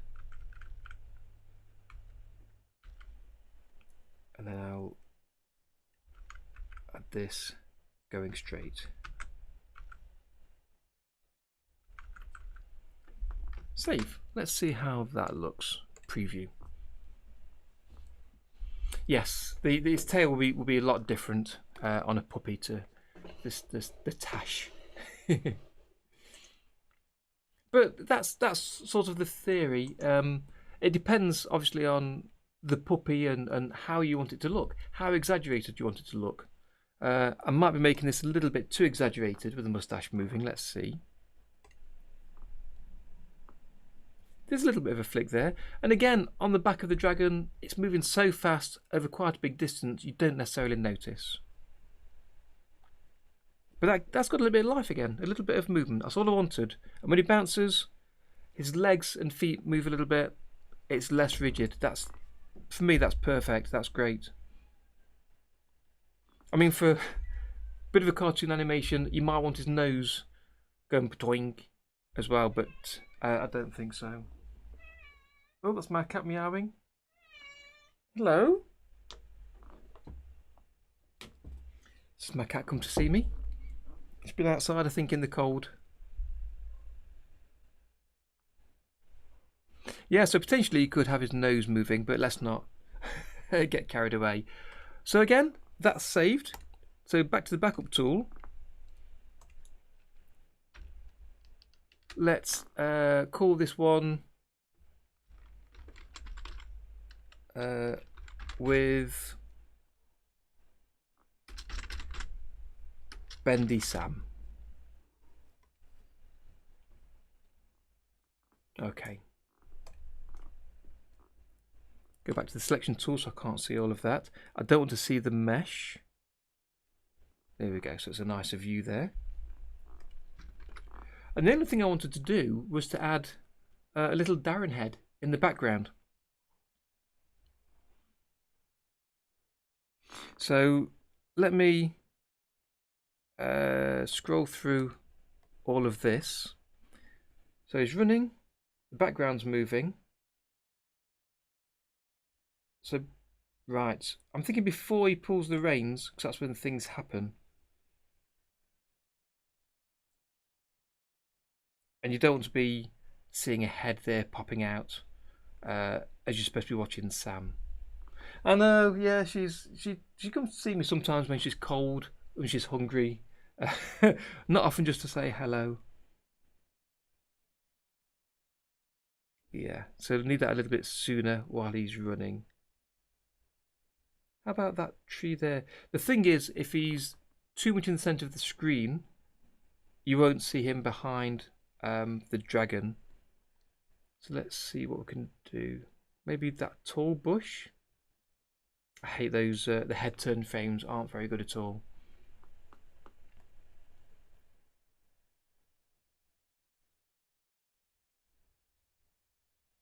So maybe there, with his head sticking out of the tree. I quite like that. Let's have a look at that. So if I go to the background images, and if you remember, the background is a set of images here that I exported from a separate project. So in a separate project I created lots of layers for the background to get this parallax effect, and then rendered them out as a single row of images. So it's starting from around frame 30. So that's saved, and if I choose load scene and go to the background scene and load that, and around frame 30 is where the tree comes in, so around here, so perhaps there is where I want to include my little character. So to do that, you want it behind the tree, you want to create a level in front of the background column. The fog is for the background column. The scroll in mid is the tree and the grass. So it needs to be behind there. So if I press insert on the fog column, I'll get a column above the fog column and behind the mid. Move to frame 29. Hit save. So I've got a copy there. And again, now saved in a different scene. If I go to my backup tool, it's got a backup of the background.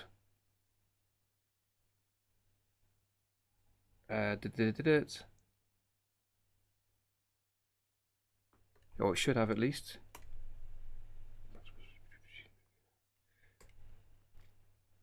Oh wait. Let's minimize that. Let's not worry about that just yet. So on frame 29, I'll do File, Load as a Subscene, used to be called Sub X Sheet in OpenToonz. I'll then find my little character fella, which is in my OpenToonz folder, my support folder. In fact, now I can see him, there's outside, Darren Tea character. Just the drawings. So that I move them to support. I've not seen them for a long time. There. Aha. Scenes. Right. So I've got a separate scene here that I created a long time ago. Last edited October last year. Probably very little editing. So this is my Darren Tea character. And if I load this as a subscene, it'll load it. We'll import it so we have a local copy of it. And it'll put it in this column here. So let's rename the column so I don't lose track of which one it is. And then I can step into the subscene and adjust that as necessary. But for now, I can see him hiding behind the tree. So I need to use the animate tool to, assuming this works and doesn't crash again. So I need to position him and rotate him, scale him down to place him behind the tree, and then I need to track it going across the screen. And I'll probably do that with hooks, as we were talking about earlier, assuming that this doesn't break. Again, using some of the more complex features of control point editing, the plastic tool, sub-scenes, that's where crashes and problems happen. But it looks like it's working okay. So let's go to the all option, drag the center point to be at my chin and neck. I can then rotate the character. You can see him peeking there. It's quite large. And then click and drag anywhere on the screen to position him. So let's put him behind there. But I want to change his size. So the scale is the bottom left. Click and drag that towards the center to find the right scale.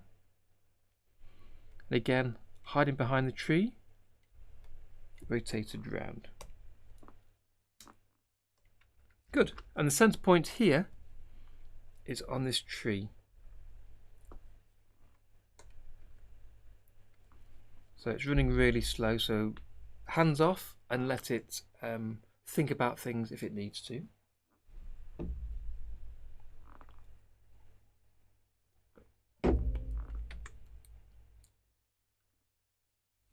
So there's a lot of things showing excuse me, at the minute, so I think I need to reduce that to get things running quicker.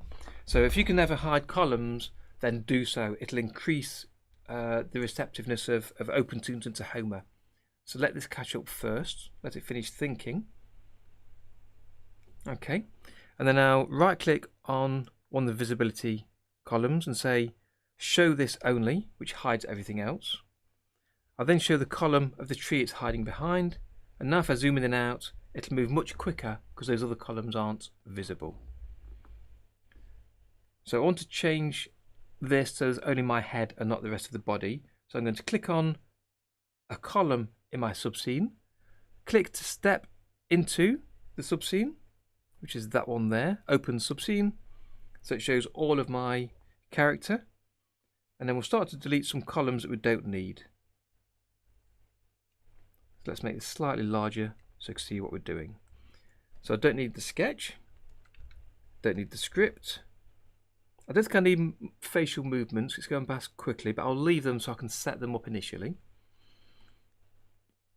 I don't need any of the hands or body, so I can click and drag over some of those and delete them. Don't need the background. The position peg I'm not using, although that was scaling, so oops, that's undo not working right. I can sort that out. And the right arm shadow, I don't need that. That's the pupils. Let's put those back. There we are. And we'll animate those separately. So now I've just got the head.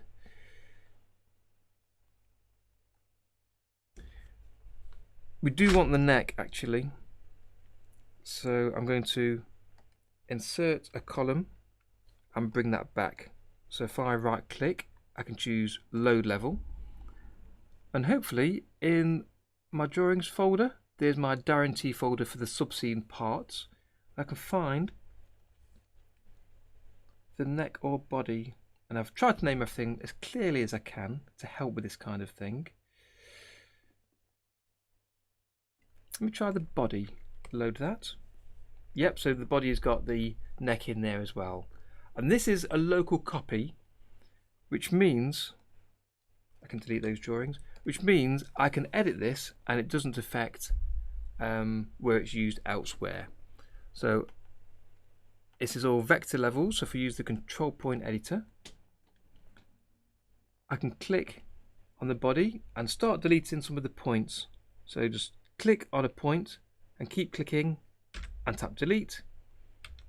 I can remove some of these to make it easier to hide his body in the tree. No, that's actually we wanted that one. We control S to save and try and insert another point and see if this crashes again. No, that's okay. There we are. Using the selection tool, I can get rid of these lines by just selecting them and then choosing delete. So now it's just a head and shoulders. Hit save. Jim's asking, what's the easiest way to clean up the folders so they delete all the PNGs you're not using? I don't think OpenToonz Tahoma does any deletion at all for things like that. I think you have to do it yourself, so you'd have to know which drawings to delete. You'd have to go through then your Explorer view to delete them.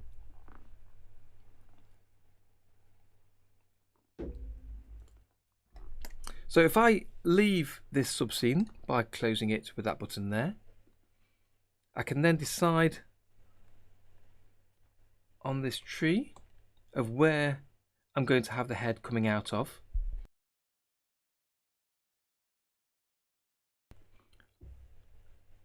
And I want to have him coming out of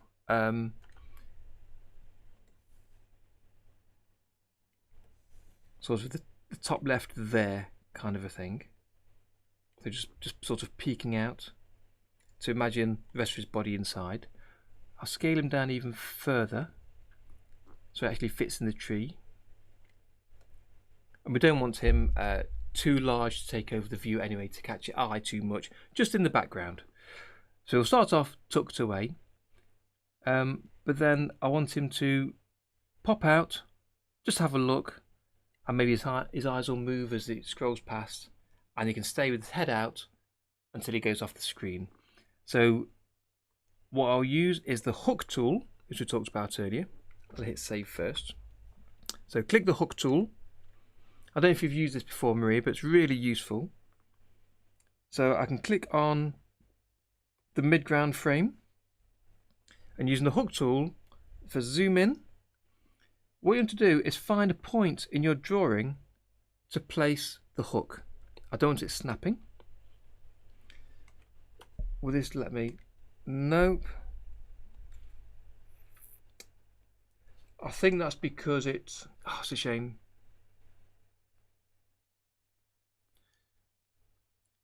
Yeah, I think that's because it's is it using a wraparound level on there. So that's, yeah. In that case, I can't use the hook tool today. I'll just use the animate tool to position him where I need him to be. So I'll delete the rest of these drawings first for the Darren Tea, and I'll add in the right number of them as necessary. So let's see. So let's see how far the tree moves in and is out by how many frames. There. So I don't need him past there at all. So it's from 29 to 38. Okay. So from 29 is not visible. 30, I'll have him starting to come out. Now, is that going to be too large? Let me have.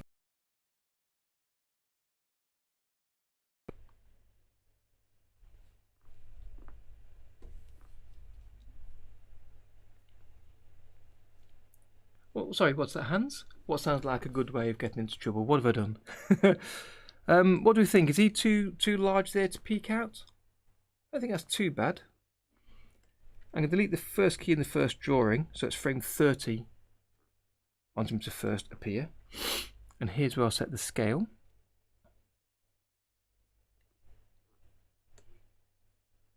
And I'll have him just do that and appear. Let's rotate it back. So I'll have the top of his head there.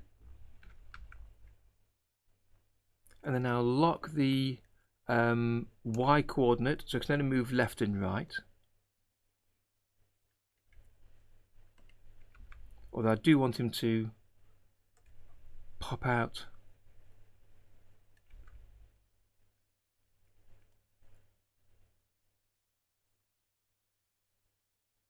quite a lot, so like that, and then stay out like that all the way through. So now I can lock the Y coordinate, and I want his chin just behind like that. So if I just flick between these two, I can make sure he looks about the same. Yep. Next one again. Tuck him in with his shoulders just out. Yep. He does. I need to add some more bags and wrinkles, I think, Hans. Or even I need to redraw this, because I made this 2 or 3 years ago. And when I first made it, it was kind of a temporary thing. I think his shoulders coming out a bit more.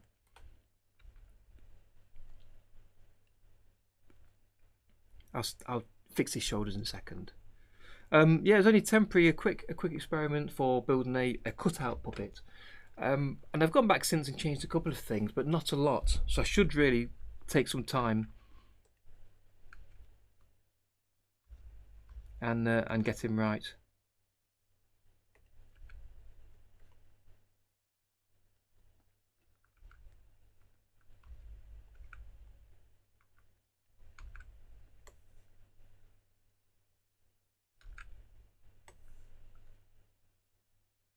There. 38, it's gone. Boom. Right, so 30 to 37 is all I need. And let me have a look at the drawing numbers. In fact, let me zoom in. So start with drawing 2 for some reason. Ought to be drawing 1 for simplicity. 2, 3, 4, 5, 6, 7, 8. So the first 8 drawings are where we'll see him. So if I open that,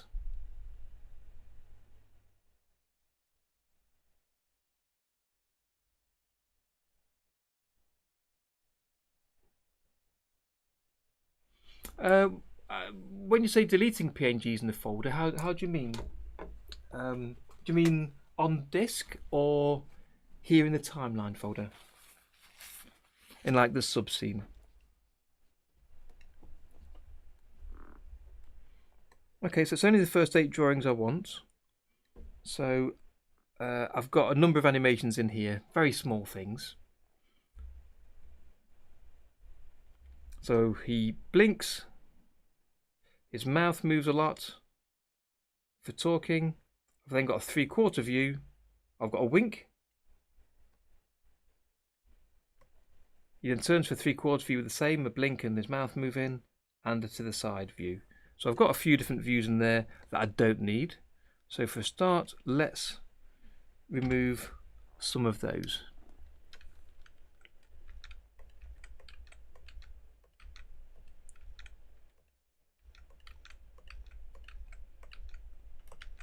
And then we'll sort out what facial features we want. And that will be about it for today. Hit save. Let's see what we've got on drawing 1. There he is. So the first thing, hi there Marcel. Welcome to the stream. How you doing, buddy?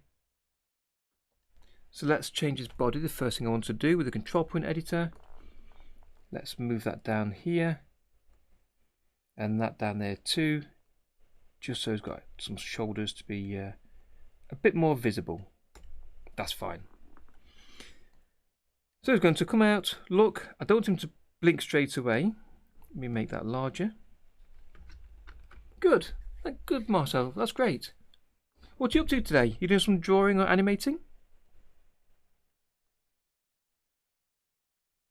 I want his mouth. It can start off just smiling, and then it can open for a big cheesy, a big cheesy smile there. So if we go to the mouth column, drawing 1 is fine. We delete all the rest for a second. I'll extend drawing 1 all the way, so it's just got a smiley mouth. We only want 8 drawings, we said, so I'll delete from drawing 9 onwards, so I can see exactly what we've got to work with. Oh, animation, cool. Is that in Tahoma OpenToonz?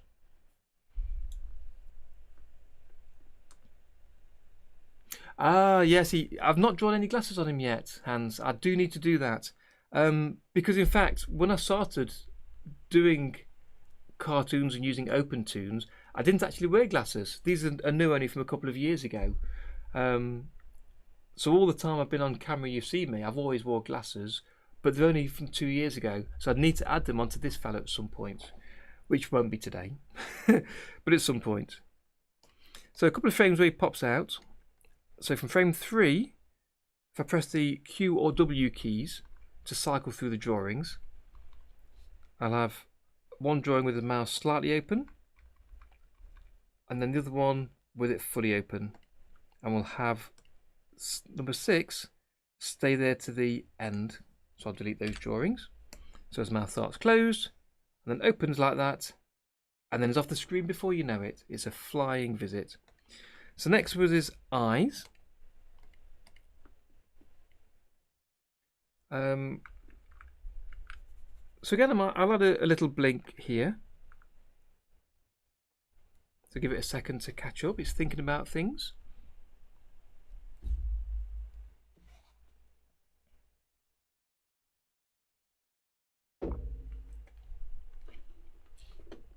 Okay. So number 2 is eyes open. So I'll leave them open again for a few frames. And then we'll have a little blink. And he's gone off the screen. So I might decide to change that. I see some more drawings here I'd not deleted. So let me delete those. So we've literally only got 8 frames showing in this subscene. And the final thing were his pupils. So choose the animate tool. I'm on the pupils. So his head pops out. Looks at us for a couple of frames. I think I'll add a key there by pressing the key button under the viewer. And then as he scrolls to the side, I think his eyes will want to go to the side. Move them up there. So let's see. In fact, let me bring that quicker before he blinks.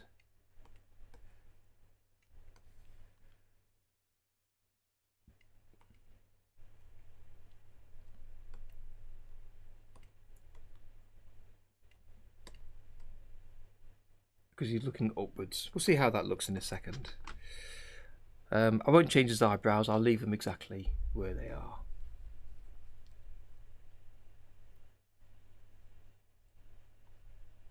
Yes, glasses are. It's not even a help for me. It's essential now. If I take them off, I can see things. I can see around the place. Reading some of the words on screen, not so easy. Reading the comments, I can read some, but not so easy. So yeah, it's taken me a while to get used to them. But yeah, I need to add them to my little fella here. Yes, Marcel, I do. Make my own backgrounds and everything. I try and keep everything in the one program if I can, because what I try to show on this channel is that Tahoma and OpenToonz can be used for everything if you want it to. You can also choose to use another drawing program, Critter or whatever, to do backgrounds. That's perfectly fine and works really well. But if you want to use OpenToonz or Tahoma, then you can, and that's kind of what I'm trying to show. So Tahoma's struggling a bit here, so I'm going to close it when it comes back and then restart it again, just to make sure it's working okay. But this actual scene, Marcel, is the background for my small animation here. You see it's labelled background there. I'm not sure why it's struggling at the minute. And I've got multiple columns to build the background on, so that's like layers in other software. So for me, it works really well. But yeah, Affinity Designer, if you use other software, fantastic. Right, let me quickly close that. There we go. Okay, and then let me open Tahoma again. Yeah, as long as you've got a software program that can export PNGs or even JPEGs, you can import drawings from any program. Okay, so load the background project and let's see that everything is still in there. Okay, so here's the background. And let me see where I appear, just there.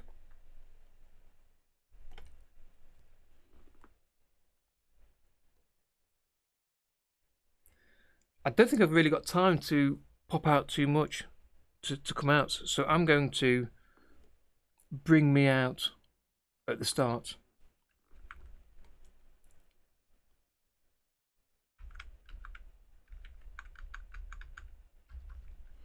So let me move the stop marker to here and the start marker on the left. Hit save and then hit replay. So I'm going past quite quickly. You can't really see much. I'm going to make me a little bit smaller.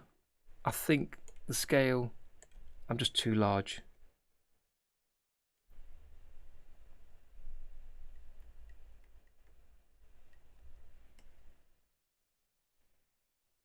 And I'll check I've got the scale right. I'll hit save. I'll go to the timing room and then we'll show the scale for Darren Tea. So if I right click on the column here, it does it automatically. Choose to show animated only. So it only shows the columns with added keys.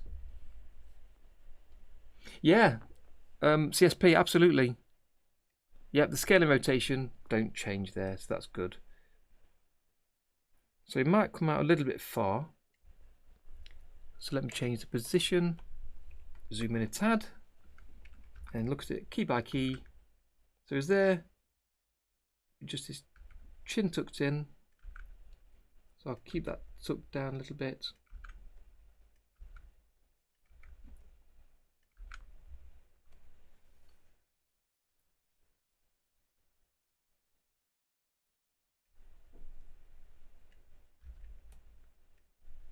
Yeah, save. So let me do a preview of that. 25 to 42, let's see how that goes. Yes, that's true, it is a week early. It's only a small leg though, so I think we can get away with it. See, it flies past. I did think about adding me in the far, far background, but I'd be so small it doesn't seem worth it.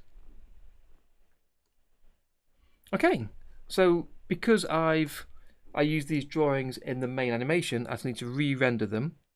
But in reality, it's only frames 30 to 37 that have changed. So if I go to the output setting, I can just render only those frames.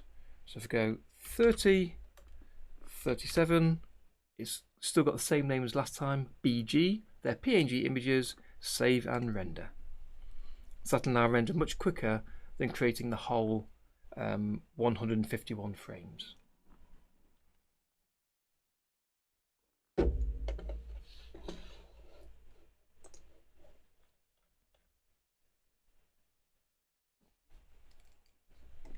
So let's reload.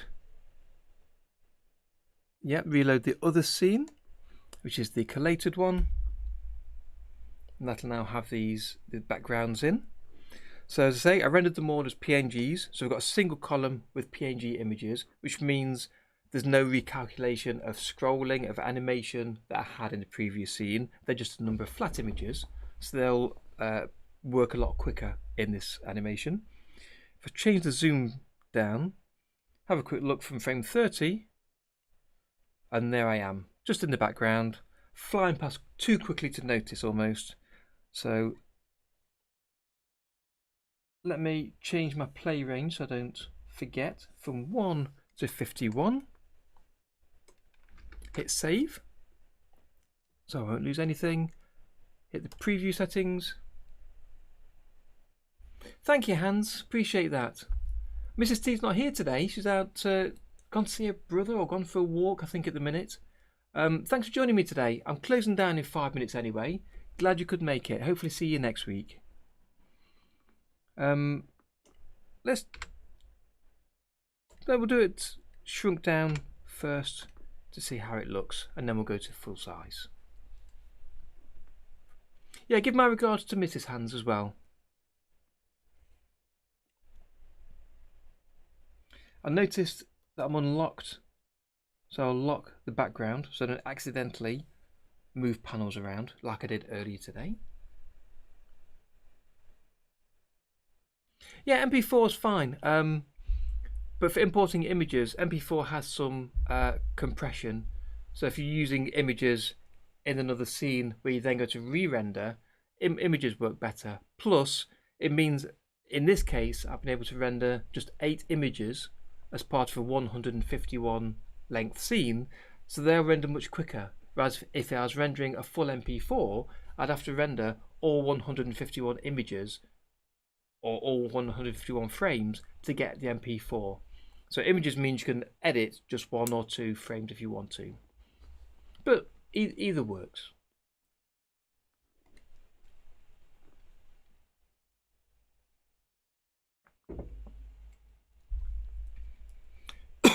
So I'm rendering this or previewing this at half size just so it can preview a lot quicker. And half size is actually a quarter of the size because it's half the width and half the height. And if you doubled it up to the full size, it's kind of 1/4 of the 4, so it'll take 4 times as long. So let's see how this looks.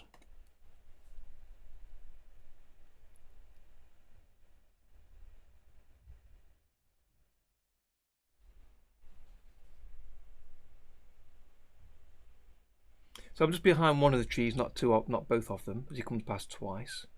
I'm not sure if that's too much, too garish, but there we go. I'll have a think about this during the week of how it looks. I always do this. I leave it for a day or two, then I come back and see how it comes out. And often I get a different idea. I want to change the timing, and I'll adjust things a tiny bit. But I think in general, I'm happy with that. I'm really happy with that. Yeah. So what I'll do is I'll render this out as a GIF image sequence. So change the output settings to GIF. I'm gonna call this almost final because I'll undoubtedly will make a small tweak. We'll change the frame range from 1 to 151. In camera settings, we'll change the shrink down to be 1/3 of the size. And if I save and render that, this will create a GIF that I can upload to the Discord server to show you guys what we've created today. I'll tweet it out, Facebook, all that kind of stuff. So that's about it for today. So if you've got any final questions, pop them in the chat quickly before I disappear. And it just leaves me to mention what I'm doing next week. So next week, my current thinking is to start back on my Futurama project. Thank you, Maria. Appreciate that. Thank you. In fact, let me pop the chat on screen. There we go. So we can all see what everyone's saying. And in fact, let me get my little chap. Pop him up. He can read it for me while I'm chatting away. So yeah, back to my Futurama project. So I think what I'll do next week is, during the week, I'll have a quick look at it, just to remind myself where the basic things are. Then next Sunday, we'll look through it in detail and we'll look at each of the different projects, what I've created, how they fit together. We'll discuss that. I'll run through the storyboard, the animatic that I put together, look at the animation, how it is so far, how it's connected in the video editor, and then start to think about what I'm working on next and think about the spacing and which characters and scenes I'm working on. So we'll look at all that next week, and then the following week we'll actually start drawing and animating. So next week will be a bit of a shorter stream for what I need to show, but if you've got any questions or areas of OpenToonz Tahoma you want to look at, drop a message over on the Discord, or if you're watching this on repeat, drop it down in the chat in the comments and let me know what you're interested in, and maybe we can take a look at that as well. Otherwise it'll be a shorter stream of getting ready for working on the Futurama project. So this is just about finished now. So I'll just open this up and we'll see how this looks.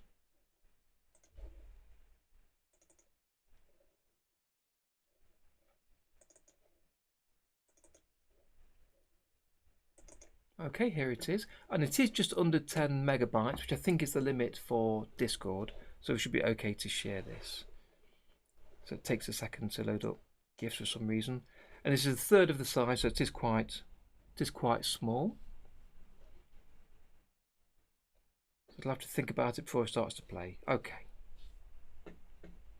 I can't zoom in on that. I'm so pleased to have got the reins done today. I've been wondering for a while how they look, how they'll come out, but they've come out pretty good. I'm happy with that. And Sam's a bit more flexible now. There's a bit more movement there, less stiff as he used to be. And his moustache flapping away, that's pretty good. I like that. I really like that. Okay, great. Well, thank you for joining me today, everybody. I've had a really good time. I'm really pleased to get through all of this, and I've really enjoyed having a good chat with you all. So thank you for joining me. Really, really appreciate that. There you go. You check the chat. I do it every time. I do it every time. Let me hide the chat. There we go. And then let's run this through.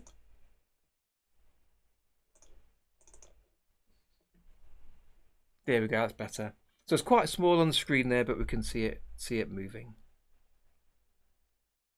So as I say, I'll have a look during the week and see if I've got any small tweaks I want to make to it, and then I'll submit this to the channel and we'll move on to the next project.